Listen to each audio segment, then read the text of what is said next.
The following program is a complete waste of time. Have you even thought about how many productive things you could be doing right now? You could be helping the elderly learn Japanese, hand-feeding colorblind squirrels who can't tell acorns from small rocks, or knitting sweaters for penguins in the Arctic. Instead, you're watching this schnook clowning around while the penguins are practically freezing to death. Honestly, there's no getting through. If you're going to sit around all night, at least make yourself useful and hit the like and subscribe buttons. The following program is about to begin.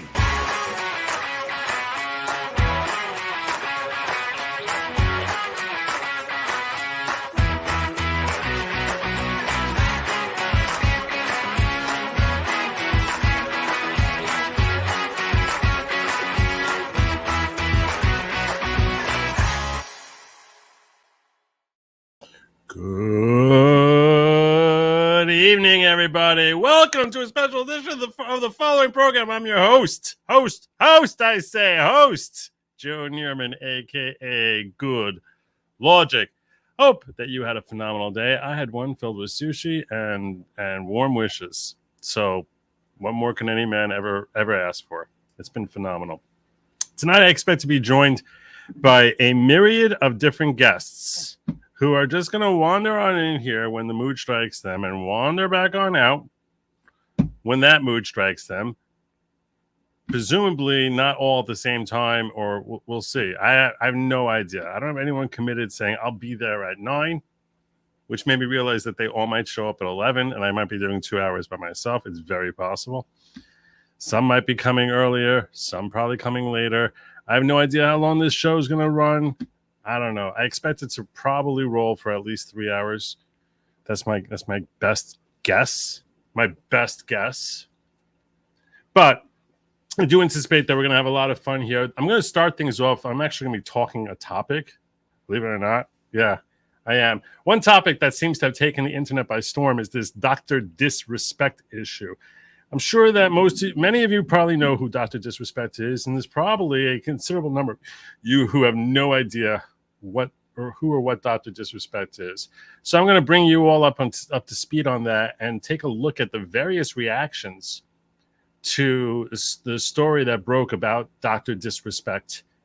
And yeah, and we're going to start there, and when people filter on in, I'll get their thoughts about this story as it's happening. I have two different things that I've done on different birthdays. There's two different things I've done. Two. One is I've actually brought people in here from the studio based on like the funniest joke that was sent to me in a super chat or a rant. I just sent a link I sent a link so they can basically hang out here with whoever pops in here, frankly, because I don't know who's going to pop in here. You see the list of names in the description. I put a whole list of names there. The ones who I did not put a question mark by are ones who said that they will try to make it. No one is committed in blood. I'm not doing that to anyone. No one's committed in blood, but they're the ones who told me they would try to make it. The other ones I haven't heard from. So I did not put anyone in there who said no, which there were one or two. There were one or two who said they couldn't make it. But yes, anyone in there from the top of my list, which I think is Ron Coleman, down to the very bottom, which I think is Nick Ricada, all of them were brought in here. And I will say this, not all of them like each other. not all of them love each other so much. Some of them might be feuding. I know, you look through the names, you'll see them. You'll know. Some of them might be feuding. But I'll tell you that if they are feuding, I don't expect that feud to continue here. Maybe we'll have maybe we'll have like a kumbaya moment. Maybe we'll just pretend it never happened for as long as they're here. I don't care. Either way, it works out for me. And yeah, I do like laughing on my birthday. So I will say this: if you can make me, whoever makes me, I'm going to do the laugh contest thing. Whoever makes me laugh hardest, I'll give you back 5 times your super chat. Whoever makes me laugh hardest? Very subjective. I will say this. Here's a tip. I'll give you back 5 times the cost of your super chat, up to $200. I'm not. Someone ends up blowing $200 and they have a killer of a joke on me. I'm not paying someone $1,000. I'm definitely not doing that. But up to $200. Okay, I'll give you 5 times the cost of your super chat. So there you go. So have at it. And maybe we'll even give him a studio visit too. I like that. When options come in here to the studio. So there you go. I will say this: what makes me laugh is not. It's not going to be. You're not going to write some joke that is going to make me laugh. It's not going to be something like a rabbi, a priest, and an Arab walk into a. No, that's not it. That's not the secret. The secret is find something topical related to what we're talking about and just hit in with like a zinger that relates to it. Hit in with a zinger. Those are way funnier than some sort of standalone joke that has nothing to do with anything. That's just my personal advice. I could be wrong. Maybe you just came up with the funniest joke in history. I'm just saying traditionally. That's almost guaranteed that that's a winner. Guaranteed. Joyeux anniversaire, monsieur. Thank you so much, madame. You've got an intro about helping the elderly learn Japanese. I'll start for you. Sushi means rice in Japanese. Thank you. Thank you very much. Appreciate that. I'm emotionally drained. Which hand chain to wear tonight? Screw it. I'm going with the poison ring. I got it from Etsy. Oh, look. You got to go with your strengths there, Linda. So poison ring. Yeah. Happy birthday, Joe. Wishing you all success and happiness in the world. Hashtag #UngagChamp. Thank you so much. Happy birthiversary. I guess that's right. Yeah, that makes sense. I guess that's true. I don't remember my birthday, to be fair. I mean, no, there's no journal, no nothing. But thank you for that. An abundance of birthday wishes to our not the leader. Exactly. Thank you. Someone who recognizes that I am not the leader of the following. I appreciate that greatly. Okay, give Joe just the what? I don't even know what that means. All right. Let me make sure I have Rummel up here. Bill Dozer says, you know why you don't run in front of cars? You get tired. Why don't you run behind cars? You get exhausted. See, that's not going to win. I'll tell you now. That's not going to. Someone's going to make me laugh harder than that. I'm very confident. Someone's going to do better than that. Those never win. They never win. So I was talking to you all about Dr. Disrespect. Some of you may be like, who's Dr. Disrespect? You may not know who he is. A lot of you may feel that way because, some of you are as old as me. And if you're as old as me, you shouldn't know who Dr. Disrespect is, frankly. I should not know who this guy is. If I didn't have a social media channel, I would not know who he is. I don't dress up. I don't dress up on my birthday. What am I? I'm like, what do you think? I graduated from clown school or something? Why would I be dressing up? No, I don't dress up for my birthday. There's no costume for that. Where is Nick? Rick? He's in Minnesota, I think. If you mean Nick Ricada. So that's a pretty weird question. That's a very random question. All right. So who is Dr. Disrespect? Who is this guy? And what's his story? Why is everyone talking about him? Well, here's the deal. With Dr. Disrespect. This is the deal. We'll pull up his little wiki page here first. That's a picture of him right here. You can see Dr. Disrespect. He is a gamer. An online streamer who basically plays video games and likely plays them very well.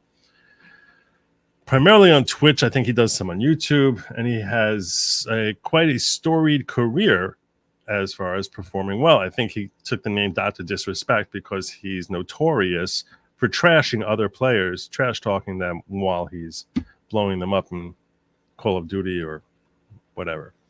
So apparently he's born 1982, better known as Dr. Disrespect or the Doc.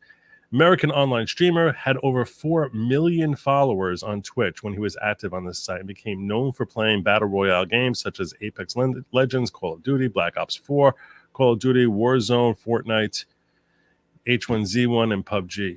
In June 2020, Dr. Disrespect was banned from Twitch and his channel was removed from the site for then undisclosed reasons. No one knows. But as of today, June 25th, 2024, he confirmed the ban resulted in him sending inappropriate private messages to a minor using Twitch's Whisper feature in 2017. Sources have reported that the ban is permanent. He returned to streaming on YouTube a month after suspension, with one stream peaking at over 510,000 simultaneous viewers. That is an astonishing number. An astonishing number.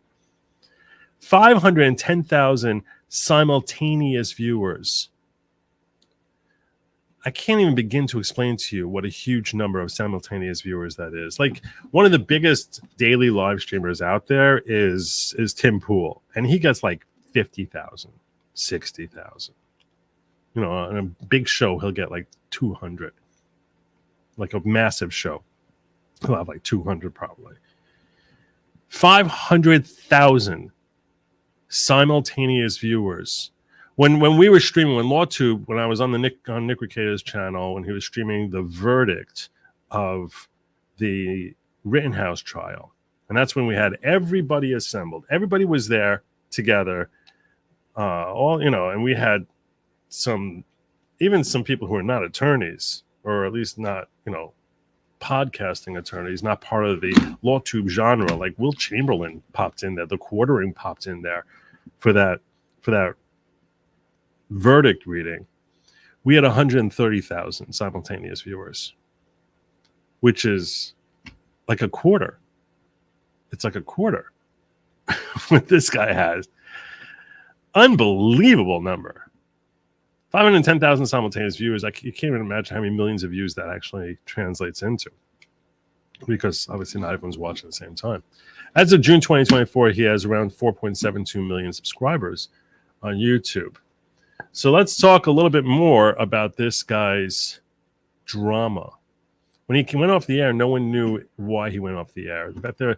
I may have covered a year or two ago. I don't remember if I did. I thought about covering it. His being frustrated by the fact that he had signed an NDA and that he was unable to talk about what was going on. One guy, though, who's expert about talking about what's going on. One guy who's a master, who's like well known for talking about what's going on. He ain't under any NDAs, at least as far as I know, is my good friend here, Kurt, on civil law. How are you, my brother? I'm doing great, and happy birthday, sir. Thank you so much. I appreciate that. You have you been celebrating my birthday? I have been celebrating your birthday. You celebrate my half birthday also? Is that like a thing? I celebrate all your birthdays. Okay. Now my half birthday is December 25th. So a lot of people end up celebrating. A lot more people celebrate that than today, which is very frustrating. Very frustrating.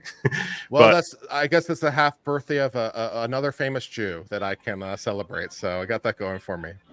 Yeah, it's funny. It's actually my daughter who's calling me probably to wish me happy birthday. I'm gonna actually screen her out and tell her that I'm streaming. But yeah, no, I've joked before that being born on June 25th makes me like literally the Antichrist. So it's like, although frankly, December 25th wasn't his actual date of birth, according to most historians. I think he was born in October. But yeah, makes sense. Yeah. Anyway, are you following this Dr. Disrespect story? Yeah, a little bit. Yes, I am. I saw his latest statement on the issue. Right. And it's still a little bit unclear exactly. He says he was messaging a minor, but it's a little bit unclear. It's unclear if he knew it was a minor or not, because that obviously makes a huge difference. And it was also a little bit unclear exactly what the nature of the messages were. So correct. In fact, I'm gonna let the audience actually hear. Read along with this video, which was reading it through. I think it's nicer to have like a little read along rather than me reading it, because that's just less work for me. That's always better. I appreciate that. This is a great time of year for you. Where the end of June, I'm sure, is like probably one of your favorite weeks of the year. Especially now, because there's something like 15 cases yet to be decided in like 3 days. We got decisions all day, all this week. If you're So if you're unfamiliar with uncivil law, first of all, shame on you. Second of all, he happens to be the constitutional specialist in this genre, loves Supreme Court decisions, and this is the time of year where you get the juiciest. Yeah. And they got it packed all in at the end, man. It's like they always five decisions a day for 3 days. It's gonna be great. It's gonna be glorious. They're totally not gonna decide the immunity issue until after the debate, right? They're gonna wait till Friday for that one. Sure, I would think so. Yeah, because they don't. I think they wouldn't want him to use it as fodder. That's my speculation. Yeah. In other words, later this week, someday this week, the Supreme Court's supposed to be dropping decisions Wednesday, Thursday, and Friday, 5 decisions a day. And one of those decisions relates to the DC Circuit Court criminal action against Trump and the question as to whether or not there's presidential immunity, what's your take as far as his likelihood of getting some level of success on that? I think he's going to get something, but how much I think is unclear. I mean, the easiest thing to do is just draw the bright line and be that there's total immunity, but I don't think that's necessarily what the Constitution calls for. And so it's a very weird line problem for me because neither answer really seems satisfactory. Like total immunity doesn't seem satisfactory and no immunity doesn't seem satisfactory. So if we're going to draw some line in between, on what basis do we do that? Seems difficult. I have an answer for that. Okay, what you got? My answer is to where the line should be drawn. And I basically say to myself, I want a president to do anything that is within the functions of what his duties are called for. And yet at the same time, I don't think we need to have a confirmed Senate impeachment if he does something that clearly is outside the bounds of his presidential duties. Like if he throws some party in the West Wing and ends up going gangsta on folks and dropping acid and doing stuff like that and dropping physical harm on others, that he should be prosecutable without there being an impeachment and conviction.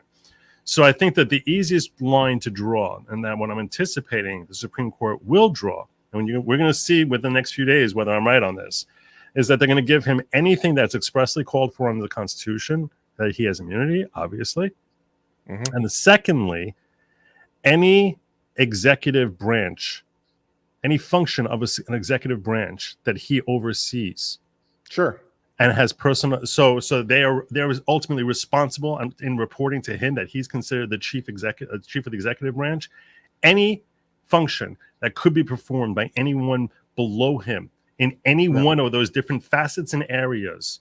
So this would exonerate him for anything that relates to voting or things, relating to election integrity, because obviously there's federal agencies that relate to that sort of thing. Anything that relates to anything that's beneath him, I think that there too, he would have immunity. But if he's not carrying out either of those functions, that no immunity attaches. Yeah. Well, from my firm view, that would be the absolute position. Because when I said total immunity, I meant only within the scope of his official acts. So yeah, that would obviously, if it's not his official acts, then that doesn't apply. Okay, but so I was presuming we were within his official acts when I made my earlier statement. Okay, so I'll clarify and say that he can be making a lot of acts that might appear official, but I would say would not qualify based on how I just delineated it. For example, when he stands up at a podium on January 6th and gives his speech there, mm-hmm. there's no function that he's carrying out which could be translatable into being overseeing anything. That speech at the Ellipse, I don't think that he's exonerated. If he would have said there something that was clearly criminal, like if he had actually engaged in incitement rather than the incitement that the left loves to attach to that speech, but he actually said something like, I want you all to go storm the Capitol right now and go kill those, and they all riled up and started running over there. I think that would be incitement. I don't think that you need to have impeachment for that because he's outside even though he looks like the president at that time, and a lot of people are coming there because it's President Trump. I don't think that in that context that he would have the privilege of immunity there. I mean, fair enough. Okay. Although I would say State of the Union. To me, State of the Union address, that would be presidential. Well, the State of the Union is called for by the Constitution. Constitution expressly says he has to give the State of the Union. It says the president shall from time to time give, I forget the exact language, but from time to time give information on the State of the Union. Yeah, it does say that in literal language. It doesn't literally mean that he has to give a presidential address. They used to just give a document, but it does require the president to give information on the State of the Union. So yes. So according to that, do you think that if he would say, if he would engage in incitement while giving the State of the Union, that he would have immunity, right? Yeah, presumably. Which would be hilarious. That would be freaking hilarious. Anyway, so let me just get to a couple of these chats, and then we'll get back into Dr. Disrespect and that story with this gentleman here. How long does it take to? I still haven't found it. Okay, I still haven't found the nice Nestle Ice Java. I'm sorry. I think we should celebrate Conception Day. Unless you're pro-choice, then birthday is appropriate. No. You see, no. You should not know. Here's the thing. Okay, I'm gonna go out there and say this. You should not know anything about the day that you were conceived, the setting, the environment. That I think it's weird when parents are like, oh, you know where you were conceived? Well, we were at a Denny's and there was a special that was on there, and your father said, do we have to make it specifically a Denny's? I'm just saying. We have to make it specifically a Denny's. I'm just saying, I think that's crazy that people know when they were conceived. Most people are not born exactly 9 months. I don't assume that I was born, I was conceived on the 25th day of a month. So, 9 months earlier. I mean, I recognize the fact that while I was born in 1970, that like, okay, I guess since it's June, I was presumably conceived in the 60s. But yeah, I don't really think about like what day it was, the situation. So no, I don't think people should.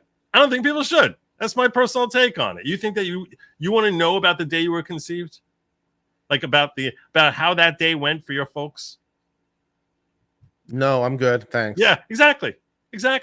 I think the world would be a much better place if there was a little bit of privacy, especially about your parents engaging in oh my gosh, that's so wrong. That's messed up. That feature was inspired by Joe Biden. He wrote that 10 minutes ago.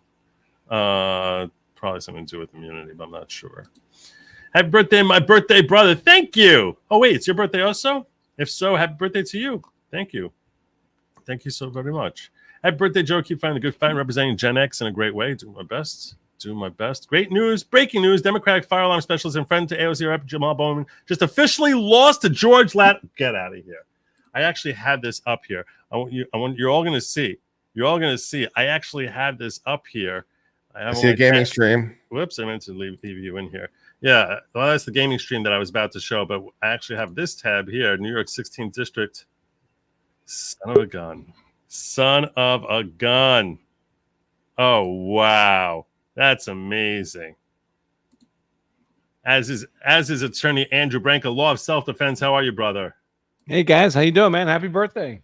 Thank you so very. This is a great birthday present I'm getting right here. Look at this. Jamal Bowman from New York. Looks like he's going down to George Latimer. Jamal Bowman, infamous for pulling the fire alarm when he didn't like a vote that was being called in Congress. He's a crazy left-wing guy. What's really funny here is that people are speculating that it's because of his position on Israel. The Democrats really came after their own and swallowed him up in the primaries. And sure enough, George Latimer looks like he's going to win, according to Barb. I don't know if this is an estimated 20% of the vote have been counted. She's saying that it's been that it's official. Now I gotta see. I'm gonna have to look up and see exactly whether it's official. How you been, Andrew?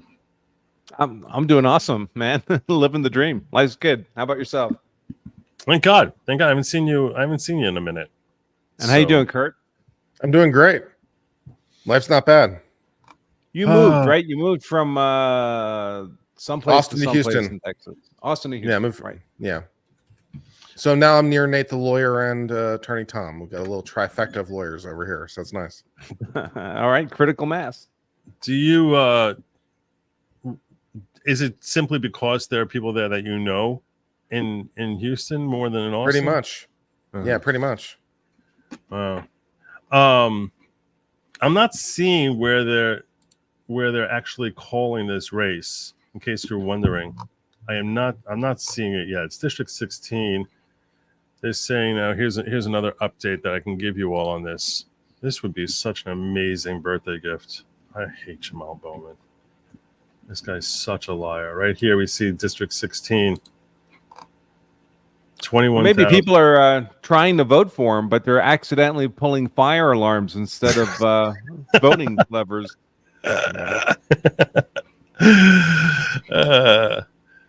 So, Andrew, do you want to know all about your parents' conception of you? Is that something you'd want to know about the day you were conceived? It was the finest night of their lives. That's all I need to know. No, you didn't win, Wellesley. I was talking about like no one wants to know. I was saying how no one wants to know. Going to Days Night Get Dressed. Yeah, it's like your father and I. The reference I made is like you're going to some cheesy restaurant with your father and hear all about the moments that led up to your conception. As someone suggested that's a better day to celebrate if you're pro-life rather than pro-choice, because celebrate the conception. Yeah, in the Lincoln Tunnel.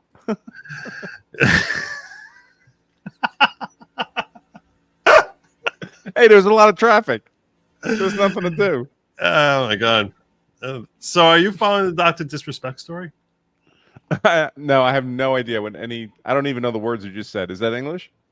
Dr. Disrespect. Yeah, he's a Twitch streamer who's like really he was a Twitch streamer. I barely know what Twitch is. Is Twitch the platform where people stream video game playing? Yes. Is that what it is? Yeah. Okay. Yeah. All right. Yeah. So he was basically number one. Like 7 years ago, he had a special contract with Twitch, so he was signed to them, and seemingly out of nowhere, they dropped him. And for a long time, there's been basically no comment about what happened. And very recently, there's been some rumors that have been circulating, mostly confirmed by the man himself recently in a Twitter. So this is the post that he put out. I'll share it. Yeah, I'll share it here with you all so you all can see it. That's what I was having queued up here. So someone's reading his post. This is not him talking. It starts off him saying, whoops, let me just slow this down here to human speed. "The Twitch ban. Hello. I'd like to make a quick statement. Let's cut the fucking bullshit. As you know, there's no filter with me. I've always been upfront and real with you guys on anything that I can be upfront about, and I'm always willing to accept responsibility, which is why I'm here now. First and foremost, I do want to apologize to everyone in my community, as well as those close to me, my team, and everyone at Midnight Society Games Studio. A lot of people have been left in the dark about what happened yesterday with Midnight Society and I, and we made the painful decision collectively." Now, Midnight Society is the name of the gaming company that cut ties with him yesterday, right? yes, correct. Just to clarify, those of you who are wondering what Midnight Society is, that is the name of a company, and they yesterday cut ties with him. "To have me step down. Our team is full of incredibly talented and good people that have high career ambitions and families, and I'd never want to jeopardize the culture we have carefully crafted. Everyone has been wanting to know why I was banned from Twitch, but for reasons outside of my control, I was not allowed to say anything for the last several years. Now that two former Reasons outside of control are an NDA agreement that he signed, right? I think. Yep.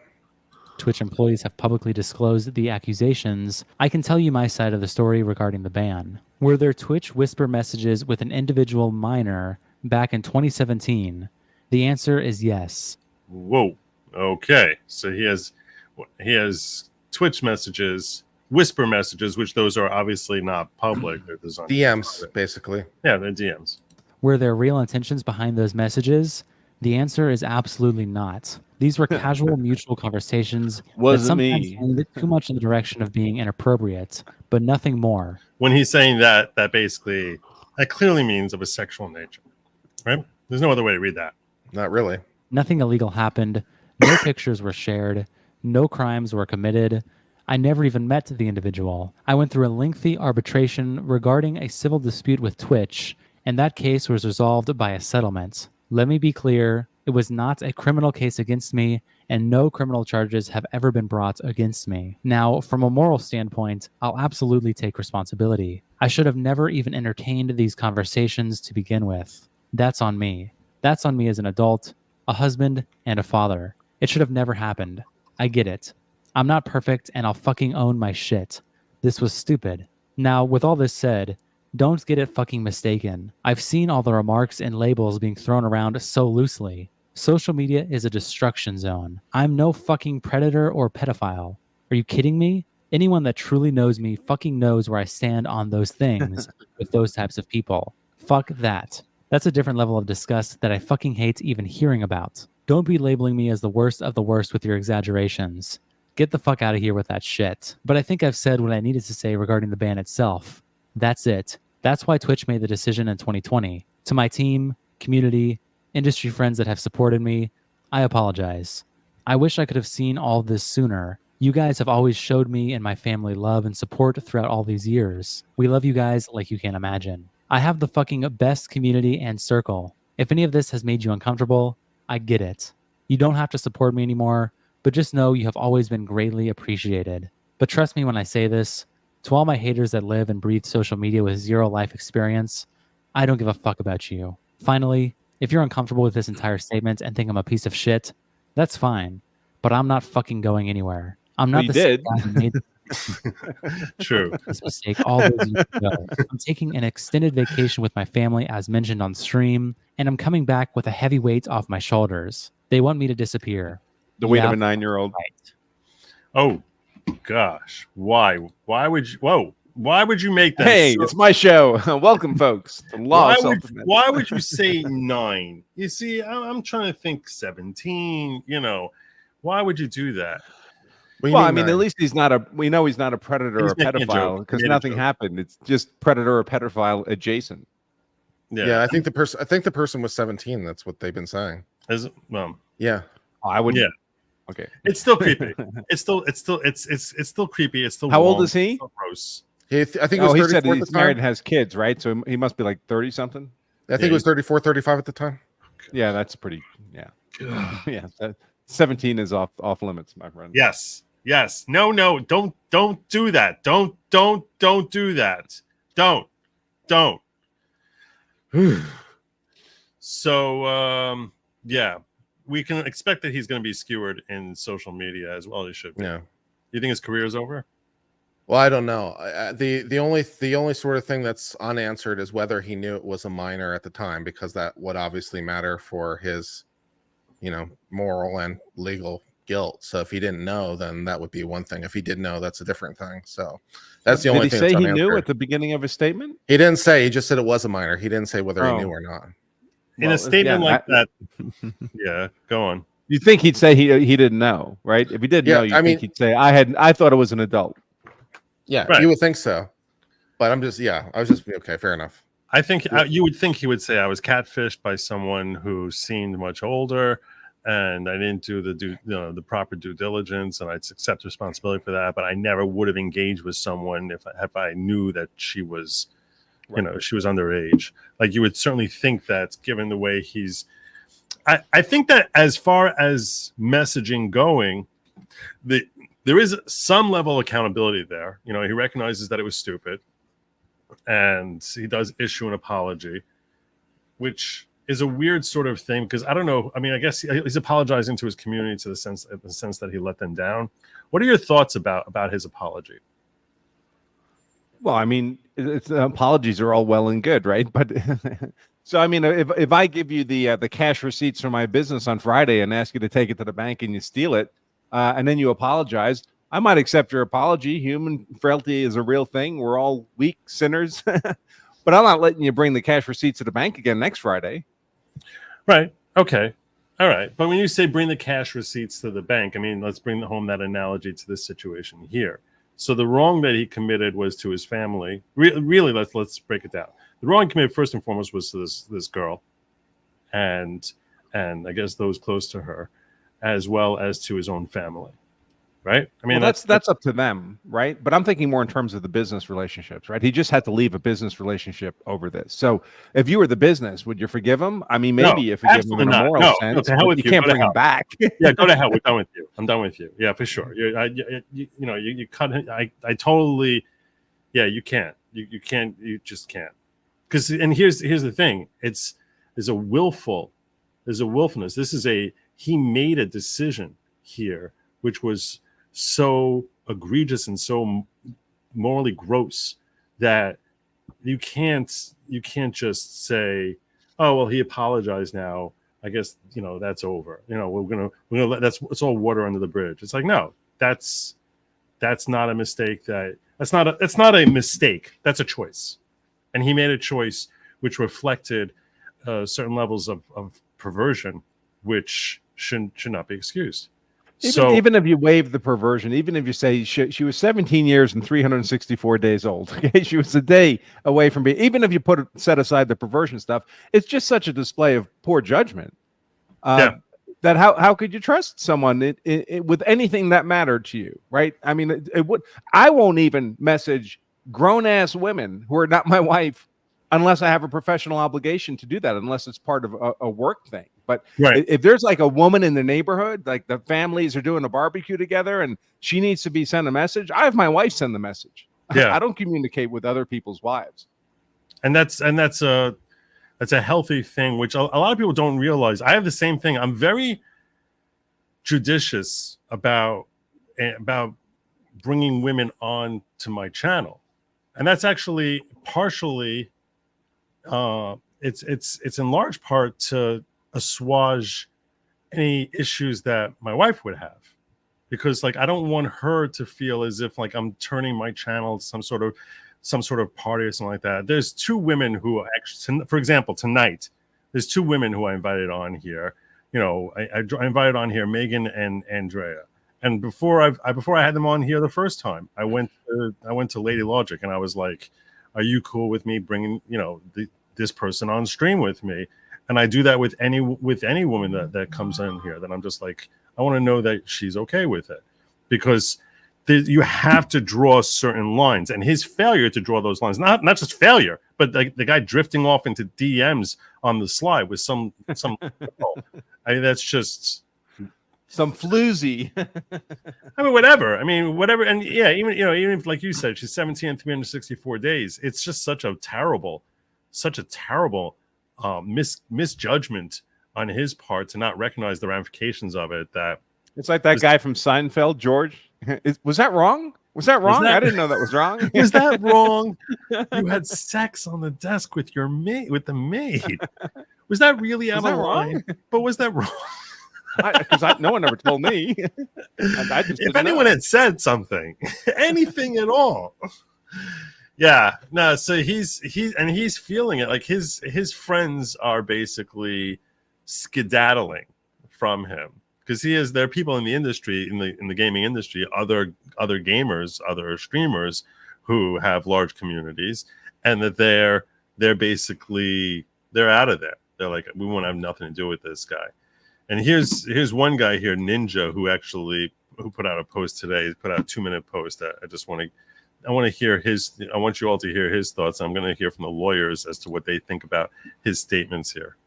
I just want to touch on some things lately, guys. Obviously, there's been a lot of drama that's been going on, not involving me, but you guys know what I'm talking about. I want to turn this up a little bit. Give me a second here. I'm just going to boost my volume. And I just got two things to say, and then we're just going to move on and keep playing Fortnite. All right, number one, anything involving a minor at all, no matter what it is not okay. It's messed up, and it's illegal. 100%, totally spot on with them here. And it's pretty simple. So especially if you, all right, I'm not going to stay away from kids too much into detail about that, but come on, it's a no-brainer, right? That's number one. And number two, with the whole doc situation and just what's been released these last 2 days, here's what I'll point out for now. And that is, if you guys don't know, Midnight Society, which is the game that Doc helped build, right, and create, and he was a part of the company, did their own investigative research behind the scenes, right? And found enough evidence to let him go from the company, right? Not administrative leave, not we'll address this later, let him go after doing their own research, right? And after doing their own internal investigation behind the scenes. So like, if that's not enough, right, evidence or enough to, like, they found something is what I'm trying to say. Okay. It's not enough. Let's like, I disagree. I disagree because we've seen investigations by companies that have been very shoddy and very. So the fact that a company did their investigation and fired it, that doesn't prove anything to me. I don't take that at face value. What are your thoughts, Andrew? Well, the company has its own vested interests, right? That's what their investigation is going to protect. So yeah, okay, that's true. And my gut reaction, my first gut reaction was exactly Kurt's. That I was just like, I don't know who's doing the investigation here. I don't know what's happening here. I don't know. Maybe the people who did it against him were biased. Now, this is obviously before he makes his admission, but I don't know about that. And then I had another thought, though, which is, so at the end of the day, for businesses, let's assume that they don't really have any morality whatsoever, and it's ultimately about bottom line. And I think that's where Andrew was going, right? Like you were saying. Yeah, I mean, the truth doesn't really matter, right? To the business, it doesn't matter. I mean, we're not talking about his family or his friends who can choose to believe him or not to believe him. The business can say, we believe him. We believe this was entirely innocent on his part. We believe that 100%. But the marketplace doesn't. And we're not prepared to pay that price in the marketplace.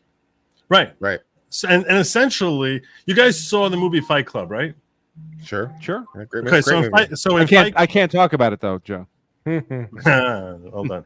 So in Fight Club, there's a scene there where he's on a plane. It was actually a brilliantly filmed scene where he's constantly thinking about plane crashes, and he's explaining to a fellow passenger on the plane that what he does is he investigates car malfunctions to see whether there should be a recall, and that they have a math that they do, which is, okay, what is the cost of a recall, and then versus what is the cost of litigation, which would result from the expected amount of injuries that they would have, and settling those cases, what is their expected downside there? And if the cost of a recall outweighs the expected cost of litigation and settlement, and then they will not do the recall, and they'll just let people burn up in accidents. Right.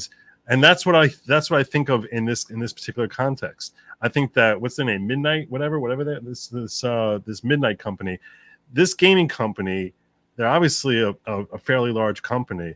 I don't think that we can draw determinations about morality other than the fact that they clearly are going to put a great deal of value in what Dr. Disrespect is bringing, because the product he's bringing is the nature of his entertainment is unique. He's a unique product, and he's obviously highly marketable prior to there being any sort of issues that cropped up with his personal life.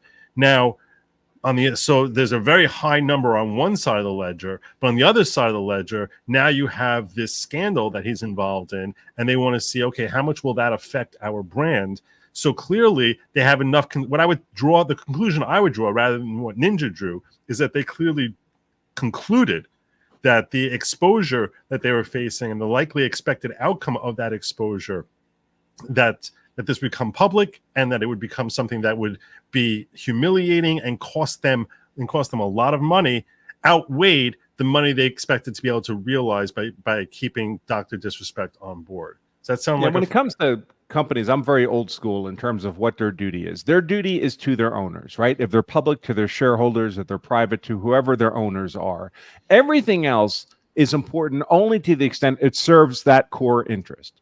So if employing this guy serves the core interest of the owners, well, then you keep them employed. And the moment it doesn't serve the core interest of the owners, then you don't keep them employed anymore. The individuals who may be owners or management of this company could have their own personal individual sentiments about this guy and like him or not like him, be friends or not be friends, be family or whatever. And that's all fine on the individual level. But we're talking about the corporation's interest, the business interest. That's to the owners. That's not to any particular individual. I think that's well said. All right, let's go forward with his comment here. I've seen a bunch of clips out there. I've seen a bunch of stuff from XQC. Like you said, apparently there's more stuff coming out. So until then, it's only been 2 days into the situation. So let's just wait until we see more. But like, that's all I have to say. Yeah, saying I didn't do anything illegal or like there was no wrongdoing. I mean, a lawsuit at the end of the day, not a lawsuit, but a settlement, right? Because there's talks about a settlement. A settlement, no matter what it looks like publicly, it usually means someone did something, right? What? Or there was some truth to some enough. What? Truth, right? That's not what that means. You settle to not let things get out there. All No, that's not what that means. And I was very bothered when I saw this because he's specifically addressing. He said, "Put aside what the public thinks. Let's just focus on what we have here." That sounds like he's focusing on the legal domain. And what I would say is, in the legal domain, it doesn't mean that at all. I mean, because the cost of litigation, all these other things that cost to fight, and I'm not even sure if he's a plaintiff or a defendant because I know he had a lawsuit against Twitch. I'm pretty sure that he was suing Twitch. Am I correct He on was. that? Yeah, He he was- was for breach of contract. He was suing them for breach of contract because he said you had no legal basis to terminate my contract with you, and you owe me money. And they're like, no, we don't owe you money. And then they ended up settling it. So when they're the ones settling it, I don't know what it is. I believe that presumably they paid him some money, and in part of that there was ended up having a non-disclosure agreement. So with this guy, settlement's mutual, right? I mean, Right. both parties have to agree. So it's not one side settled. It's they settle. my point and- is and it's not even him settling against the girl. That's the way he's implying it. Like, oh, okay, she sued him and then he settled, which to me says that in court, that means that he must be guilty on some level. You only settle to hush someone up. No, that's not at all what's happening here. He filed the lawsuit. If he didn't want this to be, if he was afraid of becoming public, he never would have sued in the first place. He just would have been like, you know what, F them, F this whole thing. I'm just going to restart and go somewhere else and develop my own following on a different platform. So that's why I don't know what the hell this guy's even talking about when he says this is some sort of admission of something in court. Now, in the court of public opinion, I know that you can say NDA and settled and all this other stuff. The court of public opinion, the public is going to draw their own conclusions, and that's just the reality of the world. So Yeah, I mean, and say he goes to sue them, and they say, "Tell you what, we'll just pay out your contract." So they pay him everything they owe him. You just Which I don't think is work what here happened. anymore. But Yeah. Oh well, then if that's the case, what would he sue for? What's his damages? Yeah. You know, I mean, I guess So then- perhaps the embarrassment of being fired, and that would be being phrased as terminated. a settlement, right? They'd be accelerating their payments on the contract in exchange for him agreeing not to sue in the future and blah blah blah, all the usual nonsense. That would be in the form of a settlement, and a extra employment contract agreement to settle their differences. All right. Shizzy Wisno says, happy birthday. Thank you so much. Last of Yahoos. Well, this is shaping up to be a star-studded panel. I got to head out to work. We'll be listening in while I do. Happy birthday there, Chief. Thank you. Good luck in future tunnels. I appreciate that. Thank you, last of the Yahoos. POTUS. Live the Lawgic life. Says, POTUS can, in my honest opinion, only be held accountable from impeachment, i.e. say mean things or shoot a man on Broadway, impeach. He's head of one branch of government. All others fall under his purview as POTUS. Do you agree with that, Andrew? I think that's a viable argument that if you're president, you're subject to impeachment, and that's it, period, for any acts that you commit while you're president. Any acts at all, even if they're unrelated to his role as president. Yeah, I think so. I think that's just the liability we carry as a nation for having elected that person to be president. Because if we don't allow for that, then we have this. Okay, but this is beyond. That's beyond what Trump's attorneys asked for. Yeah, Trump's I'm attorneys- better than they are. No, I would say if Trump just shot somebody in the back of the head in an elevator, just executed the guy for personal reasons, I'd say all you can do is impeach him. So Okay. It's hardcore. by that logic, do you think that you should be able to impeach him after his term ends? I guess perhaps, but why would it matter? I mean, what's the only penalty for impeachment is removal from office, right? No, Or also, am I mistaken around that? well, in this So context, you could criminally convict him. so you can criminally go after him. Yeah. But what would the sentence be? Well, let's say, look, imagine the last day he's in office, he's like he shoots someone in the back of the head. Yeah, So you're not gonna have a chance to impeach him and convict him before he leaves office. sure. Well, And you're too not gonna be bad. able to go after. You're not gonna be able to go after him criminally if you can't impeach him and convict him, because the only way he can face any sort of criminal repercussion is if you have this impeachment. The impeachment would necessarily be after he leaves office. Yeah, but I mean, I think as a practical matter, that's how we've been doing it for all of our history, right? I mean, we had Clinton sell all those pardons his last day in office, right? Does anybody doubt that's what he did? He just sold a whole bunch of pardons on his last day in office as a revenue-generating opportunity. Okay. Yeah, no one said, you know what, we're seriously going to investigate him and put him on trial for bribery. I mean, we just let it go. Okay, I understand what we have done. What I'm saying is, first and foremost, those are actions which are clearly within the purview of his duty as president, right? I mean, it's his Not if he's being brought for it, no. But okay, No. That's a question of fact as to whether or not he's bribed. The action itself is of pardoning is something that's part of his duties as president, or at least, Yes, if not his duties. I don't know if you call it, because he doesn't have a duty to pardon anyone, but it's certainly part of his privilege as president. And I think that's a manifestation, an exercise of his presidential role when he's issuing a pardon. So that being the case, I don't like that example as much as shooting someone in the back of the head, because we're talking now about you're saying it's never happened, Andrew. We're living in obviously unprecedented times, and we have to prepare for what we should anticipate happening at any point in the foreseeable future. So I really come at it from the other direction, and that is, if we don't do that, all that's left is what we have now. And what we have now is the monkey house, right? The opposing party gets into power, and they just put all the other government officials on trial in various jurisdictions all across the country endlessly. Yeah. That's not a manageable society. Because here's why I think this is an interesting question. When the second impeachment happened, I was of the opinion that impeachment should not be allowable after he's out of office, because the primary objective is to remove him from office. But I do recognize that seems to be standing in opposition to the notion as far as whether we should, if you're going to say that now he's going to be considered unconvictable for any actions that he takes, presidential or otherwise, unless and until he's impeached. If that's the case, I think we have to allow for impeachment indefinitely beyond his term in office. And everybody impeaches everybody. Then everybody impeaches everybody forever. How it's easy impeachment is that? all the way down. How easy is that to get? That's fine if we can get the votes. That's just a political remedy. It's already built in. So I have no problem with impeachment all the way down.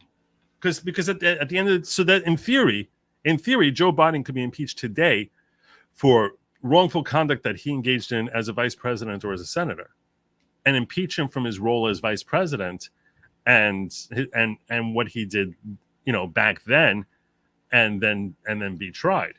So just to be clear, we're speaking technically now. We're talking about impeachment by the House, conviction by the Senate, independent 100%. Of the kind of trials we're seeing done right now, right? Correct.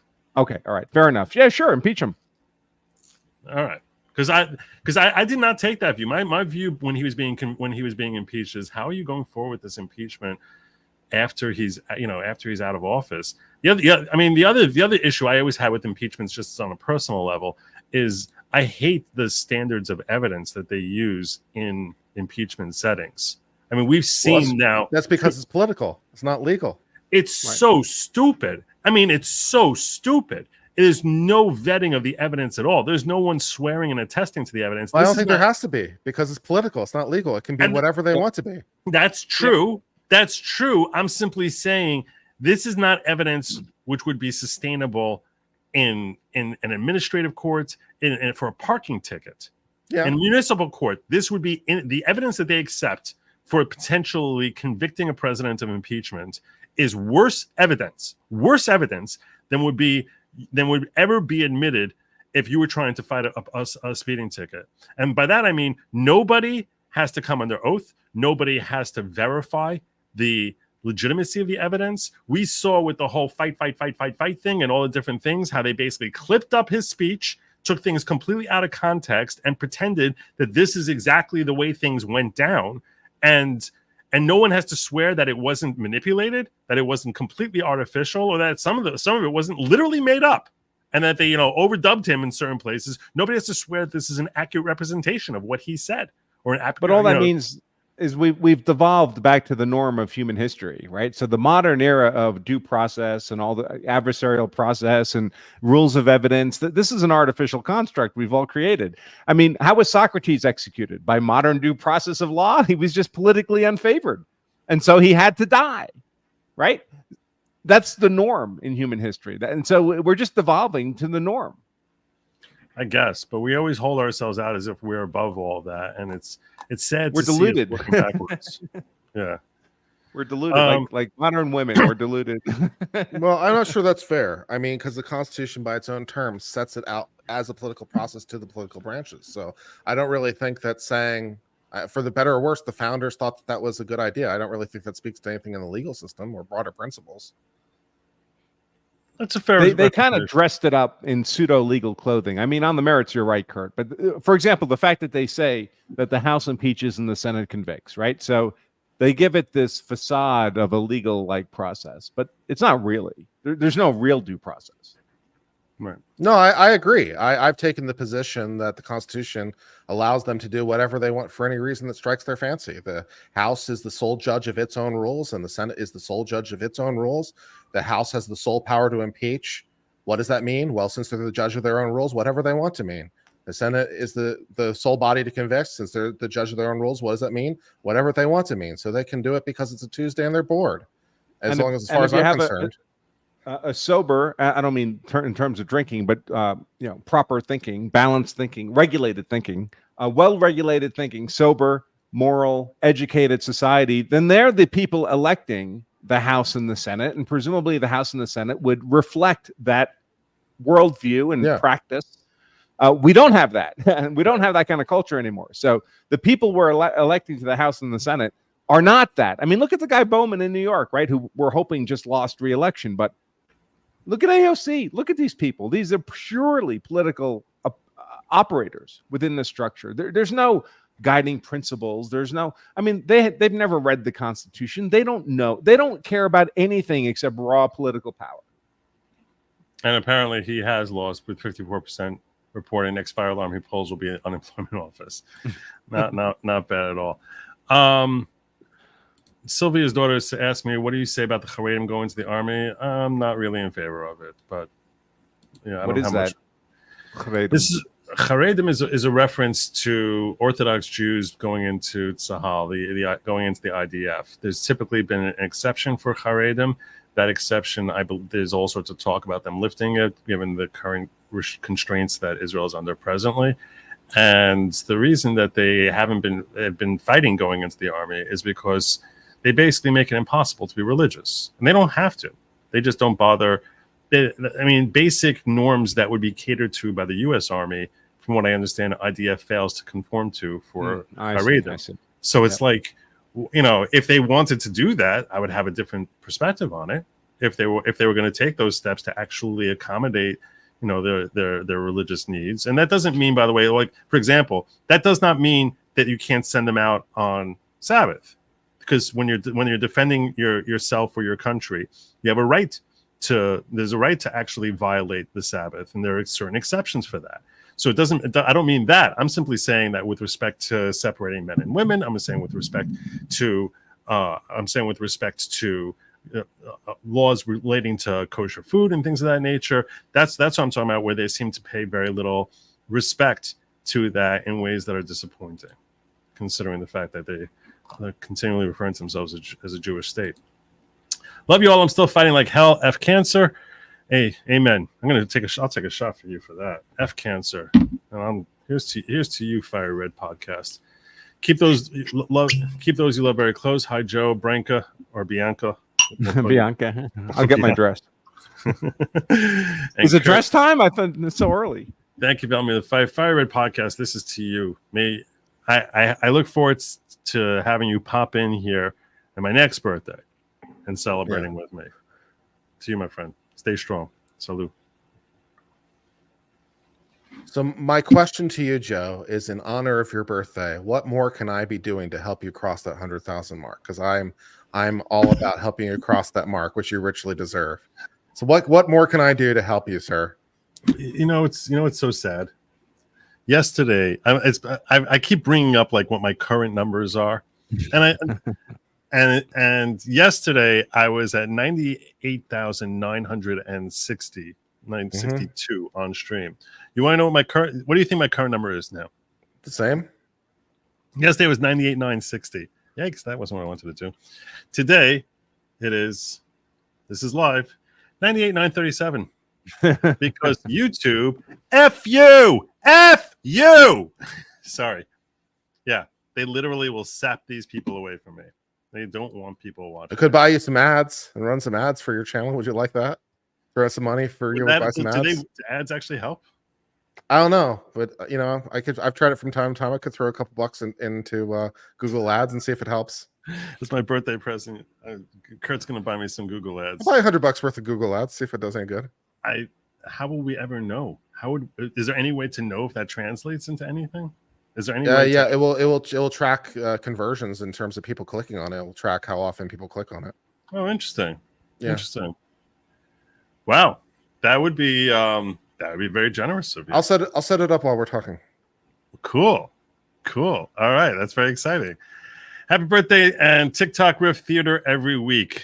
That was fun last night. I had a lot of fun doing that. I was showing last night this woman on TikTok who was telling over a story about hand chains and how her friend bought her a hand chain for her birthday, and that led to the end of their friendship. And she's going on and on talking about, she's telling this story for 5-6 minutes about how this woman was basically judging her and ended up calling her plastic because she was imitating her, and that she got multiple hand chains, and complaining about this woman. So someone asked me, and the whole time she's like, I was literally shocked. So someone asked, they said they'd love to see the other side of the story. So this was Amanda who was talking yesterday, and I just took a stab that her friend's name was Janice. So I gave Janice's side of the story, telling it as Janice last night. And I was, basically everything comes very differently from the other side about how, when someone's screaming or they sound irrational, or whether you sound irrational when really you're saying something very, very sanely. And I was basically saying, thank God I wasn't born a woman. So Mega Mobas says, what does Dr. Disrespect and Catholic Church have in common? They both have a large audience. They also have a penchant for. No, that's not.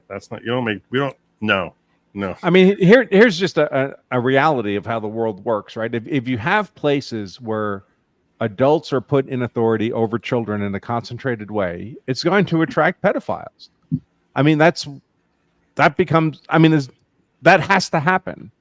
Whether it's I don't want to name organizations. I don't want to put a black eye on anybody, but we all can think of organizations where children are concentrated in numbers.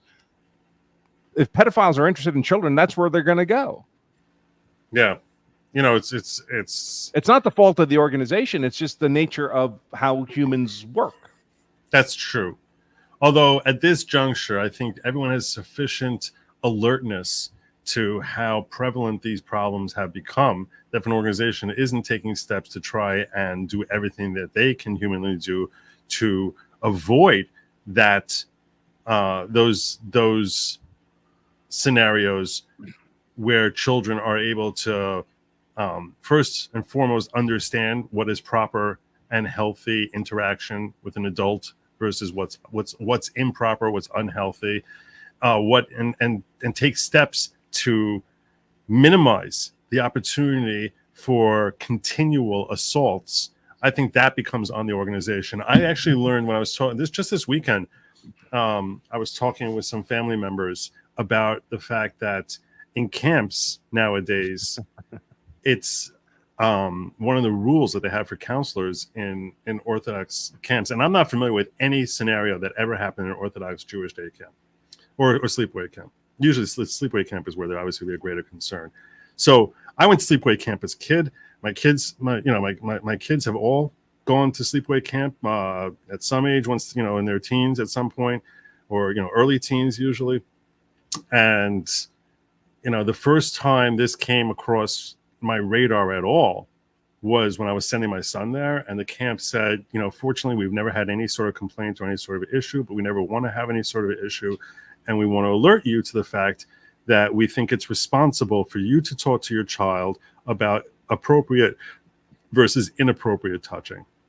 And I was shocked when I got this, email sent to me 15 years ago, and horrified by it, but at the same time recognized that this is my responsibility, my duty. And I sat my son down and I said, okay, here's the deal, and explained to him.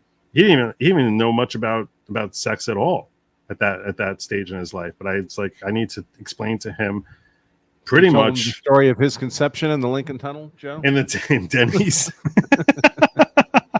No.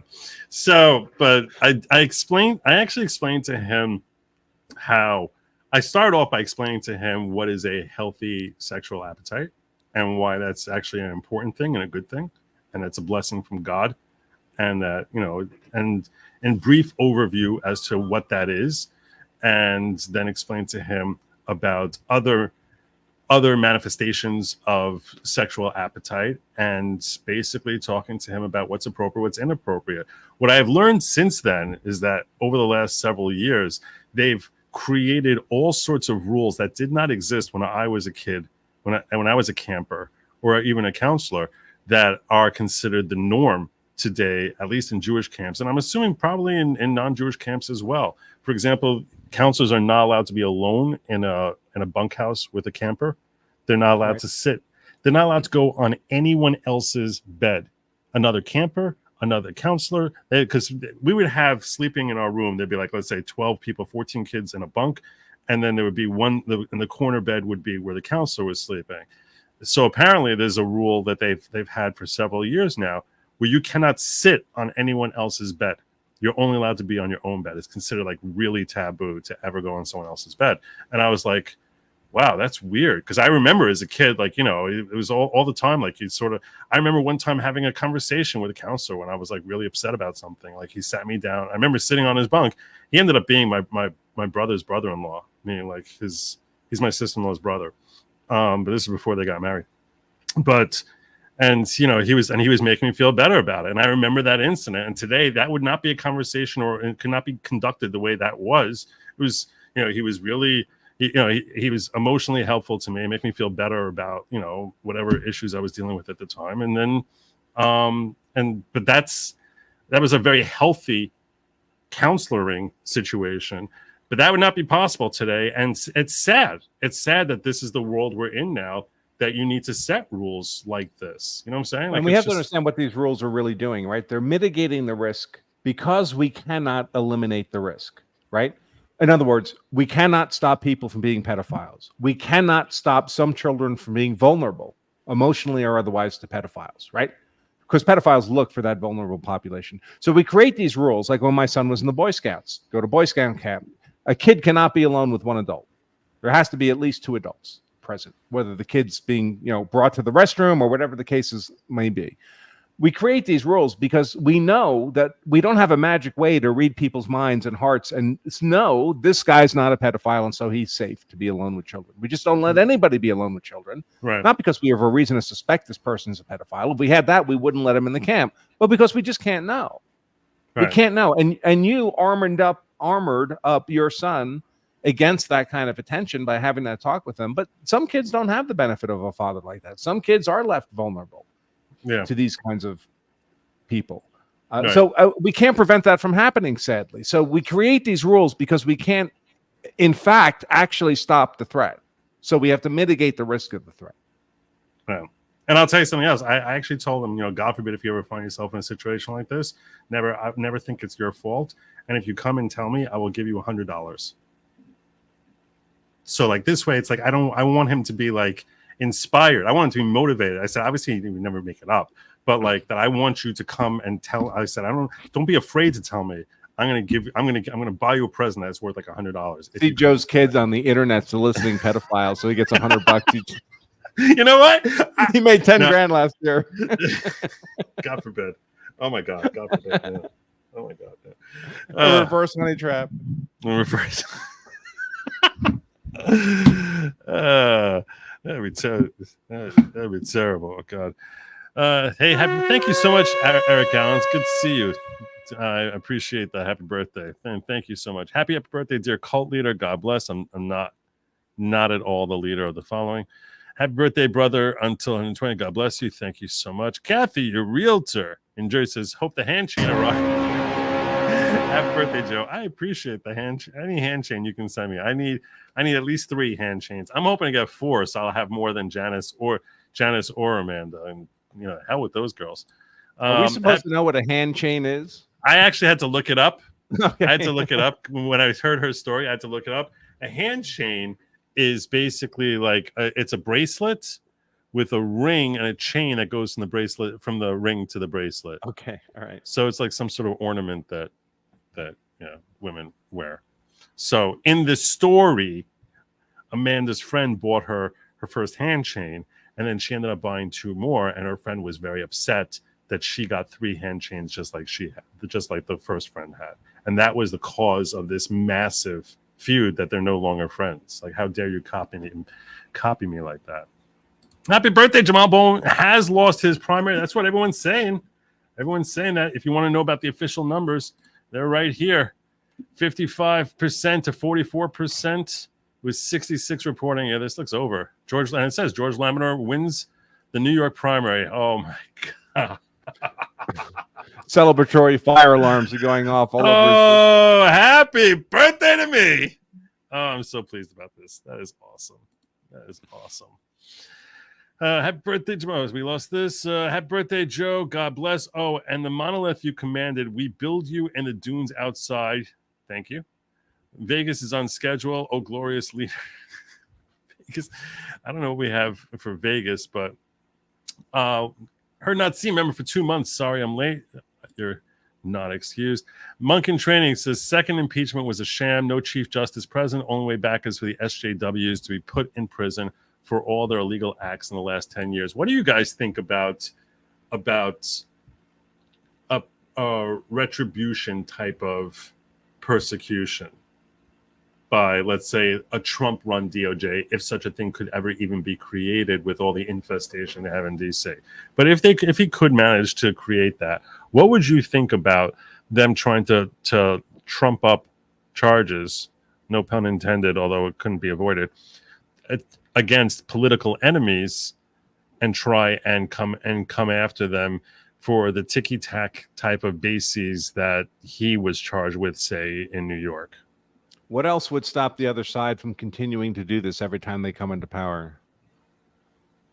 So you're saying it's a necessary equal evil? Retribution. I think it's necessary. Otherwise, they do it with impunity. There's no disincentive for them to engage in this kind of behavior. What do you think? Because there's no built-in check in the system. I tend to agree. I mean, reciprocity is a bitch. And this reminds me of the famous, Mitch McConnell warning Harry Reid about the Supreme Court. It's like, you don't want to go down this road. If you do, you'll wind up regretting it. And then they do, and they're like, surprise Pikachu face. So I tend to agree. It's like, look, they want to do this. We can do this too. And, that's just the way it'll be, I guess. Because they don't seem to think ahead. And nothing's really stopping Andrew Bailey or some other AG from doing something like that in a red state right now against anyone, any political enemy. Yeah, we don't see it. You don't need Trump to be in office to actually see some state go after someone with some sort of trumped up charges. And we haven't yet, but we haven't seen Patton. We haven't seen what's his face down in Texas. Why am I drawing a blank on the AG in Texas? Famous guy. Paxton? Is that his name? Paxton. Yeah, that's the one. Right. Yeah, so we don't see him going after anyone. We don't see Bailey going after anyone. We don't see any of these red state AGs going after anyone personally. Do you think we will see that?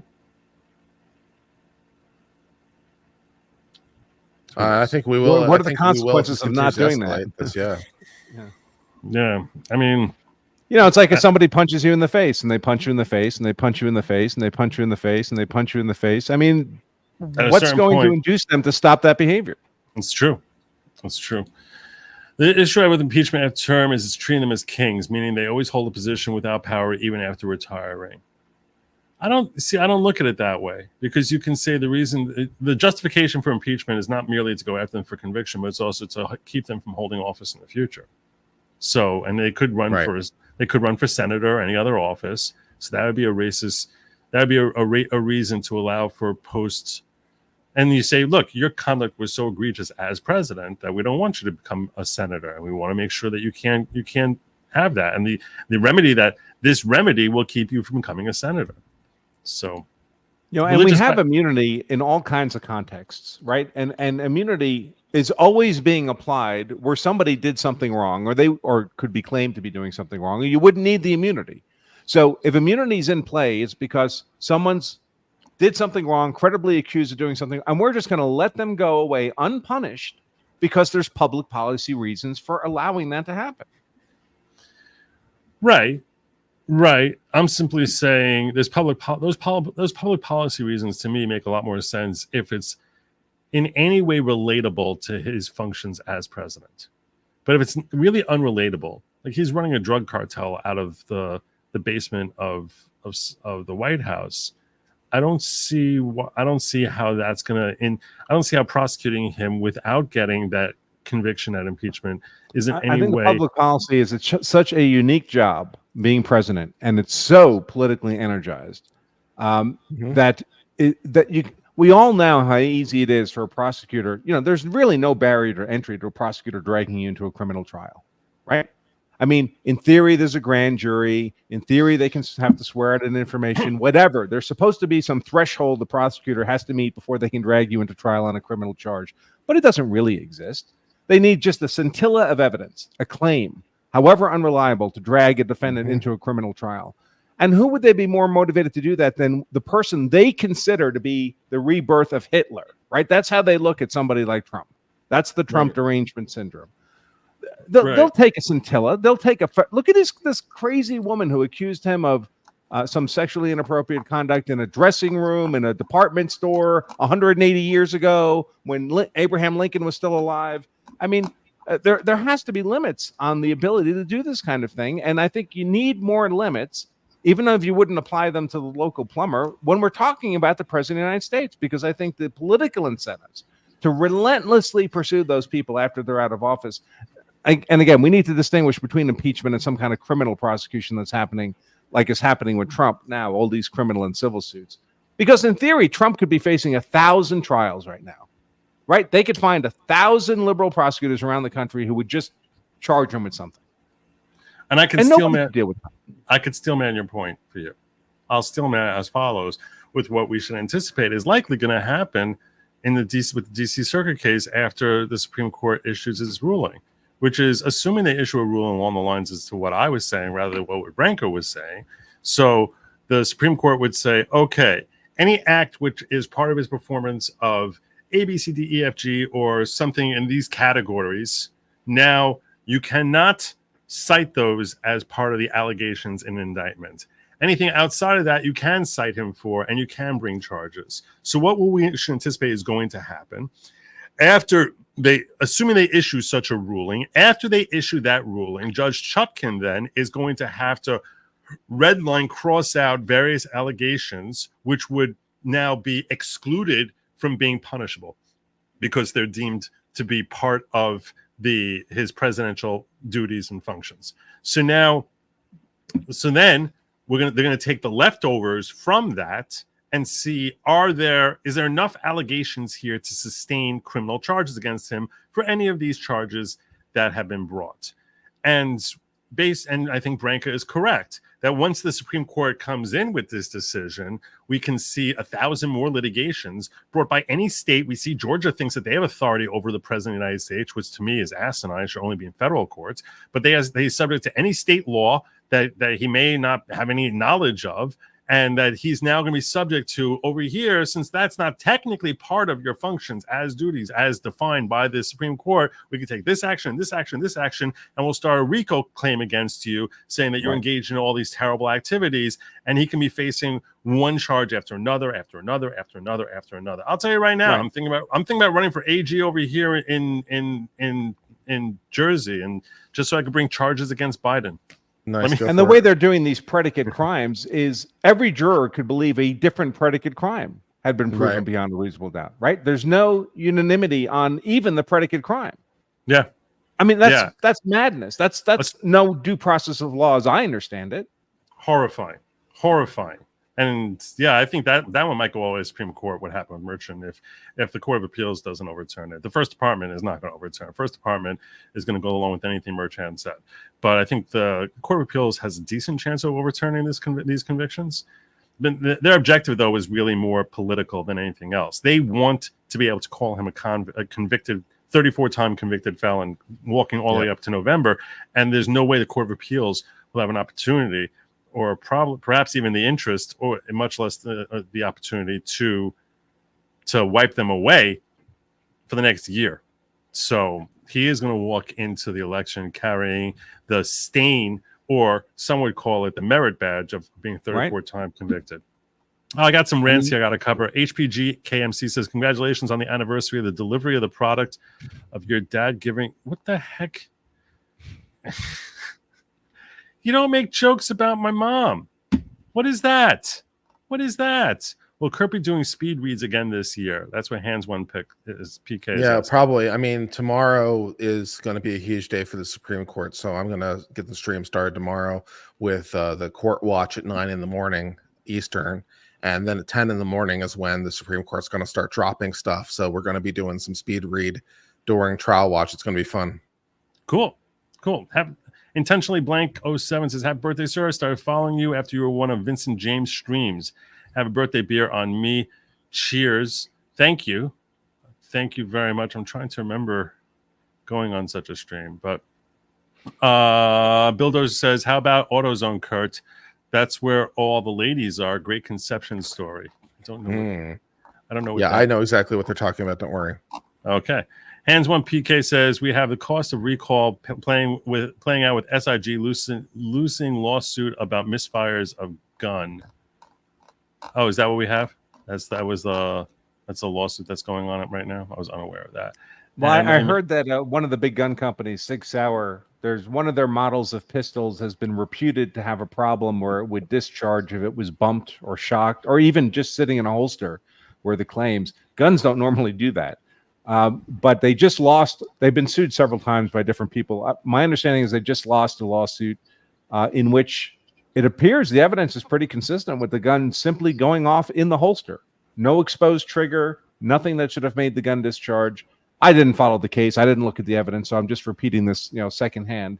Except that I do believe they lost that first. They've been sued a bunch of times. This is the first one they've lost. Oh wow! But it's it's a product defect case. That's all. Right. Bear Lamb says religious background people who are Amish, Mennonites, Hutterites, and Hasidic Jews do not join the military even in a draft. It's against their religion. Monk and Train says, to your point, I'm an active Jew in the U.S. I get more support for religious Jewish practice than my friends who join the Israeli army. They hate Torah. They do. They hate Torah. Then in the Israel in the IDF, they can't stand it. You deserve an Oscar for Janice. Happy birthday. Thank you so much. May you have an abundantly happy birthday. Yeah, that was another thing that I thought was hilarious. In her story, she was talking about how for New Year's, they wished each other, good blessings and abundance. And I was like, abundance? Have you ever been wished abundance? Anyone ever wish you guys abundance? Because I've never wished or been wished until yesterday. People started wishing me abundance, and I like it.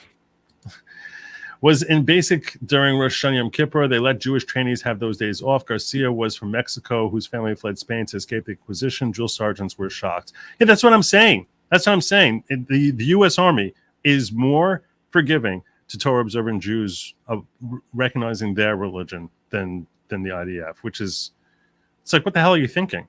Why are you that bad? What about when the organizations actually project the P's like Catholic Church did? Happy birthday, Joe. So I think he means protect. I think you mean protect, and that's terrible. That's inexcusable. Right. And that was definitely a huge problem, which I feel confident saying that the church has remedied over the last 10 years or so, but I don't know that to be the case, but I believe that to be the case, that you don't hear stories of the church secreting or burying away their scandals. It was worse than that. They would just move them to another parish, right? So they could pray on other kids. So yeah, you're in New York, of course. The New York public schools are famous. They get bad teachers, and they would put them in. We call it the green room. They'd stick them in a room. They'd still pay them their salaries and stuff, but They wouldn't fire them. They wouldn't let them have access to kids. But these teachers would just sit in a room for 10 years, collecting their paycheck, earning their pension. What the Catholic Church was reputedly doing was even worse. It wasn't just isolating these priests and not driving them out of the order. It was just sending them to another parish that would be ignorant of the priest's prior behavior. Yeah. Mr. E says, check DM. It's 10-second clip of the upcoming presidential debate when you get a chance. Happy birthday, dear leader. I can do that. Give me 1 second here. I gotta invite someone here. I forgot to send a link to. Oh, that's not the right thing. Why is that? Why is it doing that? Let me just invite. Copy. Okay. Let me check now. 10-second thing.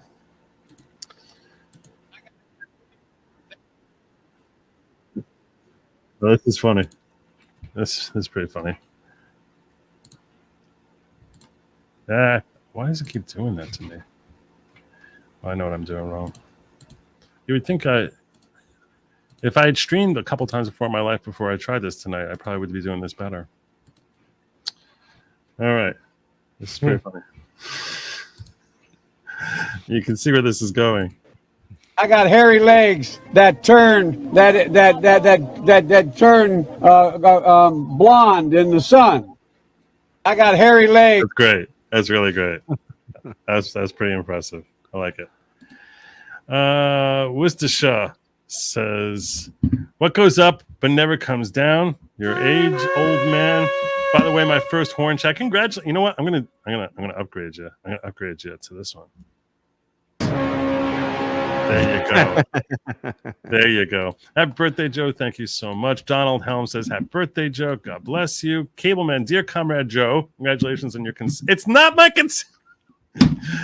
My mother once told me I was named after an intelligent lawyer she met who impressed her. Joe, do you live in the San Francisco area in 1990? No, I've never lived, thank God, in San Francisco. Megan Mabes says, I apologize. It was an uncouth joke, was just going off at the common connotation of the Catholic Church. The Pope is a shogun and not representative of the Church. He will have to face his maker and pay the price. Yeah, I forgive you. Don't worry. I know you were trying to make a joke. It was just, it's not an area. That's got to be a no-go. I can tell Rackets is appearing. My super chat vanished. I see what you did there. I see what you did. Question, if P things were capital offense, would we have less of it? What do you guys think of that? Well, yeah. I mean, just as a matter of mathematics, it wouldn't go away. There's always new ones. Wait, no, yes. No, yes. So you think it's a deterrent?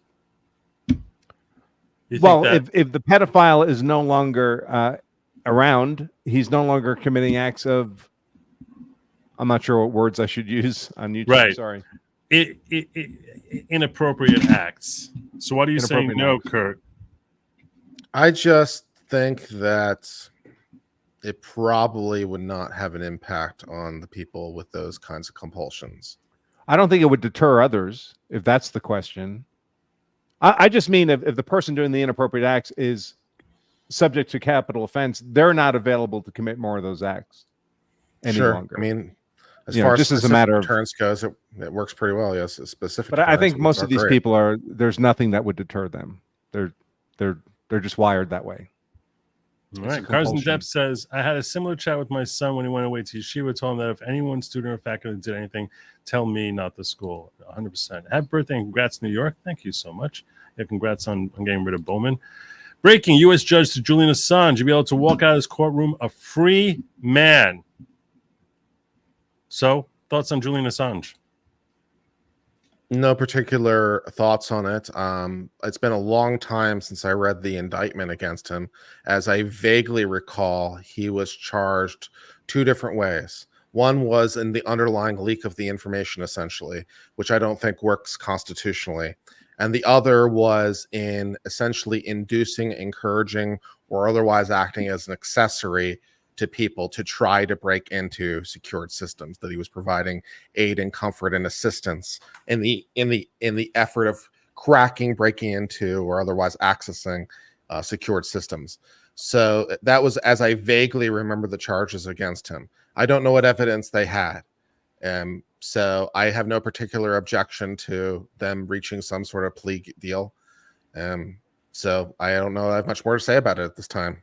A lot of people speculate that these were basic charges that were manufactured for the purposes of punishing him for what he exposed rather than actually committing any harm. Do you have any thoughts on that? Well, one of the charges basically was that, like the top count of the indictment was essentially the violation of the Espionage Act for the publication itself, which I'm like, no, that doesn't work. We since the Pentagon Papers, that hasn't worked at least. Right. So yeah, that doesn't work. Right. NY Renal MD says 18 USC 242 deprivation of rights under color law, dusty Reconstruction law that maybe needed to come back to send a message to Democrats. I like it. He thinks outside the box, this guy. He always gives me he's always pulling up statutes for me. That would work for state actors. Yeah. Work for state and local actors. Yeah. All right. What about the Biden crimes? We're going to prosecute any of them. Hunter will walk, I'm sure. So, thoughts about going after Biden? First of all, what do you think of the conviction? What do you think of the conviction of Hunter? My thought is if Hunter Biden winds up being the reason that we secure more gun rights because they wind up ruling that's unconstitutional, I will find that extremely hilarious. Okay, so I'm going to ask both of you, and I think this is in Branka's sphere because he's all about guns and gun laws. What were your thoughts? What were your thoughts on US v. Rahimi last week?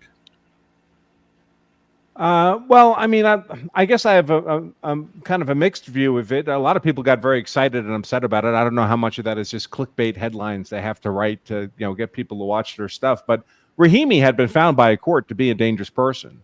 The founders would not have disagreed with keeping arms away from people who've been demonstrably and adjudicated a dangerous person. You get convicted of a violent crime, you lose all kinds of rights. It's not just gun rights. So I don't see any constitutional problem with that.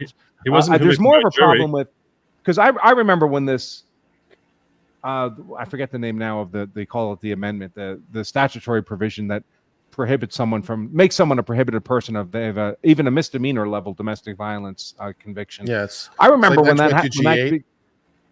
What's that? It's like 922 G8. I think it was the Hughes Amendment, they call it. It was an amendment to some bill. In any case, I remember at the time, it was a huge problem for a lot of law enforcement because a lot of cops had been married and had bad marriages and had these little misdemeanor domestic things that they had pled to make them go away because it was like settling a case. It was the easiest thing to do. You plead to the misdemeanor. There's no time. You keep your job as a cop. Everything's fine. You get divorced. You get a new wife. You get new kids. Everything's great. And then the Hughes Amendment passes, and all of a sudden these guys can't have a gun anymore, can't be cops anymore. They lost their careers. That wasn't a risk factor they were able to consider at the time they agreed to take a misdemeanor plea deal on a domestic violence case. And it's, I know guys who've been convicted of misdemeanor domestic violence because they found a big credit card bill in the mail, and they tossed it in their wife's direction, and they got convicted of domestic violence assault, misdemeanor charge, and they're now prohibited persons. So I would suggest there's fruitful opportunity for as-applied challenges to many of these purported domestic case prohibited person scenarios. In this particular case, this guy had been convicted of explicit violence, really of an unquestioned nature. So I don't have a problem with this law being enforced against Rahimi as applied to Rahimi. But I think as a general rule, if you're convicted of misdemeanor domestic violence, you forever, for the rest of your life, lose your Second Amendment rights. I think that's an egregious violation of the Second Amendment.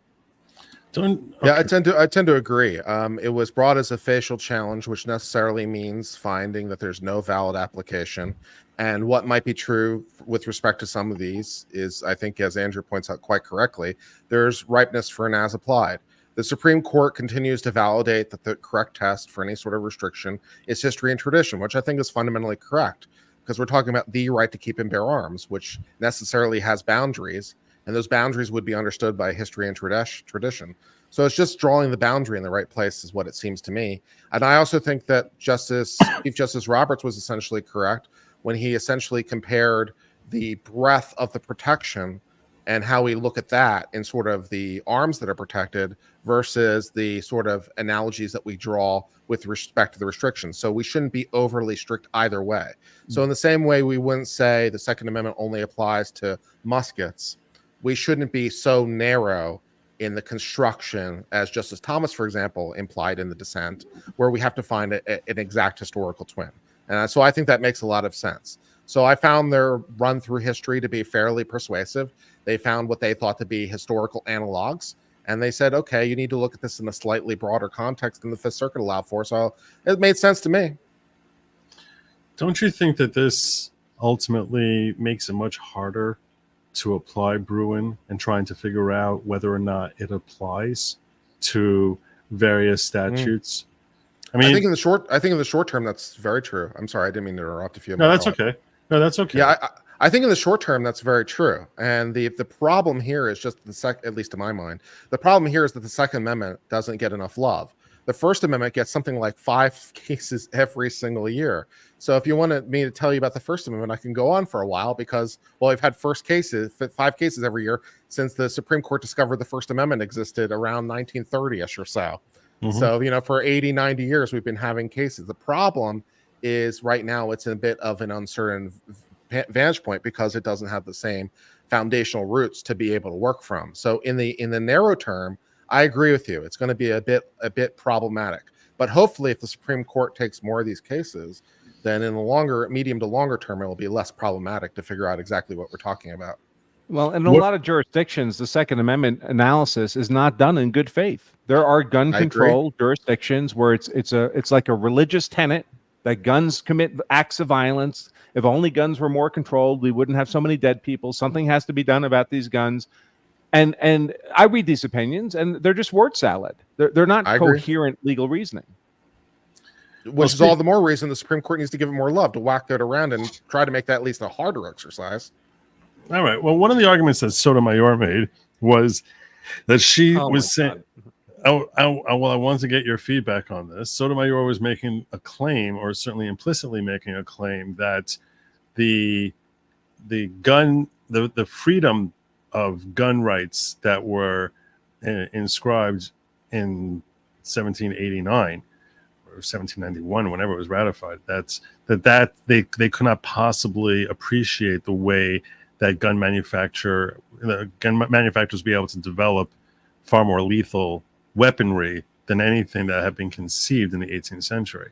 So amend the Second Amendment. Well, do you think that there's any validity to that position at all? Not really, because there were rapid fire weapons even in 1791. They existed. The Founding Fathers were aware of this. The Founding Fathers were living through a period of relatively rapid industrial development, so they knew things advanced. They were not living in a 5,000-year period in which nothing had advanced, like ancient Egypt. So they were aware. I mean, they had a patent office for a reason, right? They knew things would advance. They knew technology would continue. And we had rapid-fire weapons in existence already then. Certainly, by the time we have the Civil War and the 13th, 14th, 15th Amendments and things are being incorporated against the states, we had rapid-fire lever-action rifles. We had Gatling guns. All this stuff was out there that existed. They were aware of it. And they didn't change the Second Amendment. We're free to change the Second Amendment. It can be amended any time the country wants to amend it. If you want to exclude fully automatic weapons, semi-automatic weapons, weapons of a certain caliber, whatever. I mean, you could change the Second Amendment to read, this applies only to single-shot firearms. And that would be all that would be protected. All they have to do is get the political power to do that. I agree with you that it does seem to view the Founding Fathers, who obviously displayed great wisdom and foresight in just creating the concept of amendment and creating the multitude of concepts that they birthed when they created our Constitution, that were emulated across the Western world, and everyone tried figuring out how to do what they did and tailoring it for their own local populace. So they clearly were very insightful people, and you're right in what you're saying, Andrew, that they had to expect that weaponry was going to improve considerably. I don't know that they could have foreseen They knew level. generally they could not foresee the future, right? So they Right. provided a mechanism in the Constitution to amend the Constitution. We've used it many times. That's the answer. That's what needs to be done. If you want that done. I don't want it done. Right. I would I think amend the Second Amendment in a very different direction. I think the analysis also sort of ignores that if that's true for the Second Amendment, it's arguably equally, if not more true than for the First Amendment, because the growth of communication technology arguably has advanced more than the advancement relating to firearms technology. So if we couldn't foresee all these dangerous new weapons, we couldn't foresee mass media, mass communication. So unless the First Amendment doesn't apply there, I'm not sure exactly what we're talking about. Right. I mean, what has changed more about public communication, First Amendment communication to the populace, to the electorate, than social media, where you can devise 100 different messages, A/B test them within seconds against a microcosm of your audience, pick the one that works most effectively as demonstrated by collected data, and send that out as your political propaganda. The founding fathers certainly never envisioned anything like that, yet it's still First Amendment protected speech. Instant communication worldwide into someone's pocket that is targeted specifically to them. It's pretty revolutionary. Yeah. Touche. Denise Ann says, Joe, first, happy birthday. Also, my dad always adds a year to our ages because he says you're born at conception. So there you go. I guess that first super chat wasn't far off. Is it true, Mama? This is not cool. See, this is not cool. It's not cool. Not cool. I think you owe me a shot for that one.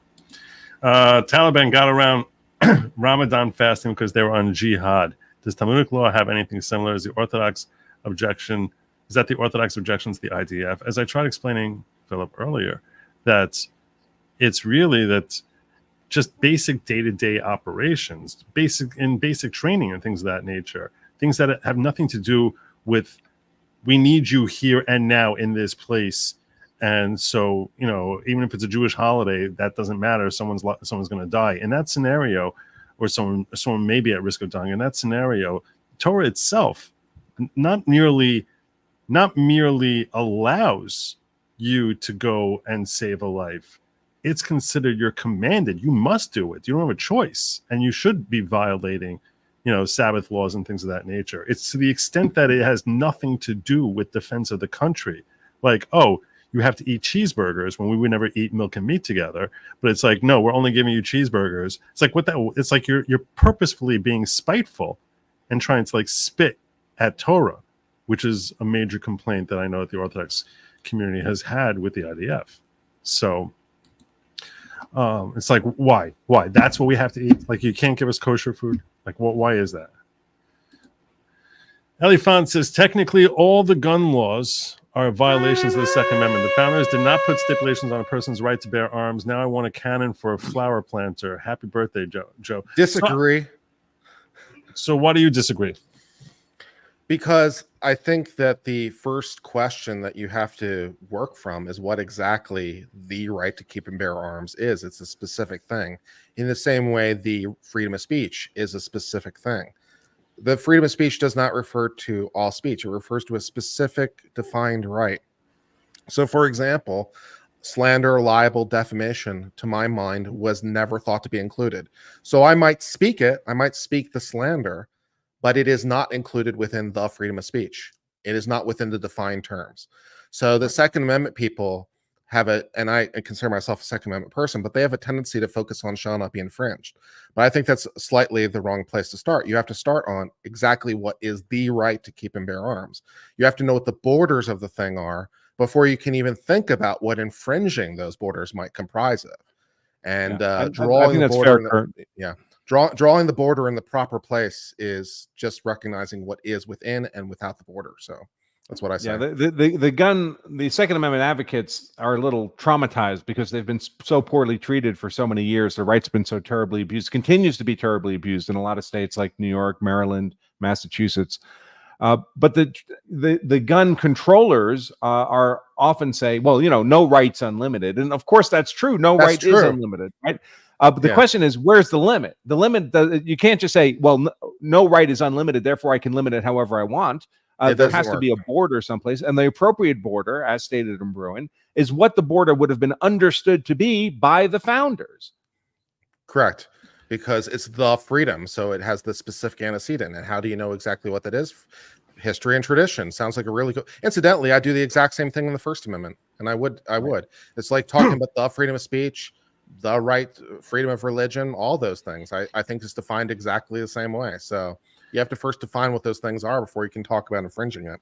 And your 'Cause analogy, those are rules of our society that's what the Constitution is, right? The overall governing rules of our society that we all agreed to. So Right. it has to be the understanding at the time. And to the extent it was modified, particularly in the context of the Second Amendment after the Civil War, well, then it's what the understanding was in that immediate period. If changes were being made then, when the Bill of Rights was being incorporated against the states, if we're talking about state laws, then it's what the understanding was then. well, Yeah. your analogy to the First Amendment is well taken, because in Rahimi they specifically make that point, that the same way it's not as limited with Second Amendment. Excuse me. That doesn't mean all encompassing shall not be infringed. Is not very Yeah. much different from Congress shall make no law. I've always said that. I think they're basically parallel. And the question is exactly what shall not be infringed. You have to first It- talk it- about it what doesn't thing say- that's infringed or not. To Kurt's point, it doesn't say keeping and bearing arms shall not be infringed, right? It says the right to keep and bear arms shall not be infringed. So the right shall not be infringed. So what is the right? The right has a scope. Right. And I analogize Now, the it to scope's pretty saying- broad. Keep in mind the Constitution allowed for citizens to own warships. So it's a pretty Yeah. broad right. I analogizing it to saying the piece of land. Like you own a piece of land, like that there might be land over there, but if it's not within your borders, it's not the land that we're talking about. So, get out the surveyor and the map and figure out whether or not the land over there is within your borders or not. What do you Just because it's land doesn't mean it's the land. What do you guys think? Or it doesn't about- mean it's your land either, right? So if it said the right to keep and farm land shall not be infringed, that Yes. doesn't mean you get to farm my land. There's a Right. scope to the right. Exactly. What do you guys think about Clarence Thomas' point that in the Rahimi case itself, there was no jury that convicted him of anything, that this was an administrative decision by a judge? So, and here's the concern that I laid out for my audience, and that I think should warrant some consideration before you give your blessing over to this Rahimi decision. I've seen how judges are quick in a civil setting to err on the side of making sure that they are not responsible for someone being physically harmed. So, for example, in the scenarios I've engaged in, so I've been fighting over financial issues. Let's say I'm thinking specifically of one case where I was trying to file a TRO to stop the state from shutting down a nursing home, which I was saying that there was no evidence at all that any of the complaints they were saying about the nursing home were real. I mean, the complaints were related to, like they said, that some bathroom hadn't been painted or something like that. It had to be, these are the types of issues, nothing related to the health or putting anyone in any sort of jeopardy or hazard, but that they had a personal bias against my client, and that's why they were shutting down his homes. So when I got there, and I filed an emergency TRO, and the judge got on the phone with a representative from the state, and he said, if I give this TRO, well, he didn't even say that. He said, do you think that there's any physical endangerment to the residents of the home if they stay in the home? And this is an attorney who had absolutely no idea of any of the facts of the case. Zero clue. He didn't know anything about the home. He didn't know anything about it at all. He never saw my papers. He was just being called up out of the blue and being asked this question. So, of course, he's going to say, well, he's not going to say no.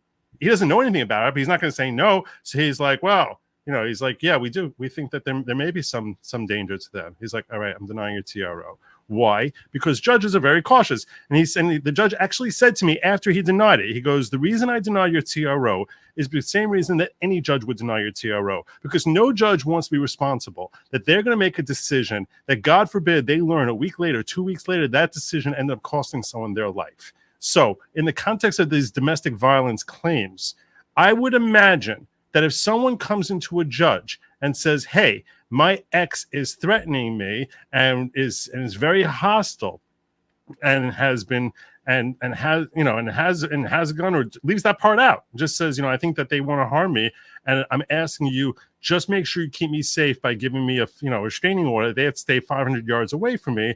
A judge will be like, well, okay, how much evidence am I going to really demand before None. I issue this? None. None. Right, exactly. Yeah. Because he's like, God forbid if I deny this and now this guy goes and does something horrible to this woman, I'm going to be responsible. So right away, they'll just be like, okay, here's your TRO. Here you go. Boom. Under Rahimi, now this guy loses his gun forever, in theory. So, the TRO wouldn't be forever. The restraining order could last forever. No, I understand, but it's not like under Rahimi. I believe under Rahimi, once it's issued against you, I'm not sure if you get your gun rights back afterwards. So I'm not sure. Just for a restraining order, you do. Okay, well that's somewhat a relief. But I think the whole model of misdemeanor conviction for an act of violence may not be enough under constitutional scrutiny. I mean, of course, and that would have been an issue under Rahimi.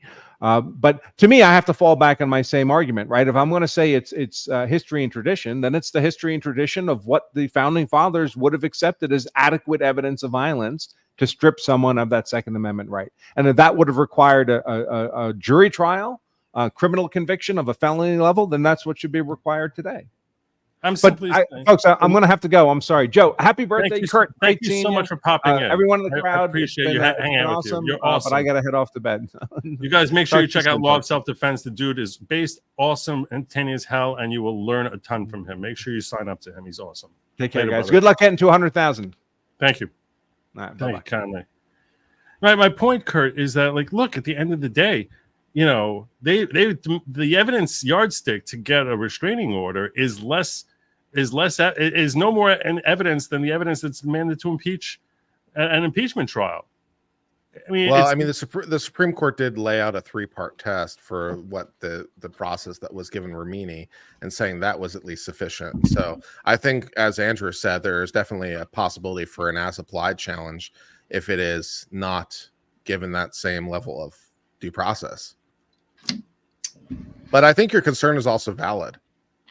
But it's like, how do you address that in a systemic way is unclear, because you want to make sure that you're obeying the history and tradition. So I don't know how you deal with that. So maybe it's the case that we try to apply it and it works, and it turns out that we can't really do it in the real world, and so it turns out to be unworkable, and maybe we have to revisit the decision at some later point. But based on the analysis by the majority, it seemed fundamentally correct. Fair enough. Doc Lausch G says, founders' view on stripping rights in perpetuity for misdemeanor. I remind you that back in the day, what few felonies we had were death penalty. This is true. No. Ellie Font says, do you think P acts would lessen if it would be punishable by unaliving? I hate you two making me say such stupid words instead of the real words. Someone else asked this question just 45 minutes ago, I think, when they were talking about if it was a capital offense, and we saw a conflict there, which I think might have been ultimately resolved between Andrew and Kurt, where Kurt was saying he didn't think he was going to have it. As far as scaring them off, I don't think that a capital offense, especially with the nature of this type of crime, I think with the nature of this type of crime, I think that they develop a drive, this unnatural drive, which is so unhealthy and so runs so deep within them that I don't think that they're considering the punishment at all. I don't think any of them say, oh, it's only 20 years, it's not capital punishment, so now I'm going to do it. You know what I'm saying? I don't think that that's part of their calculus. Yeah. So, but to the extent that they get out of prison and may continue to engage in those acts, okay. I mean, that could have an impact. Allegan News says the argument that guns are more dangerous today could easily be used for 1A to limit speech to internet speed and large distribution. I said that. Yep, you did. Kiki says, what did Biden say to Zelensky after handing him the latest check? Huck to that I liked. Happy birthday, Joe. Much abundance to you. That was very good, Kiki. I'm giving you, so far I'm putting you in the lead. That was very good. I did promise that whoever sends a super chat, I'm going to pay the one that makes me laugh hardest tonight. I am going to send them back 5 times the cost of their super chat as a way of saying thank you for giving me a good laugh on my birthday. And right now, I'll tell you, Kiki, you're in the lead. That was exactly the that was a good one. Ellie Fun says fake cheese, fake meat, do a combo, and it's kosher. In theory, yes, you can do either one, and some places will do that. Like they'll do non-dairy cheese or veggie, stuff like whatever. It's ugh. Potentially Criminal says, happy birthday, Joe. Thank you. Here's another 50 more. Amen. Hopefully more than that. Also, congrats, Kurt, on the Karen Reed stuff blowing up. Congrats to you. Where are you at? What are your numbers at? 149.50, I believe we're at right now. Oh, my God. Really? Yeah. Wow. Yeah, On the verge of 150. That's awesome. Well, 140. I'm 140. So I'm not. Oh, I thought you said 149. I'm sorry, 140, 950. Okay. 140, 950. That's great. Congratulations. That's awesome. And I have all these people who basically want to come here and wish you, they're very excited for the growth of your channel. They want to pop in here and wish you congratulations on hitting 140,000. So there you go. Welcome to the stream, David and Ron, back to back. Hello. I feel so honored to be admitted with Ron, The two of you basically just came in like you're simpatico. Are we? Nice to meet you, Lego. Ron Coleman. Oh, thank you. Ron Coleman. This is David, hashtag MLS, hashtag base lawyer from Michigan. That's right. And now part of Making Law Simple. So is he going to sing happy birthday with me? We can sing. Well, I'm down for singing. I don't know if StreamYard is down for us singing. I was thinking about making a karaoke thing. I forgot to ask Branko to sing. I know that I can get. Happy birthday. That's not karaoke. Happy birthday to you. No. Happy birthday, good Joe. Not Happy birthday to you. I'm canceling the karaoke. Zu dein Jontefheit haben sich versammelt alle seine gute Freund. Yeah, what he said. Wie viel Nacht es ist wie wat du liebes Kind, wie wat du mit zu sind. That was great. All right. That was great. Thank you. I'm in my office. Do you realize I am 11 o'clock at night, 61 years old. Yeah. And I'm in my office because. Why are you in your office? Because I'm working on a 9th Circuit brief, which means that it's really only 8 o'clock. Ah. And my co-counsel is in a distant place, and he'll be able to work on it no matter how late he gets it. And I've been super duper busy. But enough about me. This is about your Joe. No. That's yes, 40. I'm not ashamed of my age. I'm very pleased to be 54. I'm very 54. 54, 1970. Yeah, I'm very pleased to be. 1654 was the year that the Jews landed in New Amsterdam. Is it? And we have never let go since. That been in power since that day. They took over the boat. They were like, God took over. There was a refinancing.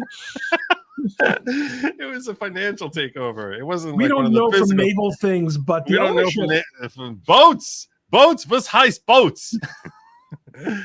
Yeah. What did I miss in the previous hour? I'm taking a study break. You missed.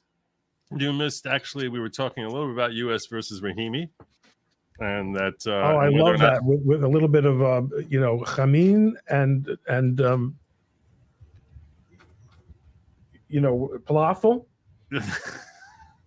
Yeah. What was that case you guys were discussing? U.S. v. Rahimi. It was decided last Friday by the Supreme Court. In that case, it was an 8-1 decision. The one being dissent was coming from Clarence Thomas. It was basically assessing whether a restriction that took away a guy's gun as a result of there being a DV order against him. Oh, that case was inconsistent with Bruin or not, and it was 8-1 held overturning the Fifth Circuit. Fifth Circuit said this doesn't work under Bruin, and 8-1 with 7 different concurrences, and right, it was 7. But there was a majority opinion. Thank God. There was a so we didn't have to majority. count. There's a majority opinion, and then 6 additional concurrences, God. and 1 dissent from Clarence Thomas saying, "What the hell are you talking about?" And I speculate. I didn't ask Kurt this yet. And you guys, if you haven't read the decision, I guess it's not really fair to ask you. Do you think that Justice Alito joined in the concurrence rather than the dissent because of the political pressure that he's been dealing with over the last month or two? No, it makes absolutely no difference to his critics. I'm sure he knows that. That's So right. what? Wait, he's what not was like it? What was the he's- position? It's not like he's getting He's a anything for it. badass. Also, he's a badass. I mean, yeah, I agree. You're right, Kurt. What was the ultimate holding by the court? I'm not. The ultimate sure. holding of the court was that this is not inconsistent with Bruin. Bruin is still valid law. Bruin held, I mean, New York State Rifle versus Bruin was case a decision from 2022, which gun advocates were thrilled with because the court held, I believe, 6-3, that you have to judge gun regulation under a context of whether there was something that is historically it's consistent with historical and traditional regulations that restricted gun usage going back to, let's say, Reconstruction era or before. So it has to be so you have to find something analogous to 1870 or before in order to determine. And if you can't find anything analogous, because in New York, what was happening is they basically made it impossible for anyone to Right. carry a gun anywhere. And they said they overturned New York statute and said this is ridiculous, and that you have to find you can only pass a law if it's analogous to something that's consistent with the historical and traditional recognition of gun ownership and gun rights and under the Second Amendment. So this wasn't the case though, where the guy was. I'm gonna let Kurt check out because Kurt is like Oh, sure. Kurt mentioned he's fading, and I don't want to keep him. He's been here for like the last hour or so I don't want to keep him here unless you have any final thoughts about the Alito thing or anything like that. No, I'll just wish you a very happy birthday, and I hope all will be well, my friend. And I set up that advertising, so hopefully next week it will help. We'll see. How would I check that out to know if it's doing anything? I'll let you know what the numbers are. Well, thank you so very much. You're really awesome. I appreciate you. Everyone, please make sure you sign up to Uncivil Law. He's covering the Karen retrial in ways that make his peers envious. I'm envious. I'm envious. All right. I'm burning. You should be. All right. You should be. Are we gonna get a? No, he's verdict really awesome. Make sure you're gonna check. Make sure you check him out. He's really smart. He's really cool. He's entertaining, and he sings better than the three of us. So, so there you go. I don't know why God you always bless you, make a Kurt. joke about my singing. I'm a perfectly good cousin. Good night, Kurt. Yeah, yeah. Well, Okay, so I know the Bruin case. There was another case that I thought might be making its way up to the Supreme Court, where a guy was he had there was like a personal protection order or something. It didn't have anything to do though with like any sort of violent act. It was like a preemptive sort of legal matter that he then lost the right to possess firearms. So that's the one I was thinking of. a But this is preemptive right to what? It was like a preemptive. It was like a mental health something. It was just like, this guy's scary, so we don't want him to have a gun, even though there was like no violent assaultive behavior.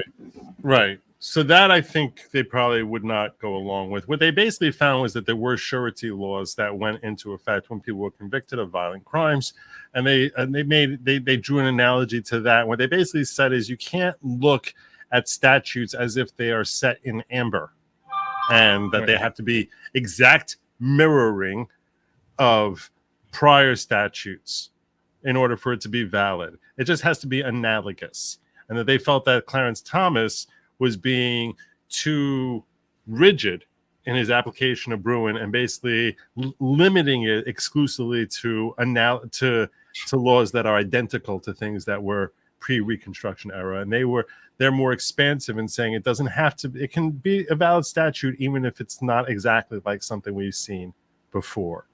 I want to read this opinion now because I'm really curious. It's long. It's 107 pages because everyone wrote a different decision. Too long. Forget it. I'm not reading it. I just read 48 pages of a union dispute and grievance process. So I this is going to be more interesting than that. Oh, 100%. Yeah, 100%. Look, the decision, the majority decision itself was only like 16 or 18 pages. Hey, look who's here. It's Andrea. Hey, happy birthday, Joe. Thank you so much. Wow, the party's really starting. There you go. Oh, man. Hello. I'm making so many new friends tonight. Yes. Okay. Hi, Okay. Andrea. Hi, Valhalla. Nice to meet you. So- How you doing? How you doing? Valhalla Very and good. Andrea. I don't know if you guys know each other We or have the not other. met, but we have No. a Lego interview stream scheduled next month with Dave. We do. Yeah, Yes, and we've I'm been very ships excited passing about it. so far, but Yes, not ma'am. the sit down face to face. So what a Wait. great place. You got your Lego set already, Andrea? It's it just shipped. Yeah, Nice. I have it now. I might have been a little over ambitious, Well, but we get I've what got- we get. I've got the Indiana Jones. Look at you. Yeah, Oh, yeah. wow. I've got See, the I knew Hogwarts Castle and Grounds. Andrea Oh my and I gosh, follow okay, so each mine other. is going to be like yours. Mine is Himeji Castle, so I'm just waiting for it to get Ooh. here. That Hey. is such a big build. Andrea This is and gonna be I a long Yeah. follow stream. each other on Twitter. I knew that I knew your name. There you go. How you doing, No, Ron? I Good to don't see follow that you. many people. I don't Right. follow that many people. It's getting to the, but there's so many cool people. Yeah. I mean, I don't She like, is the answer. Well, I hear that you're on my time lately, and I'm on your time right now because it's been all Karen Reed all the time with me. So I am going to apologize, Joe. I can't stick around too long because I've been up since 5 a.m. my time. Oh my God. These East Coast trials are brutal. I tell you what. Yeah. I imagine so. I'll tell you right now. If you're not following Andrea, you damn well should be. Okay, I live in New York. Ron, well, now in Jersey, but I grew up in New York and around New York attorneys. I'll tell you right now, no offense to New York attorneys or to. are you going to talk about how they lie every time they open their mouths? No, I was gonna say that. What I was going to say is, and it could be part of the culture here and the upbringing, but there's a lot of. Let me finish before you cast judgment on what I'm going to say, okay? Because trust me, I'm about to give her a very big compliment. It's going to start off, people are going to think it's not that and think I'm the biggest jerk in the world. So, but let me finish and you'll realize just how significant a compliment I'm about to give. When you see the culture and attitude here, there's a certain tone of aggressiveness, which for one reason or another does not play as well for women. And it's like it becomes the same way like women, like if a guy is aggressive, and this is one of the complaints that many women have. If a guy is aggressive, so he's considered, a shark or a tough guy. And if a woman is aggressive, typically, they refer to her as the B word or worse, right? I mean, that's just the nature of the beast. And from so many New York attorneys that I've met, it's like when some of the women I've litigated against are seen, like that's the only word you can think of when you meet them. And sometimes people will like talk to me and basically say, "Oh my gosh, all these women attorneys," and it was hard for me to defend them. And one day on the internet, I see Andrea during a stream, and I'm telling you right now, she has the perfect blend of insights and passion about her position without ever coming across with that type of tone or condescension in a way that is remarkable and really is something that I wish that not only women but men should emulate as well. I hold her in very high regard, and I feel privileged to have her here. And she's checking out Karen. I knew it started off sounding pretty brutal, right? It sounded off like I was like the biggest misogynist in the world. But Let the record reflect. I can throw down. I'm sure you can. No, and that's my point. You have the passion. You just never come across as basically, the typical like woman that just, makes, your blood curdle when you just be like, oh my God, I can't imagine living anywhere within 100, miles of that. So I'm not sure you pulled this off, Joe. I think I did. I think I stuck the landing. No, that's the whole thing is that guys like you think you did, and you keep doing it. That's the story of my life. I do have to ask, though, now, is it Andrea or Andrea? It's Andrea, but you It's can Andrea. Okay. you works All right. just fine Yeah, with wait, me. I was Not a little Andrea in concerned. He particular. says it normal, Yeah. Joe, not like I the did that- affected I did way. that You like can't a even man say her calling her name right, Andrea. man. I did that like such a man. I honestly I don't mind at all when I get the Andrea. I feel so elegant when I get that. You know, we're just kind of low rent West Coasters out here, so I feel I feel all glam with the Andrea. It's kind of nice. Right. Outstanding. Well, Outstanding. anyway, I am curious whether any of you have read Rahimi. Have you read Rahimi? You I didn't. haven't you read considered? Rahimi yet. I'm dying to read Rahimi because I've been waiting for it for so long. I actually had to do a presentation to the appellate court judges in Washington State back in January or February. They wanted a presentation from attorneys on like hot cutting edge legal topics, and so Rahimi was one of them, and I just haven't had the chance to read it yet. I've heard that the general takeaway is it seems pretty limited to this one case, which is kind of what I had sort of expected we were going to get from it. He's obviously not a sympathetic claimant in any sense of the word, and so if there was going to be any way to stretch Bruin to be able to cover this type of restriction in this type of case, there was going to be plenty of motivation to do that. But I haven't been able to see the exact details of how did they do it. I just know they did. Right. Well, they basically said that if you could find something analogous historically or traditionally, in that case, that's a basis to uphold the law. They also tried making it a hard yardstick, saying that, look, when you're going to try and knock down a law and say it's unconstitutional, the burden shifts to you to show that there's nothing analogous. It's not like they have to justify the law and prove that there is something analogous, but the burden sort of shifts to you. And then once they can establish that there is something that's remotely analogous, and what they basically said is that there were surety laws that were put into place that were designed surety laws. They went with the surety laws. That's where they went. That's what I was going to say. Wow. So with 9 justices and 17 opinions, did we stay really focused, or did they talk Everywhere. about?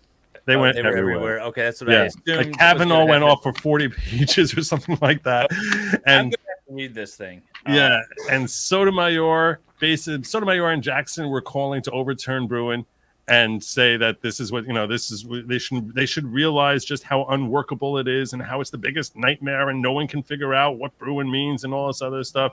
And the dissent came from Clarence Thomas, who is like, there's no due process here. I mean, this is a complete due process violation. How the heck are you taking away we've never heard of someone being stripped of a basic fundamental right absent due process, and here it is. You guys are basically saying, oh, this is exactly the same as what they would have done in 1804, when it's just not. So all I'm concerned about is, are we on a pathway to the point where I can own personally a nuclear submarine at some point in the future?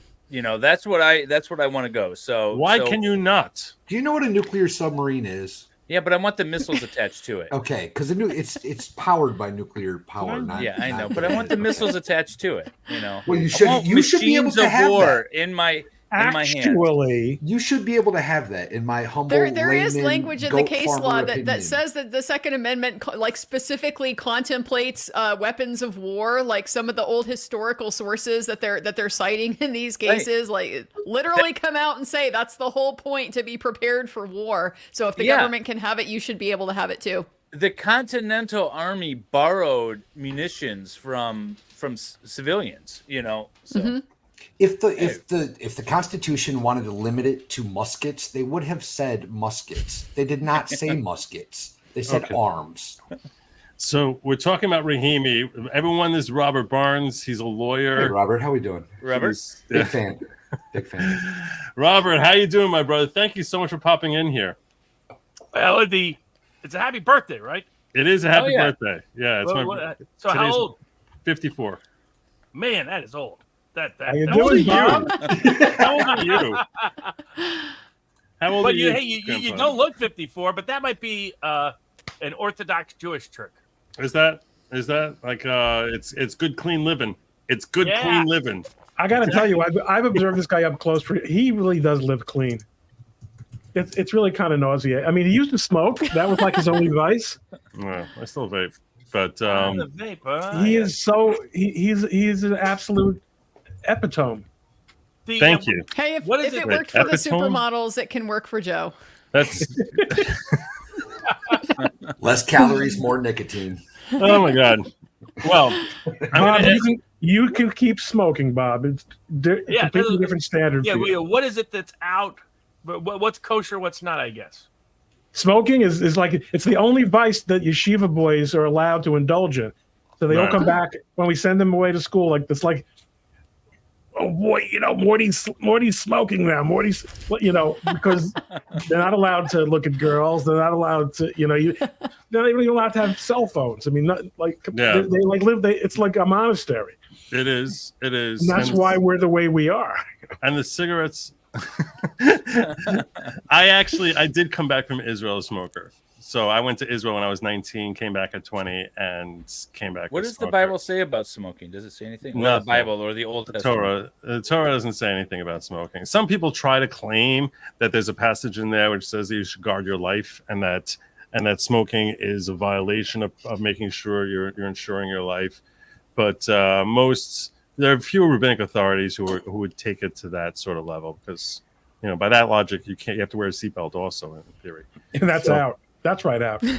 We're American. Go tell a Hasidic family of 14 kids that everyone's got to be buckled up. That ain't gonna fly. Forcing me That's to never wear a gonna fly. seatbelt is unconstitutional, right, Barnes? It is unconstitutional. I actually think these seatbelt laws are very, very violative. And look, you should wear a seatbelt. Everyone knows. YouTube wants me to tell you that you need to wear a seatbelt and buckle up because it's the law. And do take the your vaccine, by the way. Yeah.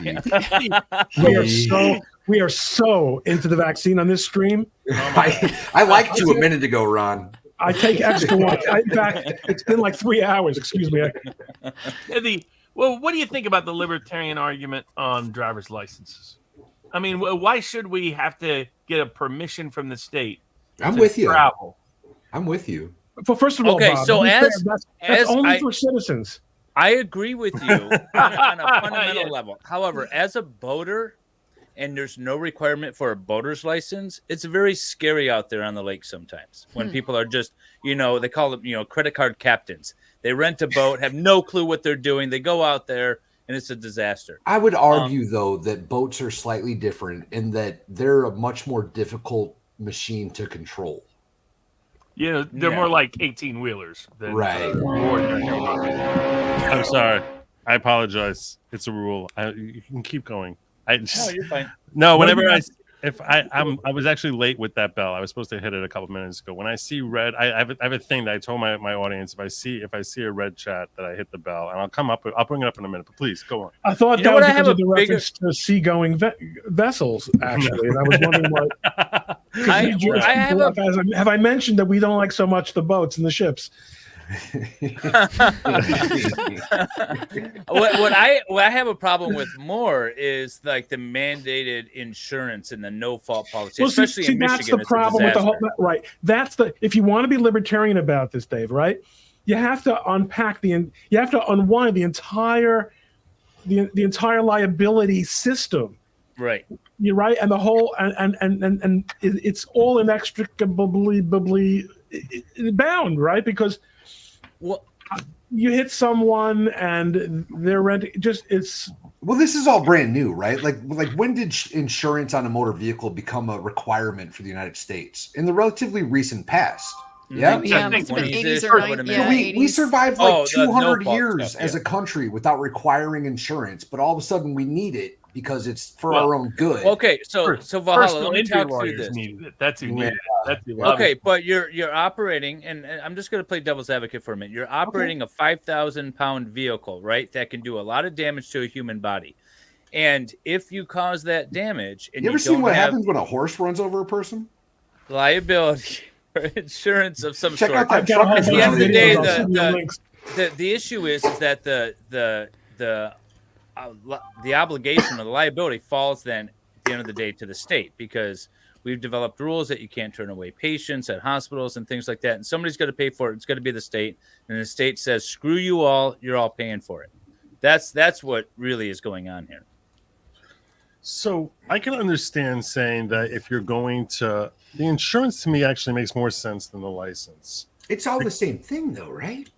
I mean, It's all related.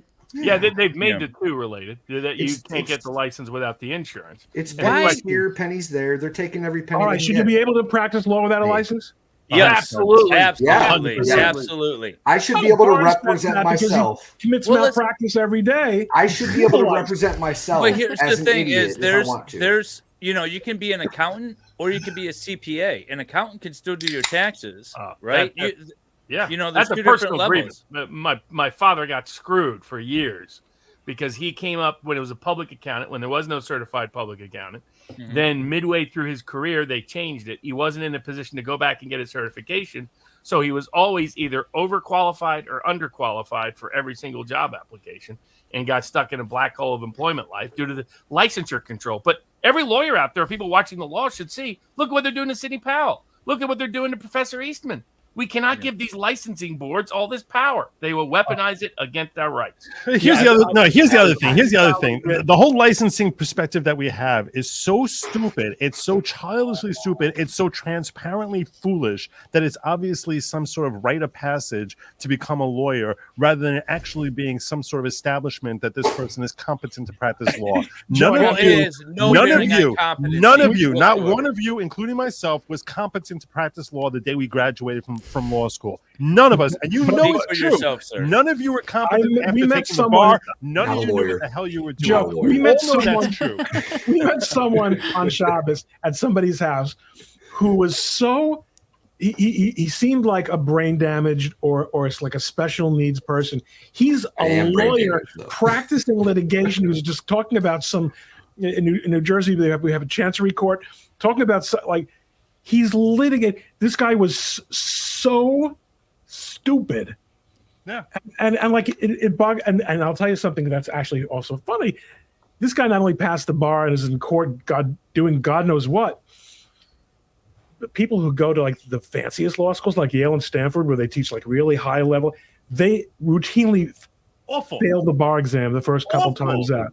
Because Stanford, the way they reacted, they're screaming, we're not going to listen to this judge who we don't like, and they're acting like 4-year-olds and screaming at him, trying to get him thrown out there. And then the dean of DEI or the dean of wokeness comes in there and says to the speaker, you should have thought about whether or not you came in here, because is the juice worth the squeeze? We all saw that, how the number 2 law school in the nation embarrassed the hell out of itself in when they brought in a special guest speaker to come in there and speak to them. And you want to tell me that these law schools are turning out some heightened product rather than someone who actually would sit in a bar or sit working in a practice for 2 years and actually study how law is actually carried out, law is actually practiced? You think that they know more law than a paralegal who's worked somewhere for 10 years? So I'll tell you right now, my honest opinion is not even close. No, not even. Tell me that any of you disaagree with me on that. I do.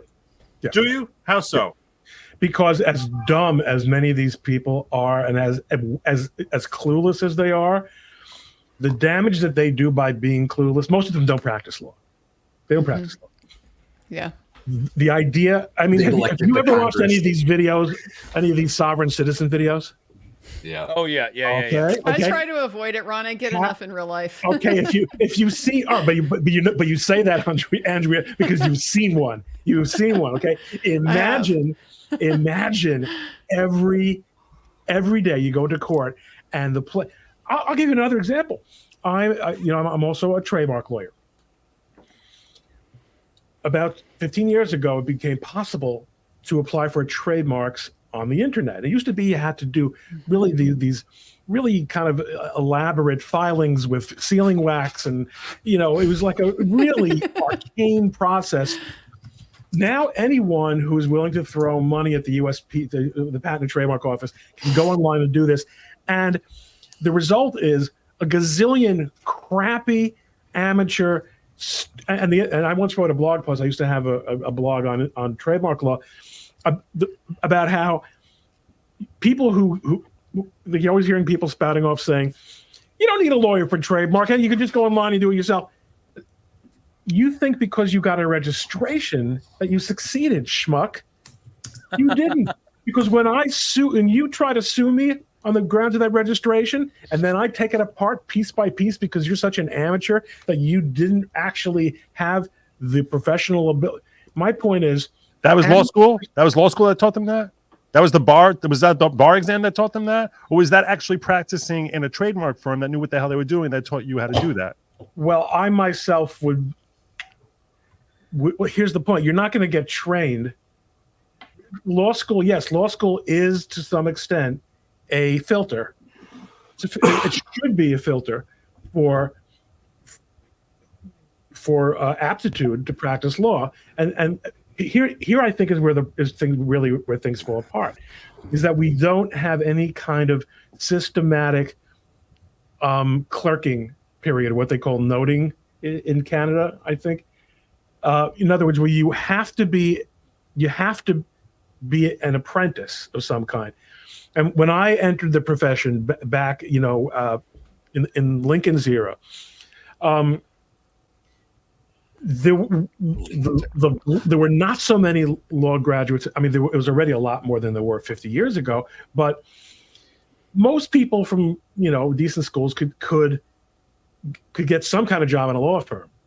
Like this idea of people coming out of law school and just hanging out a shingle and advertising on the internet and doing TikToks to bring in business would have been like so preposterous, because of course you have no idea what you're doing. But there's such an oversupply of lawyers, of law school graduates now, that people cannot get that training that you're referring to. But I still think it's necessary, not sufficient, but necessary to show, notwithstanding this dumbbell that we met last weekend, show us that you can master a body of knowledge. Can I push back slightly? No, I invite every one of you to push back, because I could not disagree with him more. So just so everybody on the panel is aware, I am not a lawyer, right? I'm far from a lawyer. I'm a disabled veteran turned goat farmer in East Tennessee. Like I am not at the same greatest level. state of the union, the greatest state in the union. But literally the exact opposite of a lawyer. So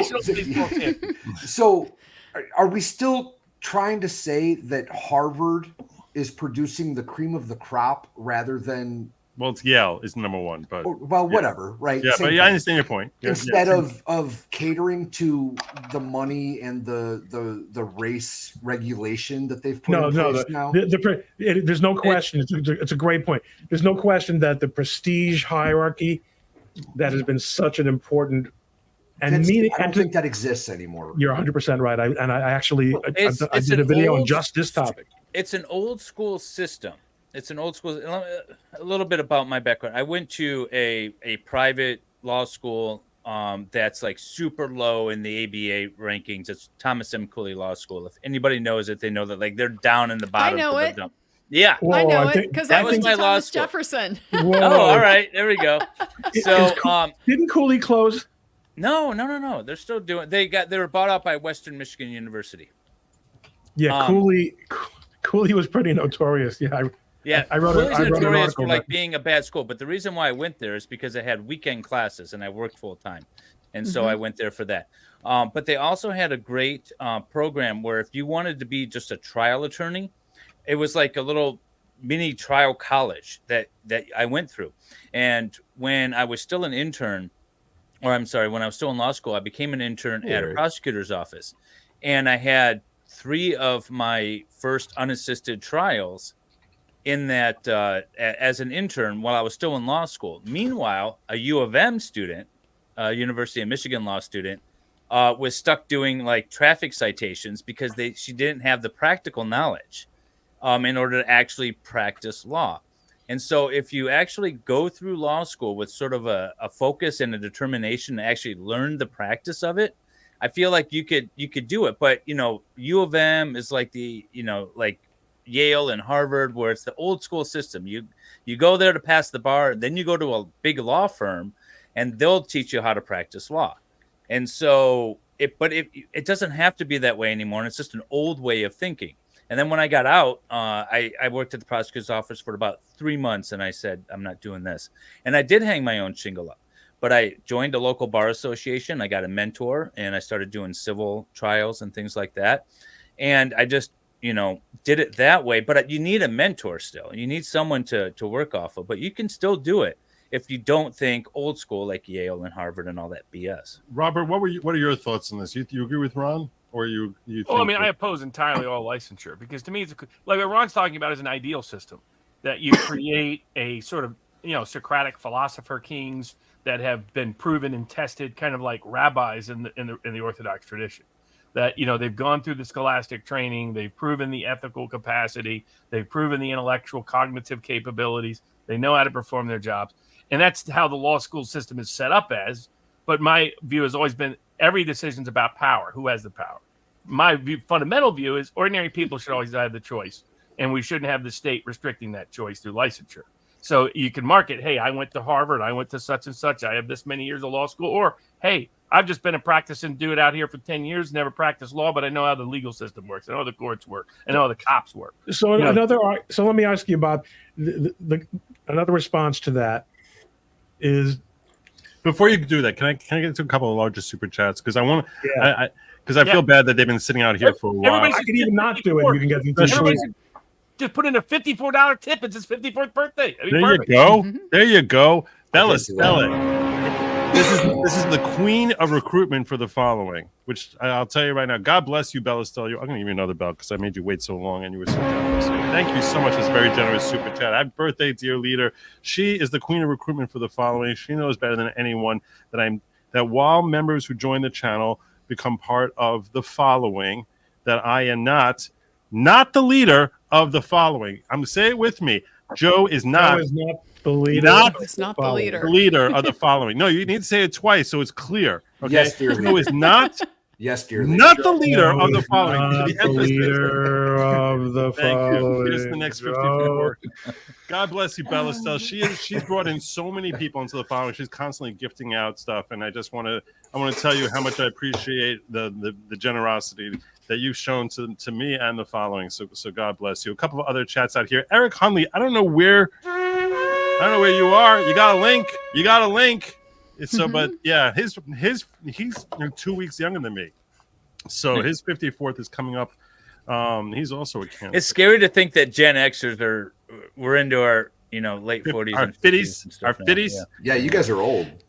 No, Joe, I got a question for you because Yeah. I have a theory about Gen X. I have a theory. There's really two Gen X's, and it kind of depends on where you fall. Are you early Gen X? Are you late Gen X? And you're kind of right there in the middle. And so I would like to know: are you a here we are now, entertain us Gen Xer, or a bless the rains down in Africa Gen Xer? Wow. I do bless. That's a girl you marry. I knew it was going to be Africa. I knew it was. That is impressive. That is good. Yeah, I bless the rains down in Africa. Thank you very much. Thank you very much. I see that in you, Joe. I see that in you. I'll tell you, so you want to talk about licensures and artificial. I'm considered a boomer, okay? I'm born in 1963. Everything was ruined by 1963. The real boomers had used everything up. We were left with disco. they had Woodstock. We had Saturday Night Fever. Oh God! Okay? Oh God! I had Pop Goes the World. So, yeah, there you go. J.H. Schwalbeck says, Joe, if we had no tracksuits, can we at least get hoodies where you cut the hoods off? Bless them and send them out. Joe's mall wear. Happy birthday, bro. That's not bad. That was pretty solid there. Happy birthday to you. Cheers. Thank you so much. I'm hitting up the horns. I'm getting the horns out of the way. So we're doing that. Nurse Weezer says, Joe, come on. Take off your hat and show them the horns. Yes. I see what you did. Texas is a 2A sanctuary. What does this mean or do? It's a lot of nothing. Happy birthday, Joe. I agree with you on that. Let me get to the other horns here. Debbie, thank you for the 50. Assange's plea deal requires an affidavit from WikiLeaks that they destroy all remaining classified docs. Explains the timing of the deal. Besides the Hillary emails, what else do you think they have? Happy birthday. This is a perfect question for Robert Barnes Because I think I mean- you're all about Assange, right? Assange let them believe he had tons of stuff. No one ever fully knew what he did or didn't have. And he was constantly using that as potential leverage. And it's the reason he never disclosed it. That if he did have it, it wasn't in his interest or incentive to disclose it because it was one of his key bargaining chips to get the government to do the deal that they didn't want to give him, which was time served. I mean, and some people were worried that the government was going to betray it. I thought under the circumstances that wasn't going to happen. Smart of Assange's team. I know some of those people. They made sure it was in the Mariana Islands to make sure he didn't touch ground inside the continental United States. That was a smart choice. And he's out. He's back in Australia, where Tucker Carlson is, by the way, at the same time. So we'll see if he and Tucker get that out. Convenient. Yes, exactly. But yeah, it was smart of Assange let people believe that he had tons of other files that included classified secrets, embarrassing information about powerful people. Some people thought he was bluffing, but nobody knew because he had a track record of showing he wasn't bluffing. So we'll never know what was in those files. In all likelihood, knowing Assange, whether everything's fully deleted or destroyed, well, he's Assange.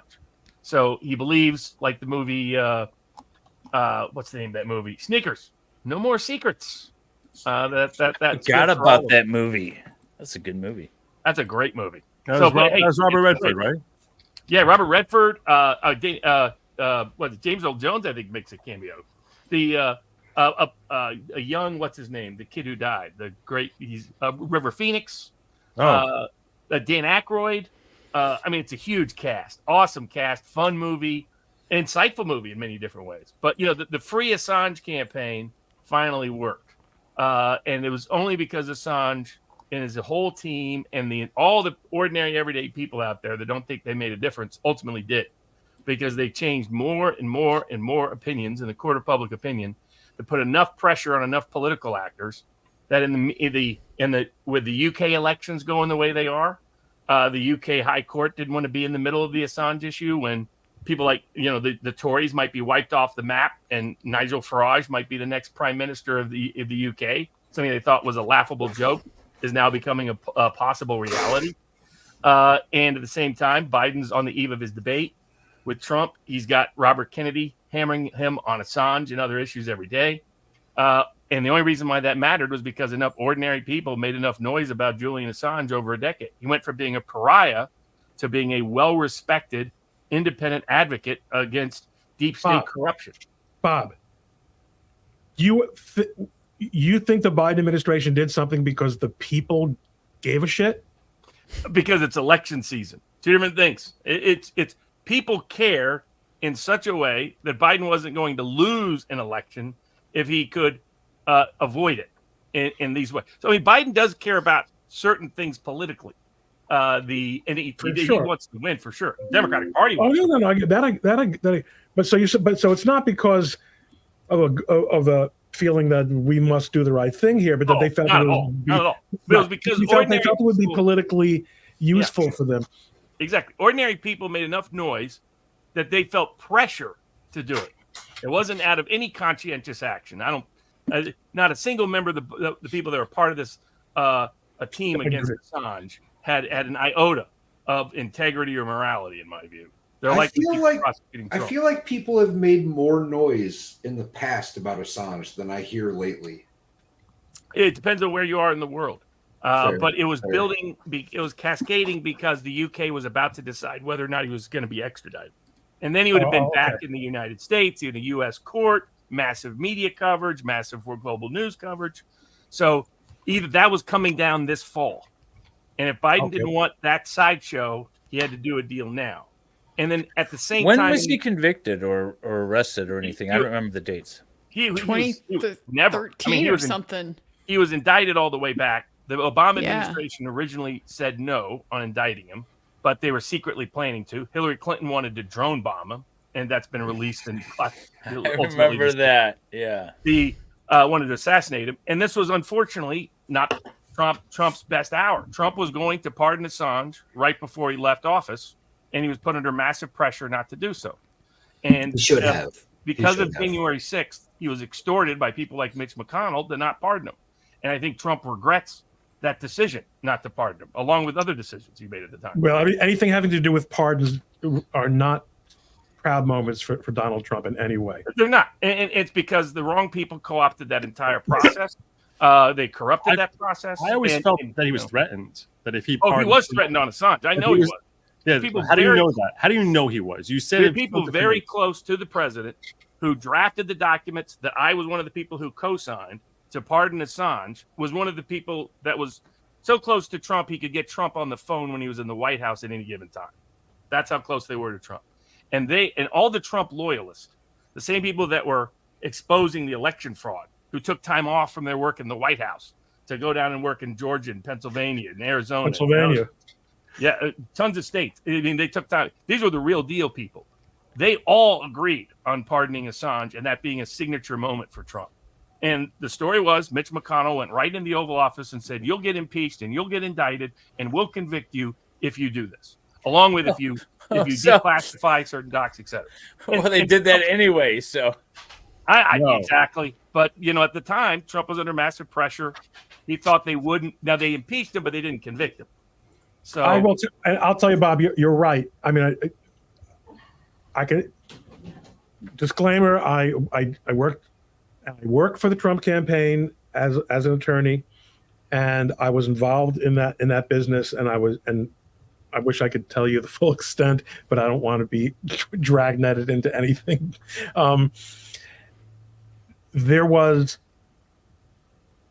Trump really kind of lost control of his political instincts as soon as the election, on election day. And everything was being run through a couple of White House lawyers whose names I do recall, and who were definitely not what you would call MAGA. But he was pissing his pants. Oh yeah, they put massive pressure on. They tried to keep me out of even helping out initially in Georgia. No, Bob, that was me. So yeah, there's many stories there, but it's still a great day to see Julian Assange be a free man. It's horrendous what happened to him for a decade. Man is a hero. I don't care what anybody says. He's a hero. He's a hero. Period. End of story. As a U.S. veteran, he is a hero. Well, on topic with sharing information, I want to get your thoughts about this upcoming debate, and specifically what Tim Pool has made public with respect to our ability to share this debate and restream it for ourselves. And I'm going to give you this clip right here. Dak, that was supposed to just start rolling. Dagnabbit it. I'm going to refresh. Tim Pool's got to have you on, Joe. He should cover the gag order. Your challenge. Talk to him. No, you don't talk to him. You got to talk to Cassandra. I'll talk to Cassandra. Joe. Talk to Cassandra. Yeah. All right. So here's Tim Pool. I'd be thrilled to go on there and talk to him about my efforts to ungag Trump. By the way, while I'm here and there's 3,000 of you watching, I am 50 people away from 39,000. So if you could hit like and subscribe, I would be most obliged. I'm sitting here with such a fine panel. From what thousand? From 99,000. Thank you. Oh, you said 39,000. Did I? I was like, man, what happened? Now you see why. Maybe I was just thinking that YouTube is just constantly yanking people away. So who the hell knows? Maybe it is 39,000. When I last checked, it was 98,940 or something. Yeah, this should be the night. This should be the night, Joe. It should be the night. What a nice birthday present that would be for Joe. To hit. I'm not even asking to hit 100 tonight. Just get me to 99. There's no way that anyone's watching this and hasn't subscribed. What kind of scumbag would that be? What kind of you sick mother? Oh, sorry. Let me get to what Tim Pool was talking about here. From YouTube last week. I received a message from YouTube last week asking to hop on a phone call to discuss the RNC and the presidential cycle. And I said, sure. I briefly spoke with some individuals at YouTube earlier today who made it clear that CNN reached out and is expressing concern. I don't know the full extent, but making it known that YouTube better contact their news programs over the CNN debate. Now, of course, like all presidential debates, which is the epitome of civic responsibility, it is of civic participation. We will provide live commentary and fact checking on this presidential debate, as we have done for every other, so long as this show has been around. In a show of good faith, YouTube asked me to reach out to CNN to see if there was anything that they would be looking for in this regard, because apparently they are asking other networks who are doing the exact same thing to abide by certain restrictions. And I said, okay, I'll reach out. To which the immediate response was something along the lines of confirming we will not allow anyone on YouTube to use this outside of, CNN granting certain platforms, basically saying, you can't do this. And my response immediately was, commentary on presidential debates is the epitome of fair use. Hope that helps. This Thursday will be particularly interesting. I think that news is big. I can't really put that succinctly in 80 characters for a YouTube headline, but this is massive. That CNN is pulling this move. We saw something similar that Fox News had done. Fox had filed several takedowns on various shows, including ours, but they abandoned their copyright claims because this is unquestionably fair use. Yep. We have the two people running for the president of this country, one of them the current president, and we're going to fact check and we're going to comment and we are going to call them out in real time. Yep. If we can't do that, if no one else can, then that's severely limiting civic participation, and it's allowing a biased network that in the past has likened Trump to Hitler to control who can and cannot fact check this man. And as we know, with special rules for this debate, they are seeking to control that narrative. And I believe that is exactly why they reached out to YouTube and why YouTube reached out to me, because they don't want anyone to break their narrative. That's the dirty game they're playing. It's going to be a fun Thursday. So there you go. Now, I certainly had been planning on restreaming this, as I'm sure perhaps others of you were as well. I don't know.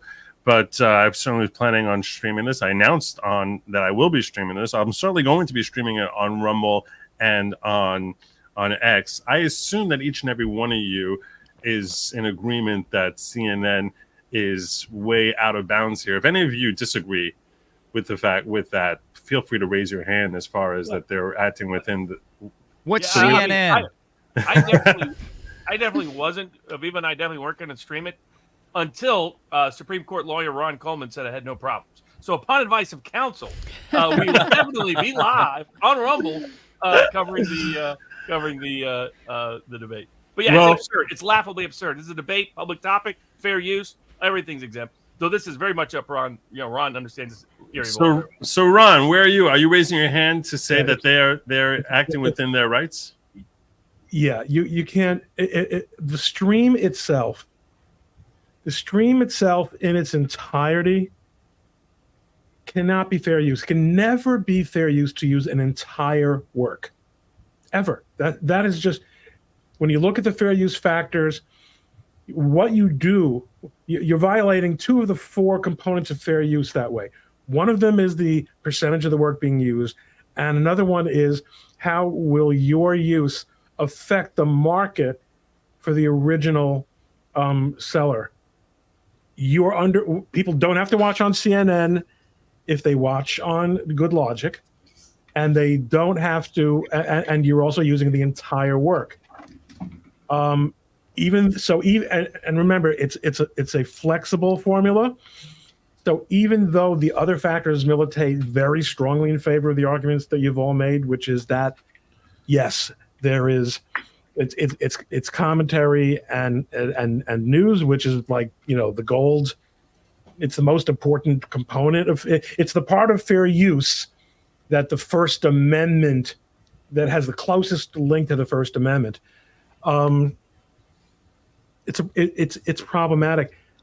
I think I say all this with a very firm belief that copyright law is an absolute train wreck, and what YouTube has done to copyright law and with copyright law has turned that train wreck into an ammonia spill train wreck. It's an absolute disaster. And since we have a completely dysfunctional legislative process in the United States now, I don't think I'm going to live to see it solved. It seems like there's copyright on YouTube for special privileges with or people that have a lot of deep pockets. But I have one question, if you don't mind, and Joe. And Hi, Valiant Ron, Renegade. This is Valiant Renegade. Do you guys all know Valiant Renegade? Anyone here? I don't. I do not. Except for you and Ron, I don't think anybody else on this panel I've actually met. So it's very nice. And happy birthday, by the way, Joe. Thank you so much. Valiant Renegade, as you can tell just in his opening words here, is not just the envy of the podcasting world for his speaking voice, but he happens to have a phenomenal podcast which really focuses. I'll let you do the 30-second pitch as far as what your channel is about, because he's not an attorney. I wasn't coming on here to pitch, but except for let's get Joe to 100K, please. I mean, we're way past due on this. I mean, we can make it happen. So well, I appreciate that. No, I put Hollywood through the business and financial lens of reality. That's our spiel over there. Been 20 years in the financial planning industry as a professional, running a private practice, and love talking about movies ever since I was a little kid with my dad. So we put the two together. So we cover a lot of the Hollywood and pop culture stuff from the business and financial side. Like, we kind of made it famous on YouTube to live stream Disney earnings calls as they were going on. We have way more people watching us on YouTube cover the earnings calls of the big Hollywood companies than actually watch them on their actual shareholder websites. So it makes it entertaining. But I had a question about this. It's fascinating what you say, and I understand completely, Ron. I mean, if you just restream something start to finish, unchanged, unencumbered, that would be a reasonable copyright violation in my layman's judgment. Infringement. Yeah. So what is, or is there, as you stated, their copyright law is kind of a mess. Where's the fine line? Do you have to make some type of commentary every few minutes, every few seconds? And I know that's kind of a loaded question, right? And I'm curious as to what your professional read on that would be. Like, where would Tim Pool have to draw the line?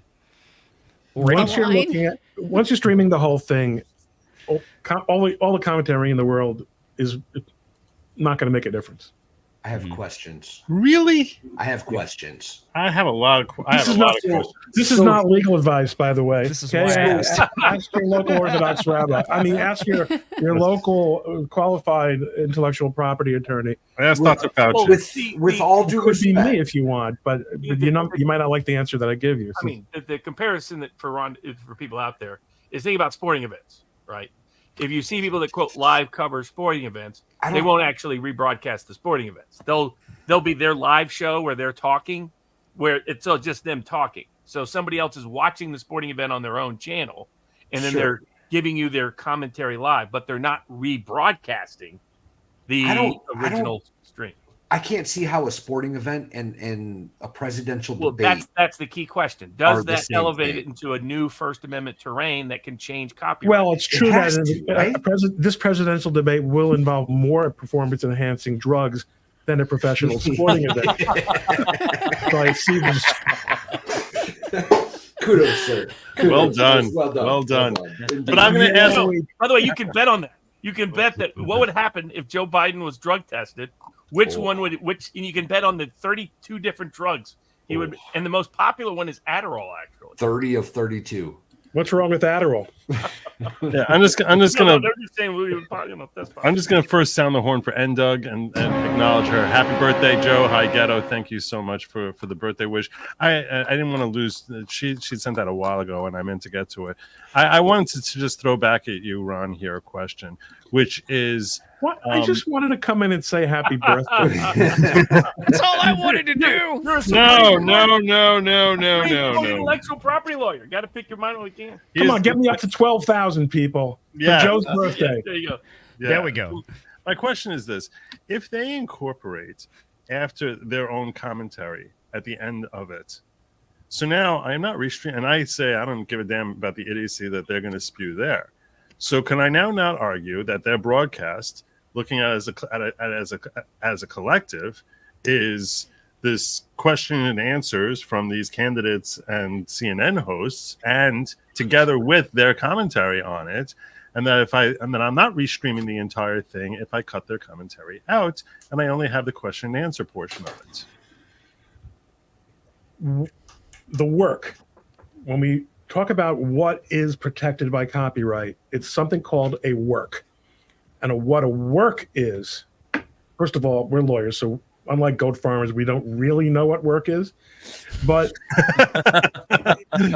as defined by copyright law, a work is a tangible manifestation of creativity. So one of the outrageous things that I wrote about years ago on the old Likelihood of Confusion blog was the way the Martin Luther King Foundation has enforced the rights in the I Have a Dream speech, which the speech itself is not actually the subject of copyright, but the recording of MLK giving it is, because it was recorded on film, and that's a tangible. Now you could also you could have recorded it as a as a speech.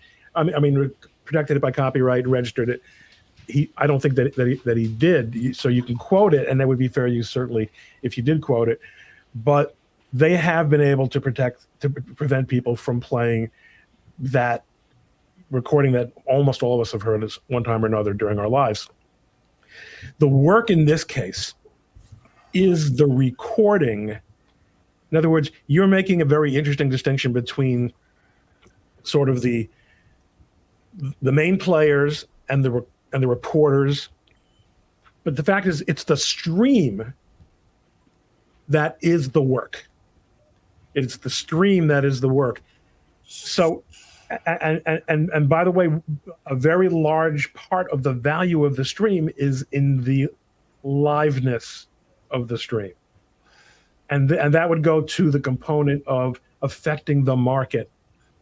And by the way, I don't know exactly how these deals are made, and Valiant maybe comes closer.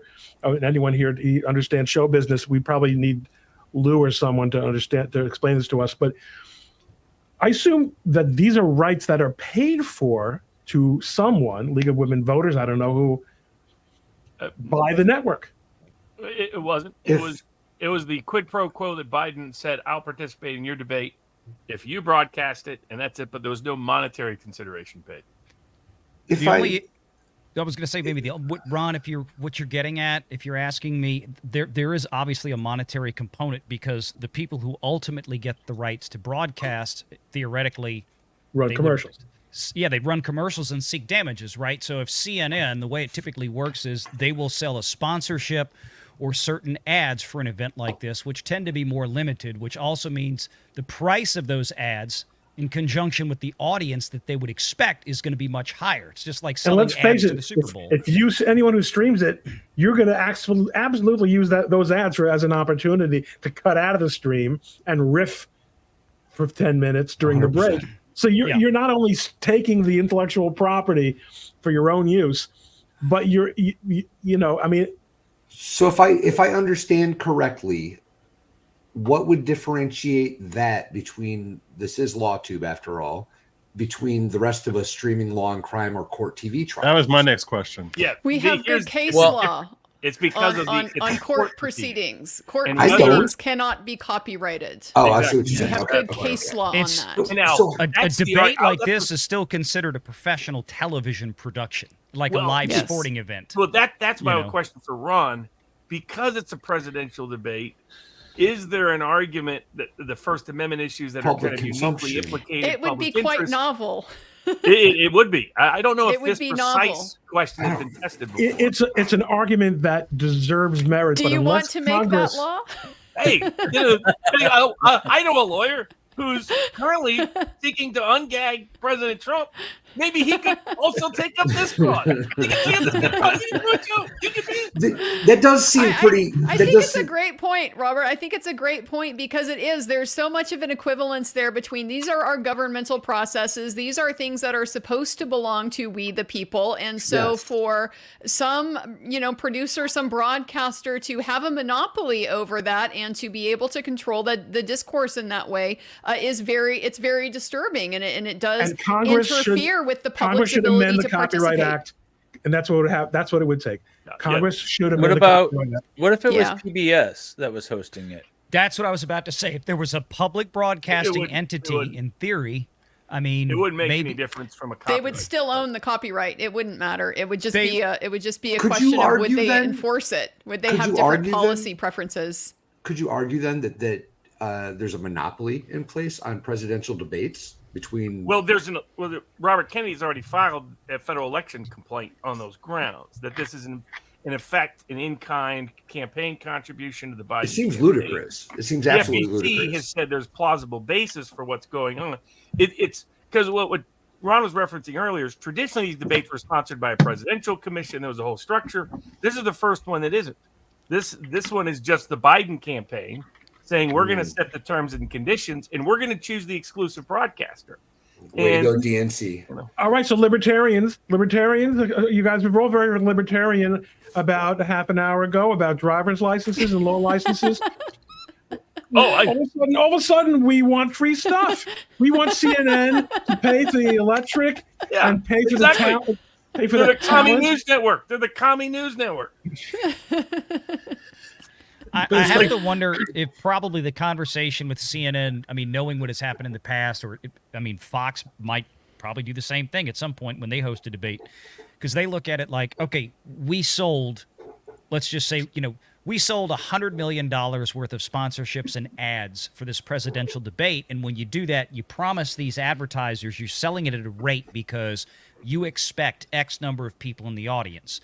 Well, if half of that audience doesn't show up because they're watching it being rebroadcast by somebody else or somebody more talented than CNN, that too, on YouTube and all this kind of stuff, I mean, then there's going to be a financial impact to CNN or anybody else hosting that debate for sure.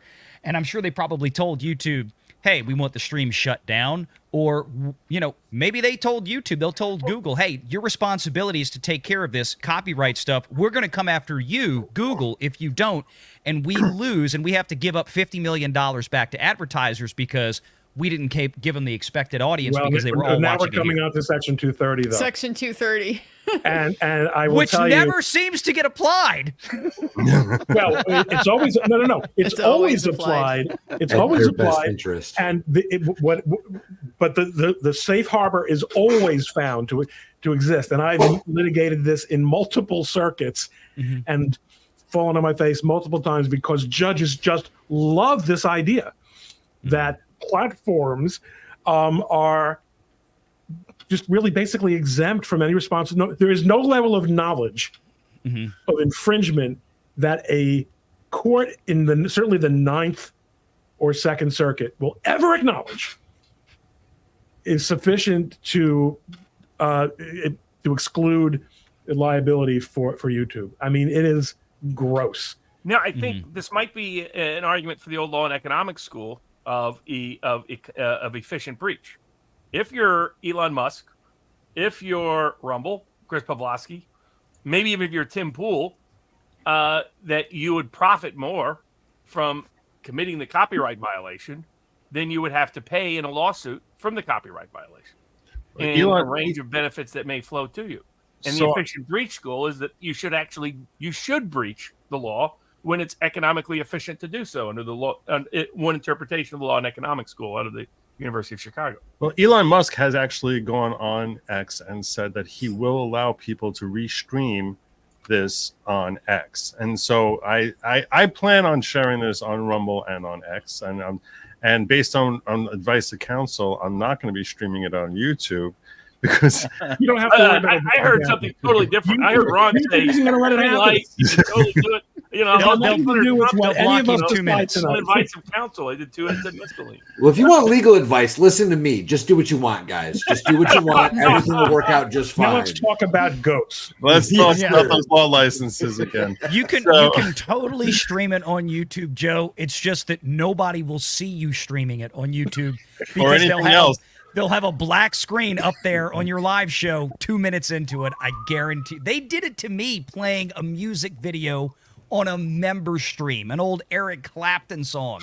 I mean, just on a member stream, a non-monetized live stream. They will kill you on music. They've gotten a lot harder on it. Yeah. This was a non-monetized member stream. Yeah, divorced. Then what struck us when I mentioned what was on a Vice show, and I didn't even broadcast anything from the Vice show. but because I referenced it, it got flagged in the algorithm and they blocked the show. Thank you. We haven't had enough pedo references or stuff like that on this stream. I'm great. so glad I missed that part. Joe, I wish I could stay, but I gotta finish some work tonight. I just wanted to I hop appreciate in you and say popping happy by. birthday. I'm sorry Thank I didn't you see so it much. earlier. I kept looking in Twitter DMs, and I'm like, I guess maybe he forgot. I don't want to bug him. You know, And then Joe I has looked, this and annoying s- habit of I sending. said I was going to send of it to Twitter, and then I ended up sending it through. How do you send a StreamYard You link? texted to it a to me. text? So now I have to then copy and paste it into WhatsApp so I can get it on my desktop. Oh no, I could just memorize it. You know what? I think I've sent Joe probably 15 messages on Twitter. I don't think he's seen a single one of them. Not one. No. There we go. I usually you have to do what I do. You send Joe something on Twitter like a StreamYard link, and then you pick up the phone. Joe, check your DMs, man. This is literally what I have to do. He literally does. It's like Thank he'll wake me up I on a was- Sunday at 2:00, and I'll be like, "Oh my god, it's 2 I had o'clock." to- He's like, "Are you coming? Are you coming?" And I'm like, "Oh crap." I DM'd him something the other night. He was covering something, and I DM'd him like, you need to look at this while you're talking about it. He was trying to figure it out, and I had to text him, and he didn't see that. And then I super chatted him. I thought, I was like, Joe, would you please, in the super chat, would you check your texts? I had to keep going around. Man. Imagine what an amazing. I'm sure Joe it never occurred to Joe that might happen. Yeah. Well, he is 54, y'all. Cut him a little bit. I was only today. I wasn't 54 when all this happened. It's only gonna get worse. The magic number.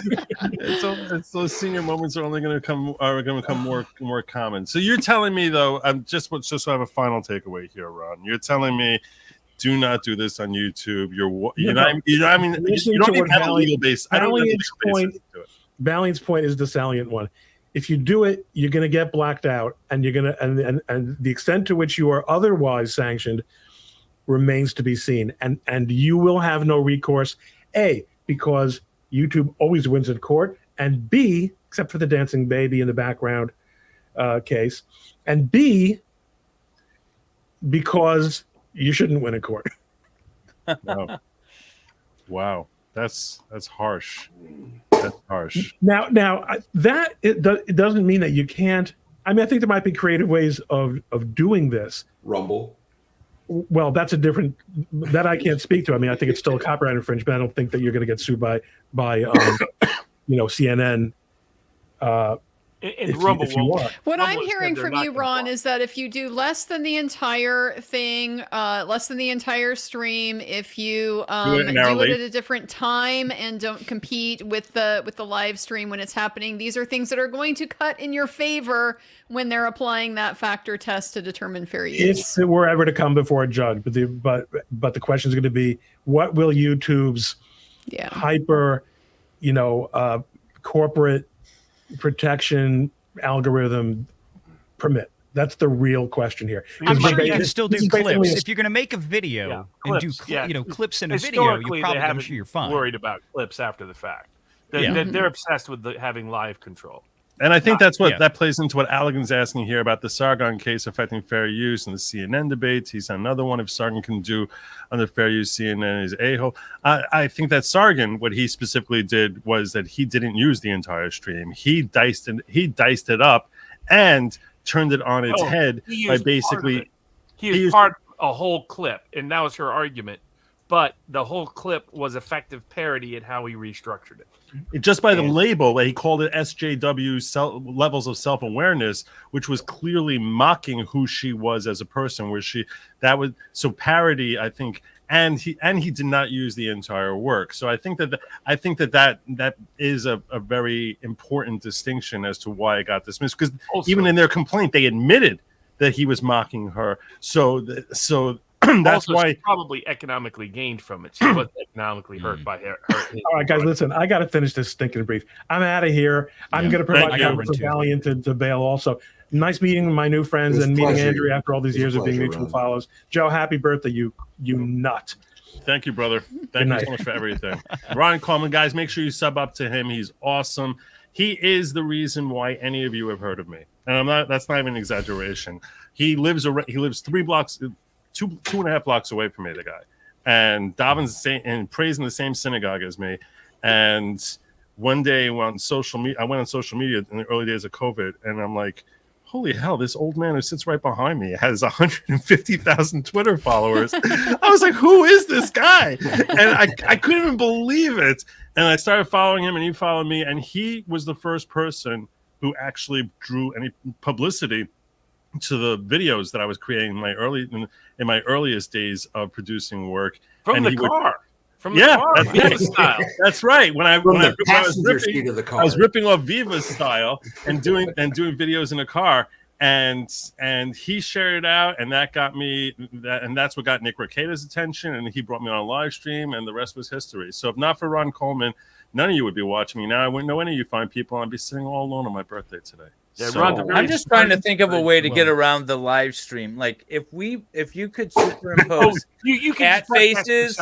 And then, like, threw in, like, every once in a while, like, a cat fighting sound or something in the background. Would you make it like a parody and then just stream it live? This is why try it and let me know how it works out. You want to know why it's so frustrating? It's later, brother. Thank you so much. I'm sorry, John. I didn't want to interrupt you before. Take care. Nice to meet you guys, brother. Thank you so much. Take care.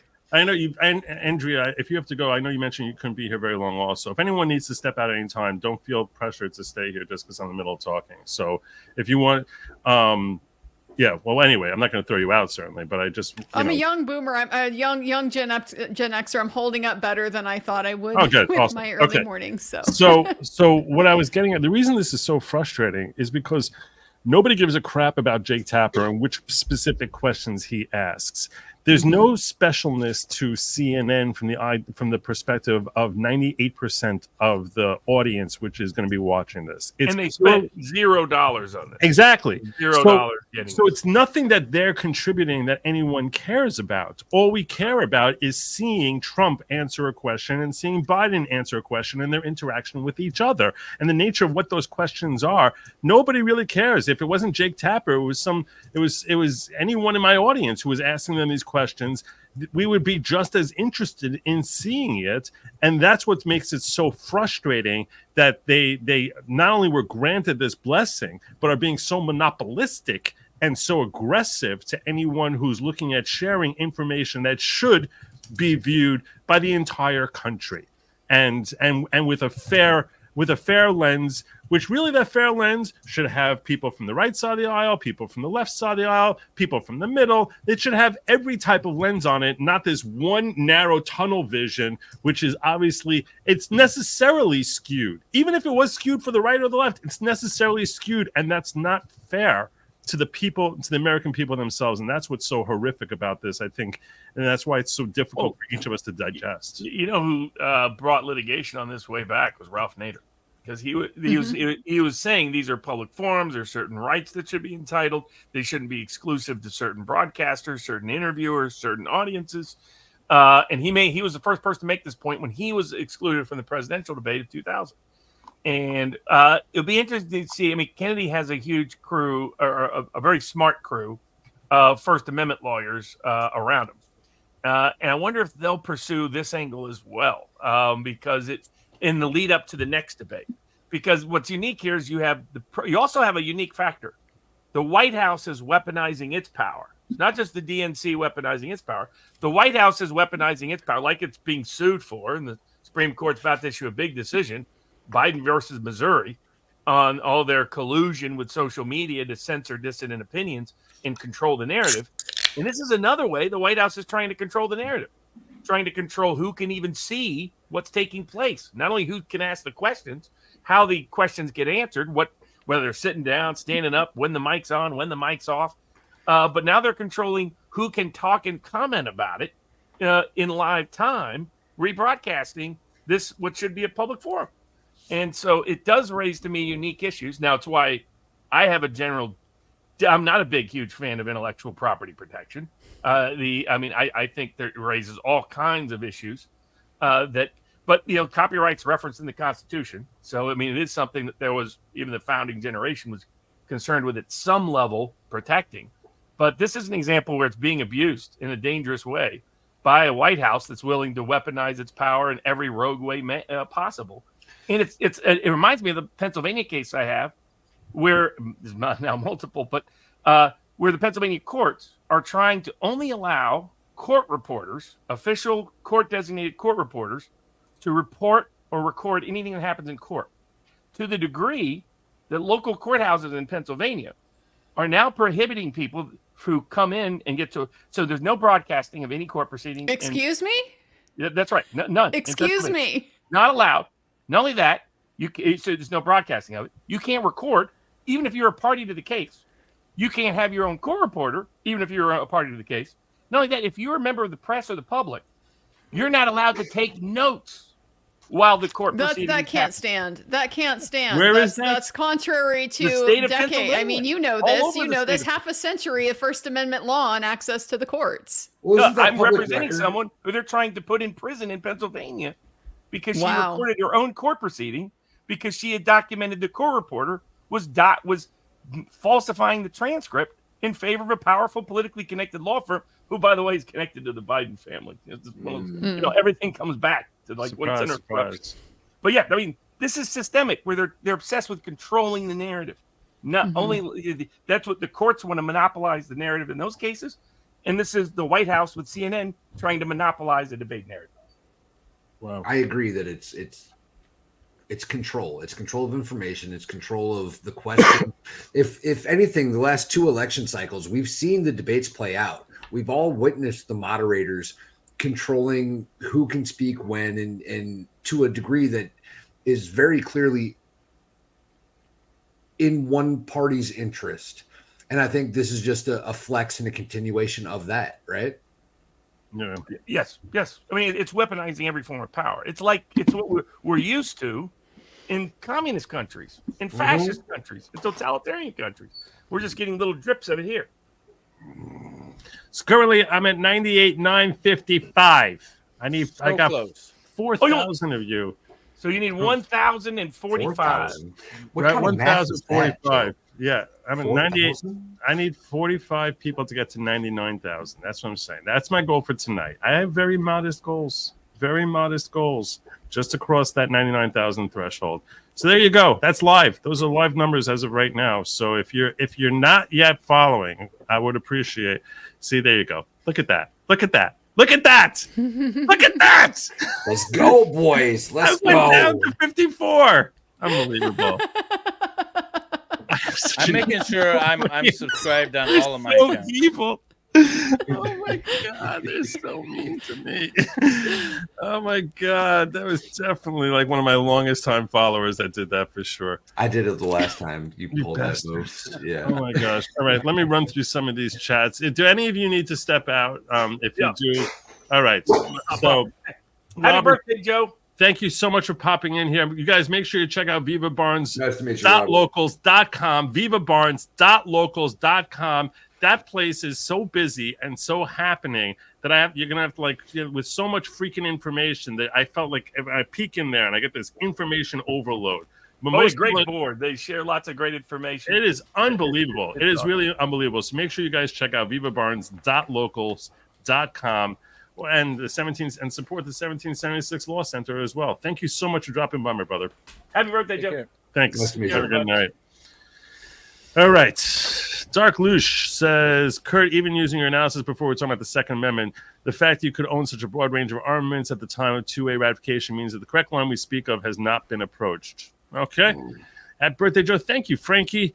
Barb loves Alaska, not breaking, but interesting. House Speaker Mike Johnson confirms that the House will be filing an amicus brief in support of Steve Bannon's appellate case over his congressional contempt judgment. You guys following that at all? If not, I'll leave you be on it.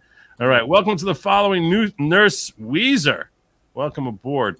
I believe the Bill of Rights are absolute, should never be changed. All arms laws are inclusive. Included in included the absoluteness. There you go. Stupid people are worse threat than guns. Well Agreed. said. Who's the guy who beat Jay Bowman? Oh, so he's some Democrat, like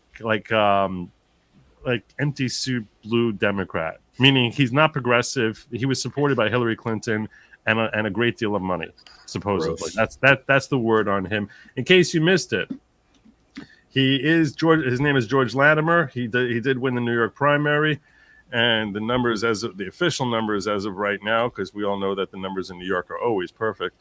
It's 44,371 to 31,555, 58.4% to 41.6%. He is considered the winner, George Latimer, with 84% of the votes in. So only 15,000 remaining. So there you go. There you go. Congratulations to George Latimer. May you lose the upcoming election, general election. But thank God we're never going to have to deal with Jamal Bowman, because that guy is just... He's the guy who pulled the fire alarm when he wasn't happy about the vote that was being taken. So he pulled the fire alarm. I remember that. Isn't that a crime? No punishment, right? You would think there would be. You would think there would be. You know, he said he was trying the emergency escape or something. I'm pretty sure Yeah, I know he had some kids in excuse. school that got arrested for pulling the fire alarm. No. I could be wrong, but I'm pretty sure I remember that. Cops were involved. It was a big thing. Yeah, back in the day. That was like a big prank Well, it that we depends used. on why you That was did a it. common prank in the 80s, right? That was in the Wow. 90s. And okay, you're not that much younger than me, okay? You got the gray beard. Don't start making like, oh my gosh, oh really? Like Hey, 2 Joe. years ago when you were in Joe. high school. I was born in 84. You were not. I swear to God I was. I'm I'm 39 years old until well, you next have month. attained. I'm not saying it because you look old. No. I'm saying you've attained wisdom. I've lived a stressful life, my friend. Yeah, I've done some things. Maybe that's the secret to looking young is just do nothing. That's it, I think. Nothing. That's Just that's the secret of my success is to accomplish nothing. swim a lot. That's what So you need to do. we have an explanation for this. All arms laws are, she's saying, unconstitutional, not INC, and that she got autocorrected. Tammy Joe saying happy birthday. Thank you so much, Tammy Joe. You're really too kind. Cheers. Allegan says, I bought some shoes from a drug dealer. I don't know what he laced them with, but I was tripping all day. No. I did say I'm going to pay 10 times. That's pretty good, actually. That's like 3 puns in one joke. That's pretty good. Yeah. It's got layers. I still think Hawk Torah is the best super chat so far. No, it goes by what makes me laugh. Oh, what made me laugh hardest was this one here. This is the one that I said I'm going to pay 5 times the cost of the super chat, up to $200. 5 times the cost of the super chat for whatever makes me laugh hardest. That's still ongoing. If you want to drop a super chat, but the ones that make me laugh are the ones that tend to be, I don't know, a little bit like laced into what we're talking about. I see what you did with the lace. Yeah. Yeah. What did Biden say to Zelensky after handing him his last check? Hawk to it. You are aware of the Hawk Tua thing, right? Yes, that's why I think this made me laugh out loud. I thought that was funny. I thought that was very, very funny. Daughter of a preacher, I hear. Is she really? Yeah, I've heard that. I also heard she was a preschool teacher. I also heard that she got fired, but a lot of that I'm sure she's probably doing better now anyway. She already has merch, which makes her like way more advanced than me. Dem SJWs are worse than never mind. Huck Tua, someone beat the cobwebs off Joe's thing. I don't know what that is. Happy birthday, get yourself a slice. Thank you. Senator Warren is descendant of the Huck Tua tribe. Not bad. Happy birthday, Joe. My son turned 5. Oh, happy birthday to your son. That's awesome. Good, Robert. There we go. Rabbi Yashav wrote a book explaining there's no Torah leniency for smoking. It's completely usher, which means prohibited. I never read that book. Thank you very much. I totally agree with seatbelt law is bull. When did the government get the right to tell me what to do with my own vehicle? 1987. I don't know. I'm gonna brag for a minute here because I actually had the pleasure of getting to litigate the basically sovereign right of Indian tribes to be free from government state licensing for motor vehicles, insurance requirements, all the stuff that we've been talking about. It's a very, complicated structure that we have with Indian tribes where they're not specifically answerable to Congress, except that they're only specifically answerable to Congress, except that Congress has passed this legislation that has enabled states to pass criminal laws on Indian reservations, but it's subject to these very stringent requirements. It's all very complicated, and I couldn't get the court that interested in it, but I remain convinced I was right. I did actually get to litigate it and file a brief on it, so that was very, very exciting. That was my big kind of libertarian moment. You know what's interesting? I do a handful of parental termination things in my practice. And when it comes to parental termination, the standard is clear and convincing evidence, unless it's a tribe member, and then it's beyond a reasonable doubt. Really? Interesting. Yeah. Really? Yeah. They have And there's a more lot of things protection. like that. More protection, yeah. Yeah, ICWA's got a lot of protection for tribes. For tribes to participate in the whole like removal process and intervene and so Yeah. forth. Well, that's how they got Oklahoma back, right? What? What do you mean that's how they got it back? Didn't they get Oklahoma back? Isn't that now? There was that decision that it's yeah. it's Indian country for purposes of I think for criminal jurisdiction or Yeah. something like that. But it's very limited because tribes only have authority to criminally prosecute tribal members. So it really just dealt with tribal jurisdiction over their own internal criminal systems. It doesn't affect people who are not tribal members. Yeah. You know, I'm that's just why they got excited I saw the tribal police officer go ham on those protesters that were blocking. When he drove through the trailer thing. Yeah. Yeah. Dude. Yeah. He gave Is that it? 0 Fs.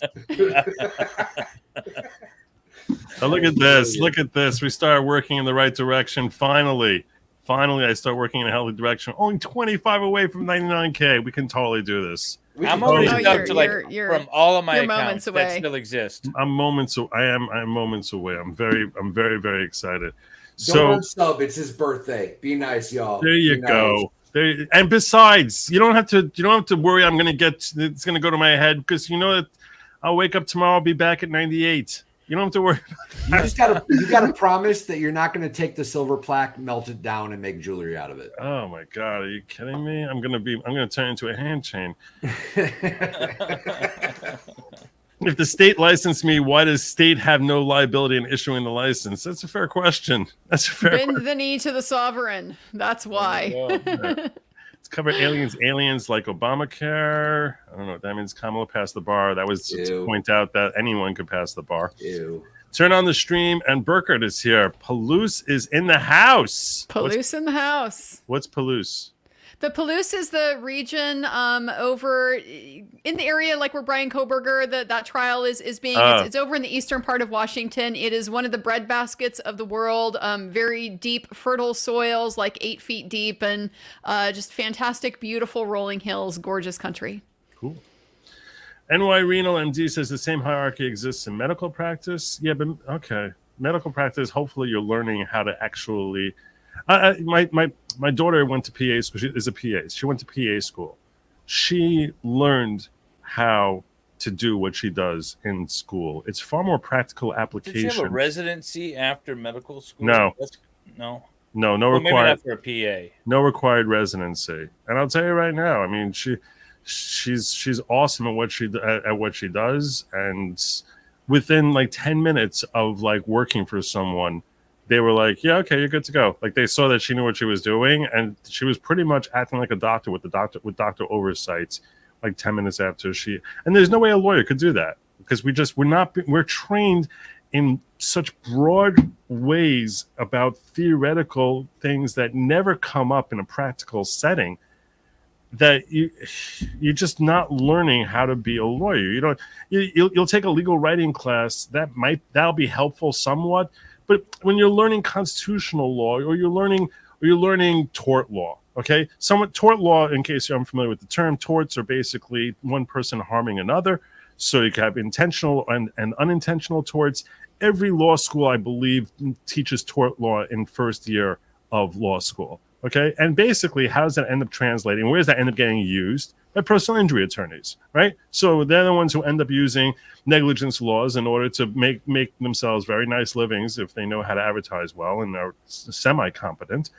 And they're going, and everything you would think that they need to know, they learn in tort law. But that's garbage, because nobody who took a tort law class is able to be a personal injury attorney. That's not going to teach you how to actually engage in the local civil procedure you do, to understand how to try a case, to understand how to present your motions and to present your arguments, how to get your client ready for a deposition, how to collect your evidence, how to frame your discovery. It doesn't teach you any of that stuff. And the only way you actually know how to do that is by working for a law firm that's been doing it, and they train you there. And that's why I'm saying that everything they teach us in law school, yeah, the underpinnings as far as understanding that you have to understand what proximal cause is, So that you'll learn in law school, but that's not something that really comes up very much. You know, you'll have a specific issue about proximate cause, which will come up, which you have to sort of understand. We can have these nice theoretical conversations, and because we, you know, if the lawyers who are here all went to law school, we have a great deal of overlap as far as understanding how the law in general works, but that's not the same thing as actually litigating or even drafting an agreement. It's just not the same. And every lawyer who practices it, no one would disagree with me about this because it's so obviously true.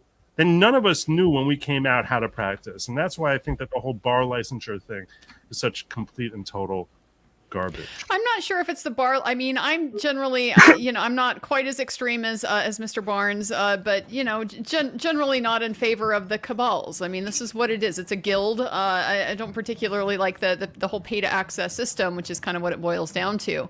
But are we talking about Pacer? What's up, Ian? How are you doing? At Runko. the same time, I think you have, yes, of course, a very legitimate point that there's no practical component to legal education. And it's kind of, legal education is following the same sort of track as education everywhere, which is just this collapsing of the standards. I think I just recently read that ABA is no longer requiring evidence to graduate. You'll be able to graduate and go and take a bar and be a lawyer, be a practicing lawyer, and you won't have taken evidence. You won't have learned anything about rules of evidence. And that's evidence kind of was the most important. useful course I took in all of law school. Evidence is very useful. It's the one that you will use like over far and over more again than most of your other classes. Yeah. If you're doing trial practice, like evidence courses win and lose you cases. Yes. The number of cases I've won because the prosecutor is like, hey, here's this, you know, and now I'm going to tender this. And I'm like, actually, objection. And the prosecutor doesn't get that piece of evidence in and the whole case falls apart. That's lots of cases. That time I won a best evidence rule objection. Okay, like I'm going to stunt on that for the rest of my life. Like if you don't take evidence class, how are you ever going to do that? You're not going to have that moment that you can talk about on the stream. Well, you can get a PhD in hearsay, you know. So, I mean, just even the hearsay portion of evidence is so important to understand. 100%. Yes, it's true. Evidence is a very, very useful course, and it is something that has been on the bar forever. It's on the multi-state portion. It's one of the 6 topics they cover on the multi-state portion of the bar. And yes, that is one course which, you know, that's as practical application as you can probably get. I'll disagree with you on this, that you say it's the collapsing education system. You think that in law school that they had 30 years ago, 50 years ago, 100 years ago, that people came out knowing how to practice law as a result of taking constitutional law, taking tort law, taking real property. I mean, real property is what you think. It's about land, okay? So real property law is another course that they teach. Contracts, you know, contracts is somewhat helpful as far as helping you understand the basics as to what is a contract, but it's not going to help you win a contract dispute in courts.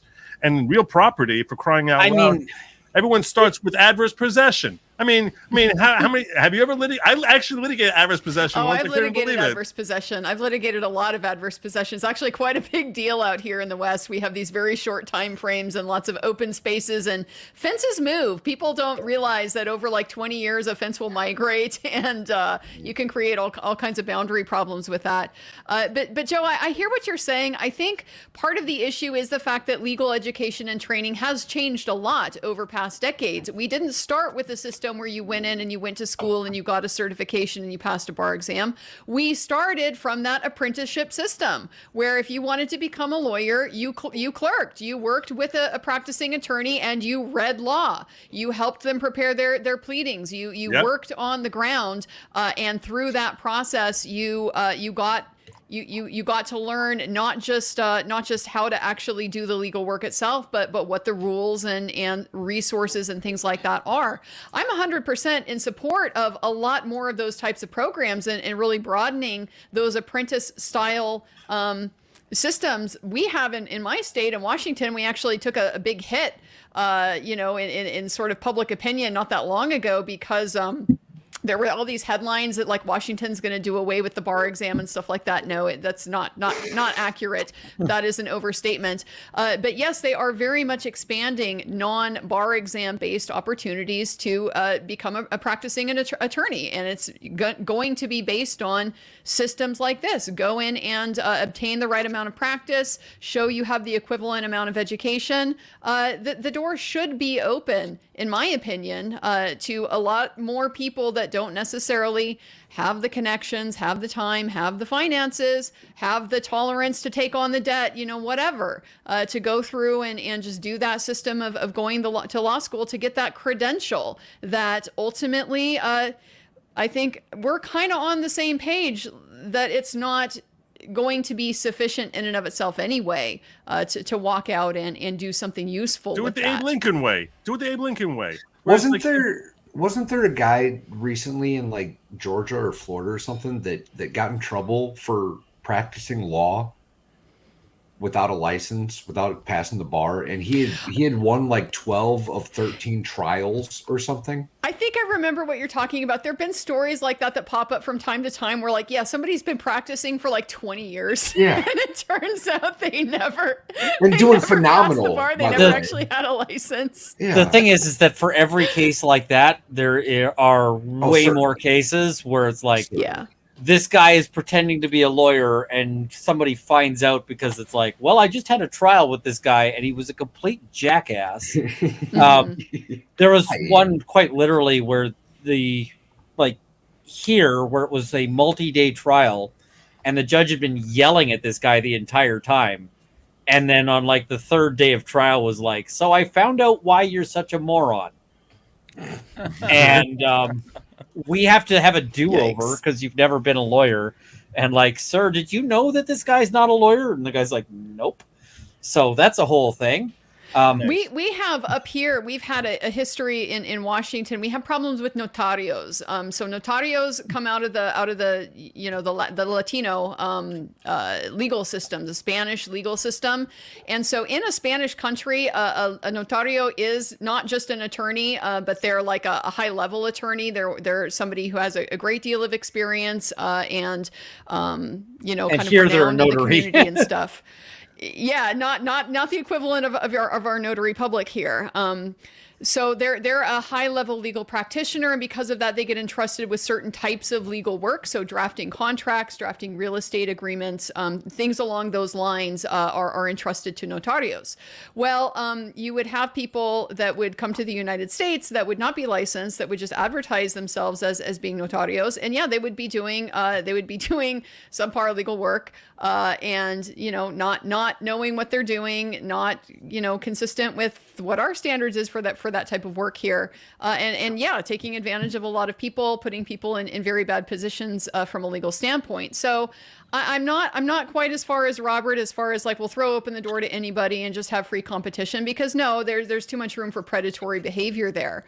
But at the same time, I see what you're saying, Joe. I definitely sympathize with this position that the practice of law is so much different from just the theoretical knowledge that you get from going to law school and taking the classes and proving that you have the knowledge base.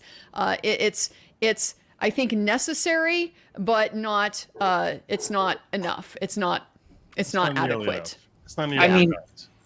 A big part of it is the number of lawyers who don't make it through their first 5 years is like half. It's tremendous. And so really what we do is we end up using our first 5 years of being a lawyer as, that's our filtering system. But the problem is that there's certain areas where it's basically impossible to fail out other than for non-law reasons. Like if you go into doing wills and estates for your first 5 years, you cannot fail because your law is bad.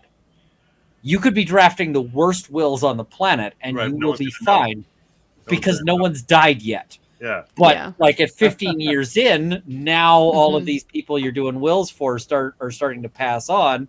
And if your work has been awful, it's going to start to show, which could actually be bad for wills and estates lawyers because they could be like 15 years in, and all the mistakes they made early in their career start blowing up in their face. And they're like, "Holy F! I never knew that. I never knew." They're like, as health. What is it? HEMS, health, education, maintenance, and support. Right. That's what I remember from the New York bar here, at least. That those are considered like the four protected areas. Although, yeah. Anyway, but the only way you fail in that area is if you're just bad at hustling for clients, right?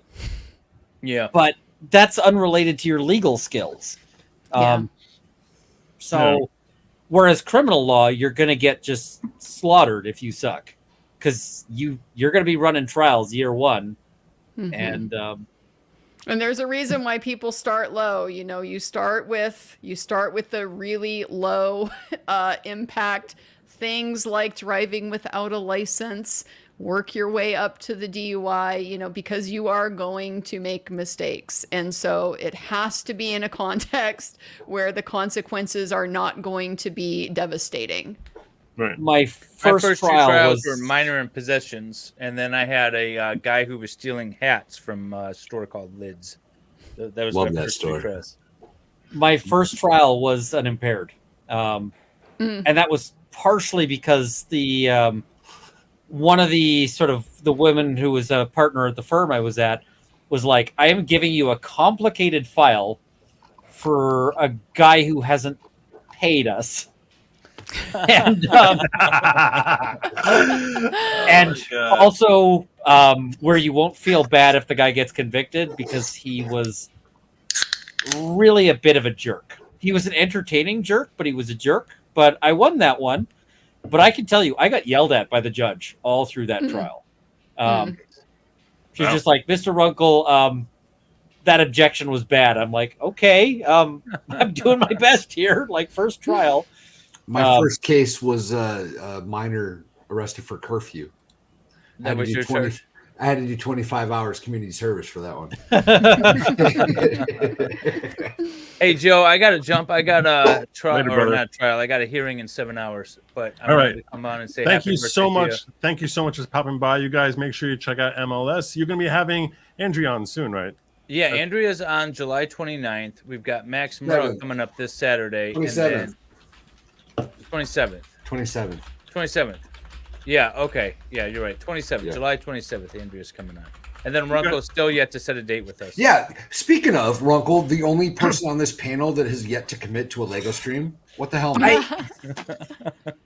So, life is complicated. That's the message. That's a DM I got back. Life is complicated right now. So, right now I'm fighting the government. I just lost, unfortunately, an interim hearing, but it's not. This is a case that ultimately is probably going to have to go to the Supreme Court, which sucks. Because I'm running it as a crazy self-rep, which is even worse. Now, it's funny because there's actually other parties on it who are represented by a lawyer. And I can tell you, when we're appearing at the Court of Appeal, he's like, I would like to go second because Mr. Runkle knows what he's talking about. And so it was like, because it's a firearm law issue and there's not a lot of people who know that very well. So, but yeah, it's probably a Supreme Court issue, but the problem is it's guns in Canada. And so it's kind of uphill. Right. And it's procedural fairness for gun owners in Canada. But that's going to eat a lot of my time for a little bit, at least. No worries, we're just harassing you. We got plenty of time, plenty of streams coming up. That Lego stream's not going to end anytime soon, Runkle. Yeah. I need to go buy. I need to buy the Lego D&D set for it. So there you go. Over in locals, I'm sorry. I mean, did I cut you off? Okay. Nope. Beepu said, over in locals says, happy birthday, wishing you abundance in the next year. You have a hand chain in the mail as a gift. Note 1, not 3. Thank you, Peak Boop. That's very thoughtful of you. And Vespa Guy hit me with the 20 in locals. Happy birthday, Joe. Haven't been around for a long time, but glad to see our fearless not leader doing well.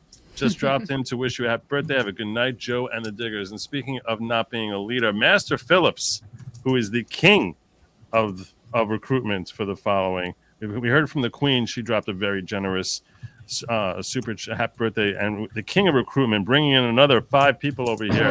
God bless you. If you are new, I apologize I didn't get to this sooner, but if he brought you in here, I hope you had the courtesy to thank him and to bring you into the following. The following is really just about, it's not at all a cult type of cult. It's really just about, That's what all cults say, though. it's not at all a cult. Whatever you say, dear leader. Okay, and I'm not the leader of the following. I'm just gonna say, don't drink any beverages that he offers you. Okay. Whoa! I want to point out. Okay, this is you. You just made my point for me. Everyone, this guy right here. I'm gonna put you front and center here. This guy right here. He just made the point for me with his comment there, because the following, okay, has no spaceships, no Kool-Aid, no self-harm, no harming others, no throwing virgins into volcanoes, no goat sacrifices, no squirrel mutilations, no. Then what's the point? Bonfires. It's just about personal growth, and it's personal growth through community, unity, and leadership training. So. Thank you for Kool-Aid. No friggin' Kool-Aid. I'm just here for the Kool-Aid, Joe. Yeah. Well, anyhow, so thank you, Master Phillips. You're awesome. I appreciate you. Joe is the big boy. Nope, definitely not. These are lies. Should I have my bot army stop unsubbing to keep you under 100K? If you're wondering where we're at on that, we are having some movement here. We're having some movement. 98, 93. Almost there. 17 away from me taking a shot. Joe. 17 away from me taking like a double shot, because I will take a double shot. We hit 99K. I might even like Moses in the Red Sea. Make that wave move. There you go. That's about as biblical as I get, bro.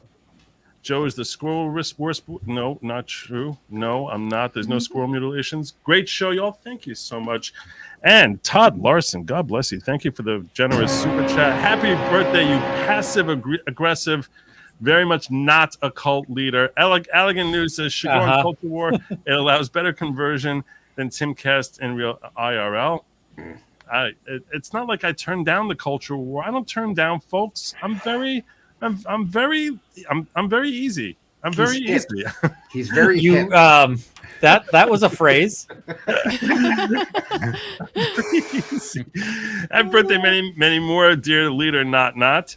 If a creator is watching CNN on a virtual TV set, is fair use. Just format the video so it's not exactly the feed to avoid the AI bots.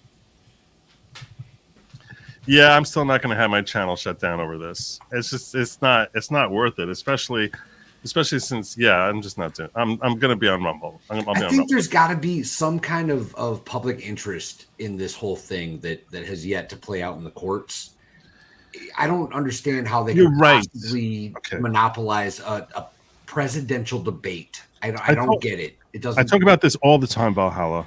I talk about this all the time, where there is something people don't understand about so much of the law.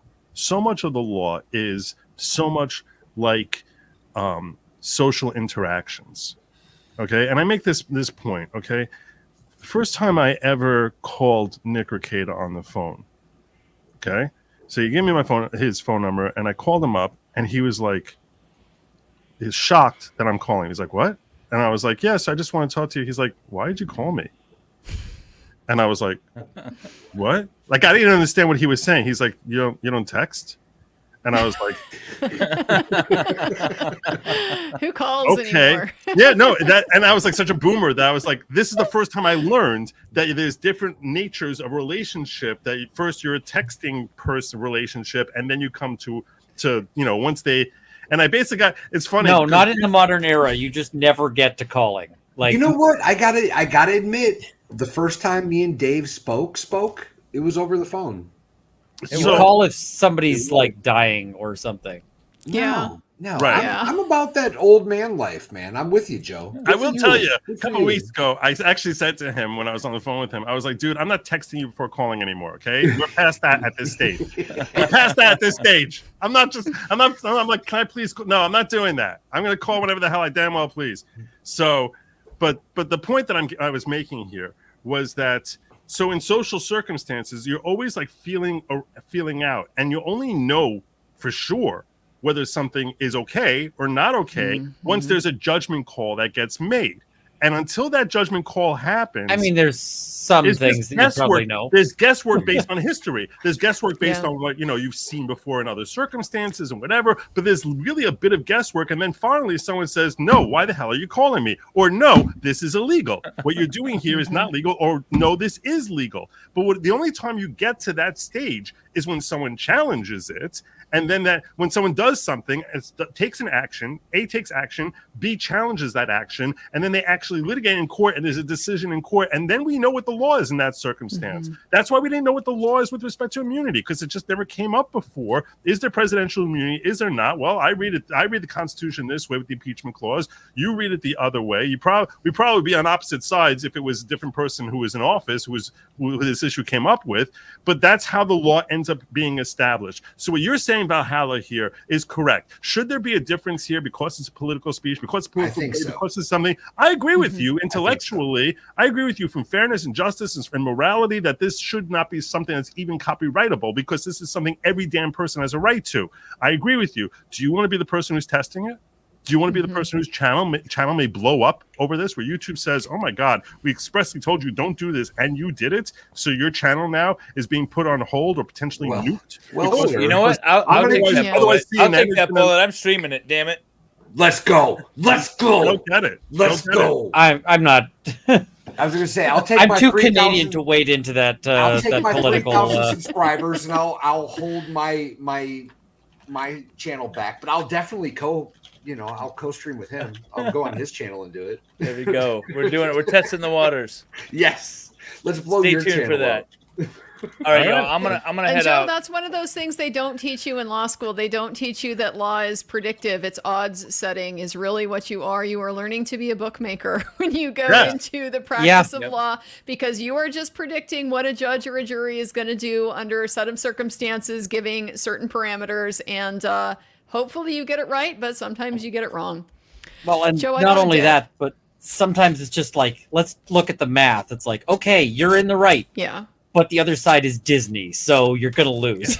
Yes. Happy birthday, Joe. Thank you, guys. Joe. Thank you, and all Thank of you so I much for having appreciate us. Our pleasure. Always a pleasure. My Love pleasure. being Thank here. Have a wonderful day and a wonderful next year. Thank Can't you. wait for Thank Lego. you so much, guys. Can't Appreciate wait. you guys Take stopping care. by. All right. The And three then- amigos. And then there were three. All right. I got a bunch more. I just want to start running through here so we can catch up here. If a creator is watching CNN on virtual TV, so we got that one. The auto copyright strike is what's causing fair use such problems. If YouTube sent a warning to the user and they agreed to continue taking liability, could that remove YouTube liability? Yeah, but YouTube is going to do what YouTube's going to do. That's the problem. YouTube will just, and they don't always tell you what they're going to do. This is a rare circumstance where they actually sort of giving us a bit of a heads up, or at least, they told Tim Pool this. They wouldn't. I'm too small. They wouldn't tell me that. They would just punish. They would just punish me and then say to hell with you. So but fortunately Tim Pool shared that so that we can all be like aware as to and decide to choose. Do I want to wade into this or do I not want to wade into it? So I'm going to be wading into it on Rumble. I'll be wading into it on X, but yeah, on YouTube, I'm going to be withholding from that one.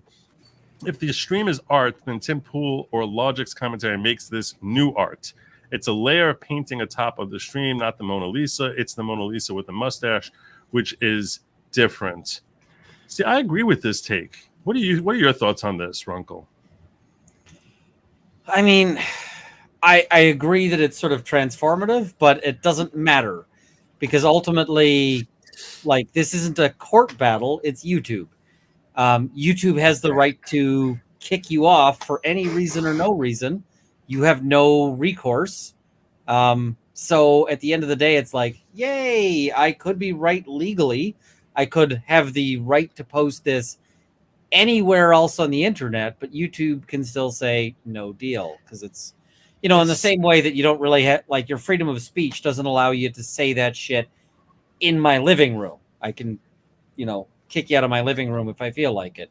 Right. So No offense, but that is the most Canadian response I've ever heard in my life. If we look It's- at if we It's look entirely an American response because that is the U.S. law If we- and has been since forever. if we look at something that's maybe more legislated already, right? Like music, for example, there's already a threshold of music that falls. It's already outlined, right? Like you only need something like 20% of change in music for it to be fair use or a new product. No, So there if is no formula like that. Okay, I'll take your word for it. Ron Coleman was I taking could the be wrong. perspective earlier that under American law, if you take an entire work, you are I know. you're not, you can never fix it with fair use by talking over it. He said, I don't Dave, like it. and especially if you're eating into their commercial profits, because that's another element. Which does make sense. I get don't that think aspect. that's necessarily true either. He says though. there are 4 factors, and those are 2 of them, which you're definitely going to be in violation of. So The problem is that you're not necessarily taking away from their commercial value because, like, your commentary messes with it. One of the most common complaints whenever I do a review video of something, and that review video might use the entire work, right? It might be like, I cover this entire 2-minute interaction where somebody punches a store owner. And what do people say? They say, stop talking over it. Stop pausing it. And it's like, go watch the original. That market for the original exists. I'm fucking it up by talking over it. So apologies. I don't know how you're on swearing. I'm just Oh no, I'm fine with that. But I mean, I want people to feel free to express themselves as they see fit. But I'll tell you that I don't. I look. I know Ron Coleman knows his trademark law, so like I certainly I defer to him, and I agree with you that it is changing it. But are you? If those are 2 of the 4 factors, you're still in violation of 2 of the. That doesn't mean you look. There are 2 factors in your favor, right? I mean that you are changing it. I forgot what the 4th factor was, but or perhaps the nature of it is different. Yeah.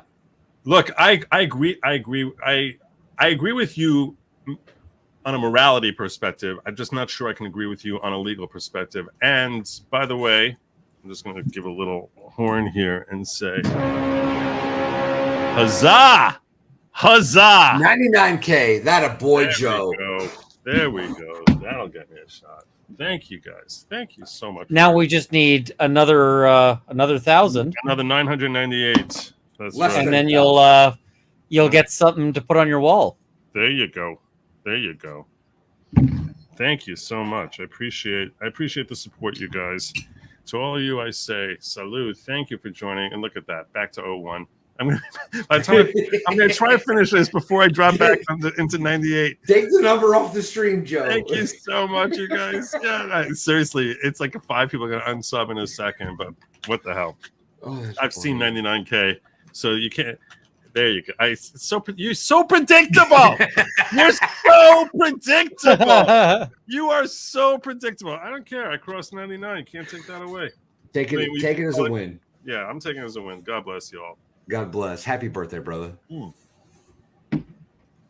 Can I not? I don't know. This might be inappropriate. If I step on your celebration slightly, by all means. I want to toot my own horn. Birthday's over, so my 7th wedding anniversary was the 24th. Oh, happy anniversary! Wow, that's Congratulations, awesome. Mrs. Valhalla. Shout out to her for putting up with me for God 10 bless. years. Yeah. Now I just got to ask. You said 7th wedding anniversary. Is that the anniversary of your 7th marriage or your 7 years? Only one. We're only doing one. If this doesn't work out, I'm done with it all. Excellent. But You're I doing it want right that. then. Yes. No. Valhalla, Mrs. Valhalla's did you see Runkle's rant of where he would clip the retrial and was raking a cop on the stand? Did you see that? Which cop? What was the? That was Trooper Paul, I think. Well, he's Trooper Paul's special, Joe. I don't know if you caught his testimony or not, but he doesn't do physics. He does math and stuff, and he can't explain things because they just did. Also, I think that stream I got ad limited, but it wasn't because of that. I got ad limited for inappropriate language. Really? From you? And you know or what the from inappropriate language testimonies? was?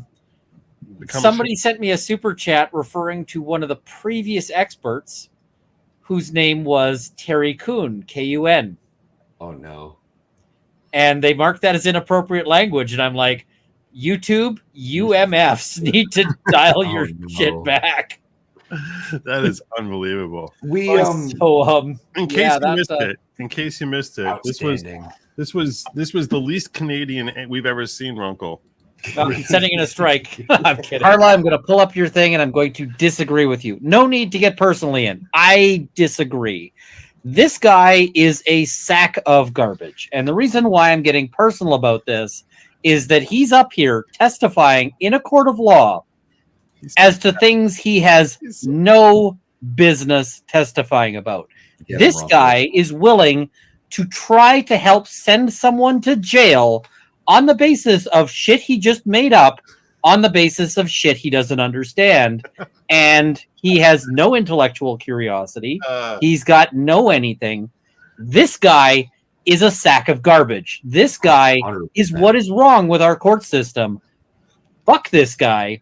And yes, it's personal because this guy is willing to do horrible shit. I am sorry. Sure, it's his job. But you know what? If your job is kicking kittens in the face, then you are a terrible person. And if your job is going into court and being full of shit and potentially sending people to jail for forever because, whatever, I'm just a cop, I can just go ahead and do this. Fuck that. This guy should be in jail. Yes. Get him a fucking cell because he's doing all this shit and he's doing it for money and he's doing it for prestige. If I kept somebody in a cage for money, you would be calling me an absolute monster. And, so this guy, I'm calling him names. He's got the opportunity for me not to call him names any time of day. He can just stop doing this. He can just go on and do a job that he's qualified for, like, I don't know, being a shelf. Or do a job he's not qualified for where the stakes are not so high. That was so good, like being a shelf. That was so inspired, my brother. And I was like, this is not the Ian I met 3 years ago. This is not the same guy. I don't know the extent to which I influenced your willingness to rant. I do take some pleasure in the notion that hanging out with me a little bit has basically encouraged you to let loose on people who deserve to hear it. So Trooper Paul is an absolute numbskull. My joke today was the next time we see him, he will be pushing an elotes cart wearing a sombrero because there's no way in hell he's taking the stand again. That dude is the epitome of horribleness. all right, I'm going to try and run through here to get through some more chats, but so let me just run on down them. We got here, where was I at? Stream on YouTube, directing you to other platforms forum. I'm not sure what they mean by that. Happy birthday, Joe. Do you think the real target is not YouTube streamers, but to silence Kennedy, the real debate? I don't know. I think it's just that they want to silo off their own money. So, like, they don't want to have competition from folks like you. Right. Because CNN's going to have the debate and they're going to have some moron talking about it who doesn't know law, who doesn't know politics, really. It's just somebody who's learned to talk. And so they don't want to compete with, like, you, who can comment intelligently on it because they just know that they can't compete with that. Right. No, I agree with, and I think I think it's about controlling the Because narrative they just as know well that as they can't. as well as the money. I think that's a major part of it. I think they want to control the narrative. I think it's obviously not simply me, but it's the Valhallas and the Tim Pools and people whose channels are both significantly larger or smaller than mine. That's really, they want to have one message, and that's just CNN's narrative message. And I mean, obviously they're not crazy about money affecting them, so they're going to do what they're going to do, and it's really messed up. It's really so wrong. Oh man, I missed this. I missed when I got gifted some members, so I'm not going to see who they are. But speaking of members, happy birthday, Joe! Thank you, Stephanie. God bless you, and member for 4 months. I appreciate that. CNN said I got this one. 54 seconds, a piece of tape, and a man died. I don't know what that was. That was like 40 minutes ago. Happy birthday, Joe! Can you bring back Woke Wednesdays? Woke Wednesdays, maybe not for an entire stream. Early in my early streaming days, I'll share with you this. My early streaming days, on Wednesdays, I would take a day off, and Joe Woke, who's a cousin of mine, would come in here as the anti-Joe and basically give his perspective on the news. Joe Woke? Right. Joe Woke. It's my cousin, Joe Woke. Yeah. So he looked totally different from me. I mean, people thought there were similarities in our appearance, but his hat was totally different from mine. He would wear a turtleneck. He looked totally. I'm sort of getting where this is going. Yep. So it's amazing.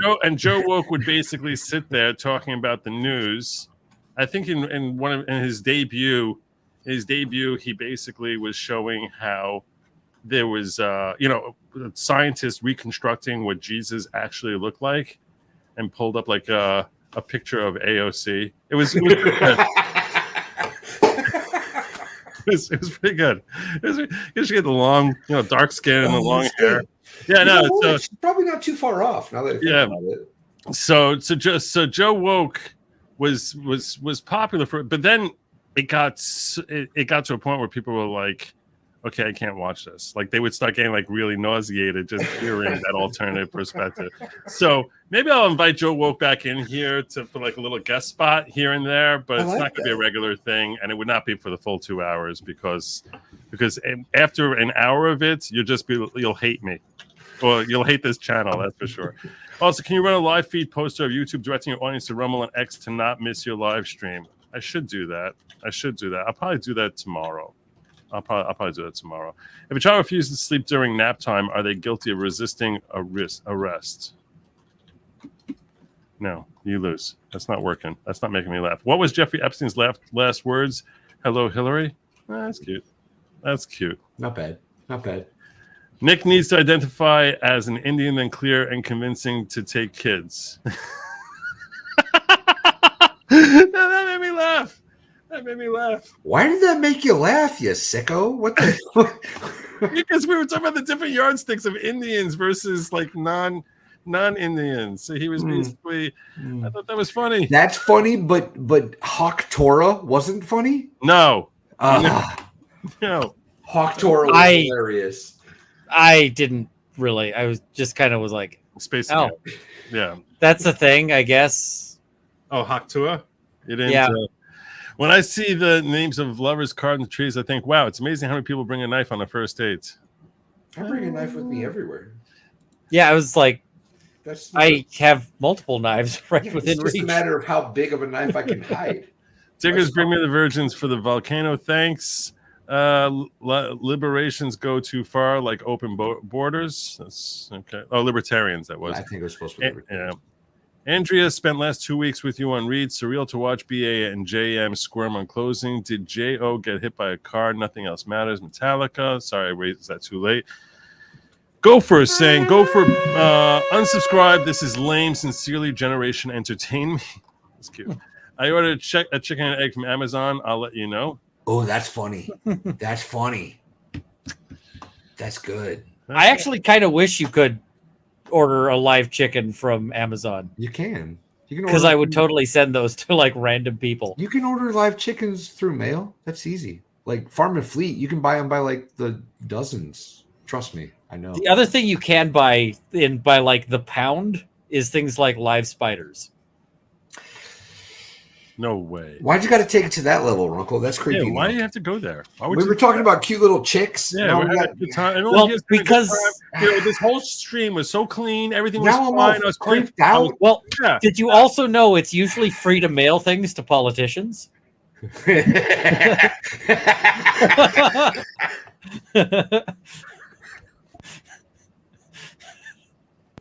And now it got funny again. Good save. Good save. That was pretty good. That was well played, you Canadian. You freaking Canadian. I just finished my 1L. Got a great grade in torts. Nobody should hire me for a PI case. Happy birthday, Joe. Thanks for everything you do. Thank you for proving my point. I would pay to attend good Lawgic Law School. And you can, if I ever accept Branka's offer to start teaching courses. Honeybee Care says, much abundance. You've been at about to hit 90K for 2 weeks. Yeah, that's true. But I think we crossed that threshold. Sounds like Jackson versus Lolly. I don't know what that case. That's the Karen Reed lawyers. Oh, Lawley's the license does not prosecutor, protect me he's from a bad worker. legal takes. Look at Law X. Okay. So Sal's work is going to blow up. I'm not sure what that is. I assume it's more Karen Reed stuff. Pro Hoc Vici limits are the biggest scam. If you're qualified once, why have a limit? Just the courts interfering in the markets to favor locals. That's probably, I guess that makes sense. It depends on, yeah. I'm not a big fan of licensure in general, so it's not. You don't have to push me very far to get on board with that. Happy birthday, Negan! Aw, thank you so much. I appreciate that. Pretty good. You do actually look a lot like him. I got that a lot when I first started. A lot of people. I never even watched The Walking Dead, but it was pretty good for the first 6-7 seasons or something. Then It was good until it wasn't. Is basically the better summary. All right. Then it kept going for a long time. Yeah. I just realized that actually. I just realized that show's been going for years. And it's I still had no going idea. now? Is it still going now? I think there's a recent season. Oh. I could be wrong, but I just realized there's 5 or 6 seasons that I haven't watched yet. It's not a culp on multi-level marketing opportunity. It's not a multi-level marketing opportunity. No.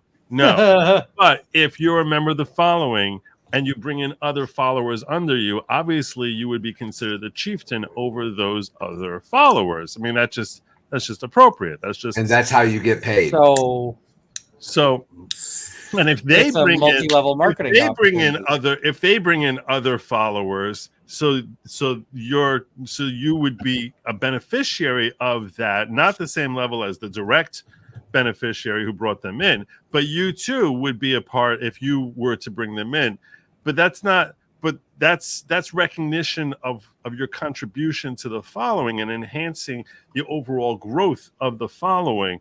But no, it's totally not at all. Also, that's how you get not at all a pyramid. This is not at all a pyramid scheme.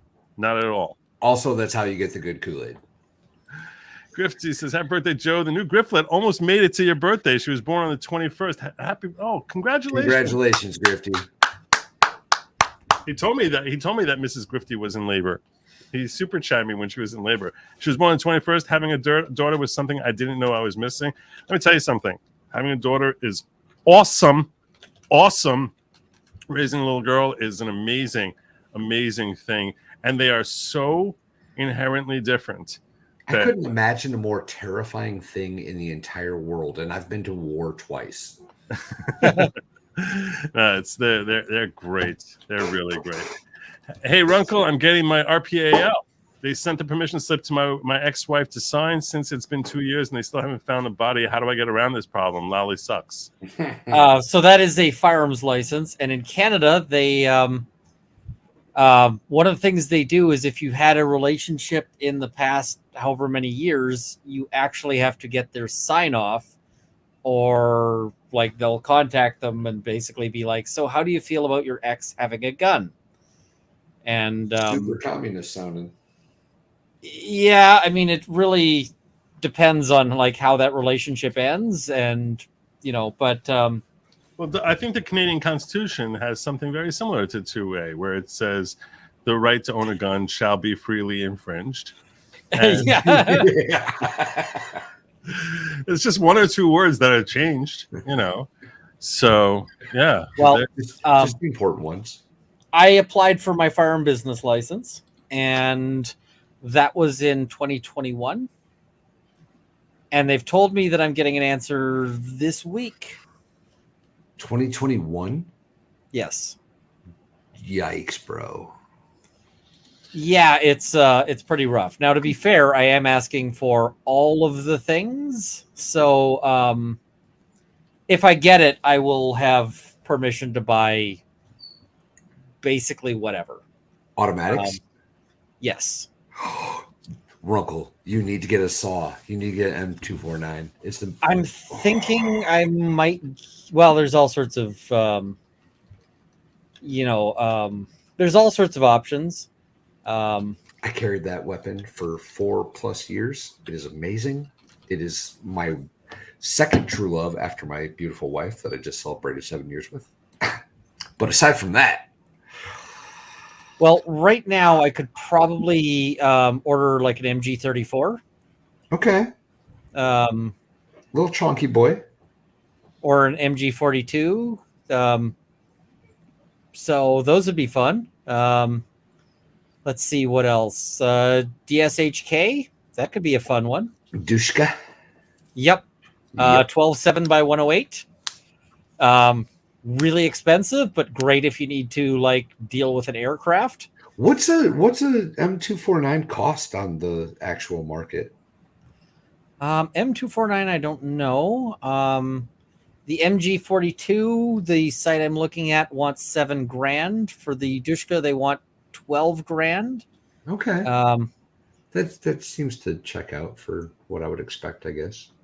Yeah, I got to figure out like what I'd want to do. But sadly, a bunch of their stuff sold out while I've been waiting for my waiting for permission. So they produced a M249 that was not automatic. It was a single shot, right? And I think if I remember correctly, it was something like $8,000, which is absolutely asinine. Don't ever buy it, y'all. Don't buy a single shot M249. But I can't imagine that the actual automatic wouldn't be too far out of that realm. So I want to ask you all a question. She's saying Fox is simulcasting the debate, piggyback off them. I don't think that would work because I think that they probably have express permission. But what about this? What do you think if I were to frame it like to look like this, where I'm basically cutting off like the bottom, like Jake Tapper and Dana Bash, and just show, and so this way it's not the same broadcast because you wouldn't see Jake Tapper and Dana when they're talking. Like I sort of interrupt them so that they. I refuse to be responsible for the end of your channel. I'm not asking you. Yeah, I'll be back. Yeah. What do you think, Runkle? I think that they'll be using stuff to look at the audio, and yeah. I'm gonna hate myself. Basically, is what you're saying. Honeybee says leader a call is much more efficient than texting. That's what I think sometimes also. But the following does require Haktua and initiations. Ron is wholly wrong and becomes a new work of arts. I wouldn't venture a guess, and I wouldn't bank that you're right on that. CNN is coming after the live debate. Started 10 minutes after them. It's no longer live. Add a whole lot of flavor, and now it's changed. I thought about that also. Like maybe I should run it or maybe not 10 minutes after, but if I do it like an hour after them, then maybe that would work. I don't know. I don't know. C.A. Human welcoming 20. Count them, 20 new members to the following. I tried pulling up the names so I could see who was gifted. I'm urging each and every one of you, if who was gifted by the very generous Human, to please make sure you express your gratuity. I'm going to remind you that I am not the leader of the following. Say it with me. Joe is not the leader of the following. People sometimes Joe is the leader of the following. Joe is not the leader. He's not the leader. No, I'm not the leader. I don't understand how this is so confusing to some people. It's like Because you've got the double negative in there. That's it's what not, does it. no, it's to emphasize the point. That's why the second nod is so much louder, to basically say I'm definitely not the leader of the following. It's crystal clear. But anyway, thank you so much. You're awesome. You're awesome. St. John says, "Happy birthday, brother. My life has changed the moment I found my purpose with you." My captain, oh captain. And the rest of the following. Thank you. That's very kind. Thank you so much. And Charles hitting me. See this? No, you weren't ready for the horn, were you? You were. I still whoa, what's happening? Oh my god! Yeah. So I usually use that for a red, or when I pull up a pink, and this was 90. It was 99, which is why it came up as pink. But thank you so much for being very generous, and you too, my Vulcan friend. Live long and prosper. Happy birthday. From Cash, thank you so much. Why is Jim Steinman on this stream? I'm referring to Runkle's hair. I don't know who Jim Steinman is. Otherwise, I don't either. So I will presume that's funny. Right. And well done. Mo Zamboni. This guy's done some of my editing work here. I thank him for that work. Happy birthday, Joe. It was an honor working with you in 22. It taught me a lot about YouTube. It's bared much fruit. I'm so glad. I'm a host panelist of a lot of channels. Thanks for taking that chance with me. Love you. He was great. I highly recommend Mo Zamboni. He was amazing. Hawk Torah is kind of funny. Trudeau was born on December 25th. Don't beat yourself up too much about being born. See, I'm as far away from being Trudeau. That's what I'm going to say. Okay? I'm no longer identifying as the Antichrist. Being born on June 25th, 6 months away from December 25th. I'm the anti-Trudeau. That's how I'm going to bill myself. And Hawk Torah is funny. Gentiles. And thank you for the spiders. A double negative equals a positive. I don't even know what that means. All you math wizards out there. It's not a pyramid, just a triangle. Precisely. Jews won't do pyramid anything since Passover. And we need to discuss this not the leader thing. You're treading on others' toes, mentioning for a friend. I'm not sure. But Worcestershire a member for 11 months. Worcestershire, who is a leader, see, we need to discuss this not the leader thing. You're treading on others' toes, mentioning for a friend.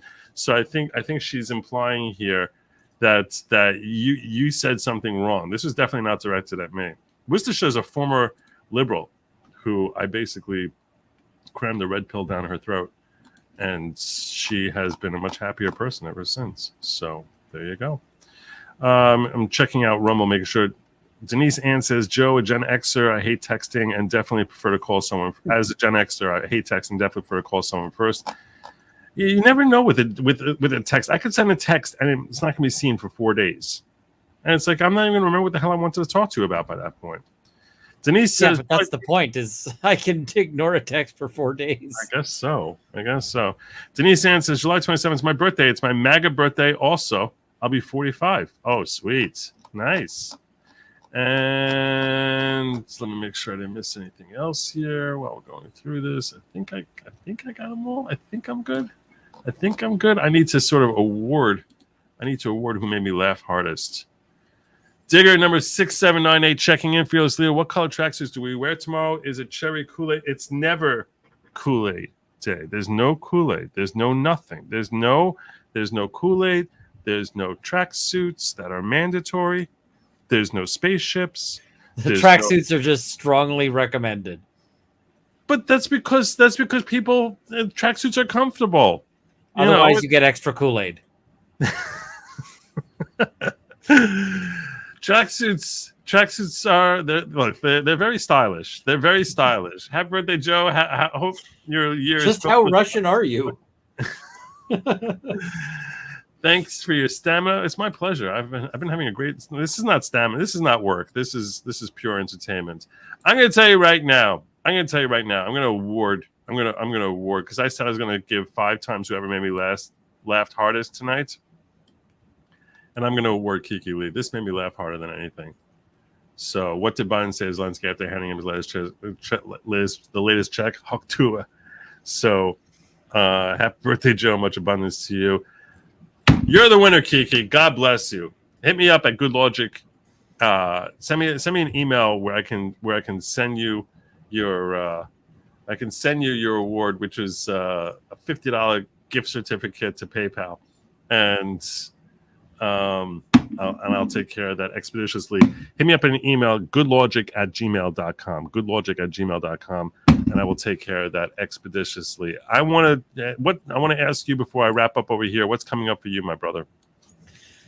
Well, Karen Reed trial is wrapping up. I think the next big thing is going to be the Baldwin trial. So that one's going to be exciting. We're going to see what takes place with that. And I don't know. They still haven't given us I still haven't gotten information about like media passes and how that works. So you're planning You're planning attending the Baldwin trial? I might, but I mean, it depends. It depends on how they actually are doing it. Because if it's day by day that they're doing draws, then I'll just skip that because that's nightmarish. But if they can actually give me the days when they will be doing it, then I'd be down. So I'm on their list to be considered, but I don't know what's going on. So I haven't booked a flight yet, which might get expensive. So. All right. So make sure you guys sign up to Runkle the Bailey. The guy is awesome. He's funny. He's based. He's a smart lawyer. Make sure you check him out and sign up to him. Valhalla, what's coming up for you? I am also covering the Karen Reed trial with Broken Baker. We have some Lego streams coming up. Max Murrah is joining us this Saturday. Next month, we've got a couple more. Andrea Burkhart being one of those. And Sunday, I'm actually starting a new stream with Dictionary Diva. We're calling it Dual Art Stream, DUEL. And what we're doing is we're going to do some artwork on stream and integrate some weird challenges that I don't think anybody else is doing. So we're going to mix up media. We don't get to pick what we're doing. We'll swap paintings on occasion. It's going to be a lot of fun. Me and Diva get along really good. Come check that out on Sunday, y'all. Awesome. Yeah. And Chicadas also happy birthday. Worcester says you share your birthday with Tim Curry and my ex-fiance, I think is what you meant to say. 2 out of 3 of you are awesome. Ricky Gervais.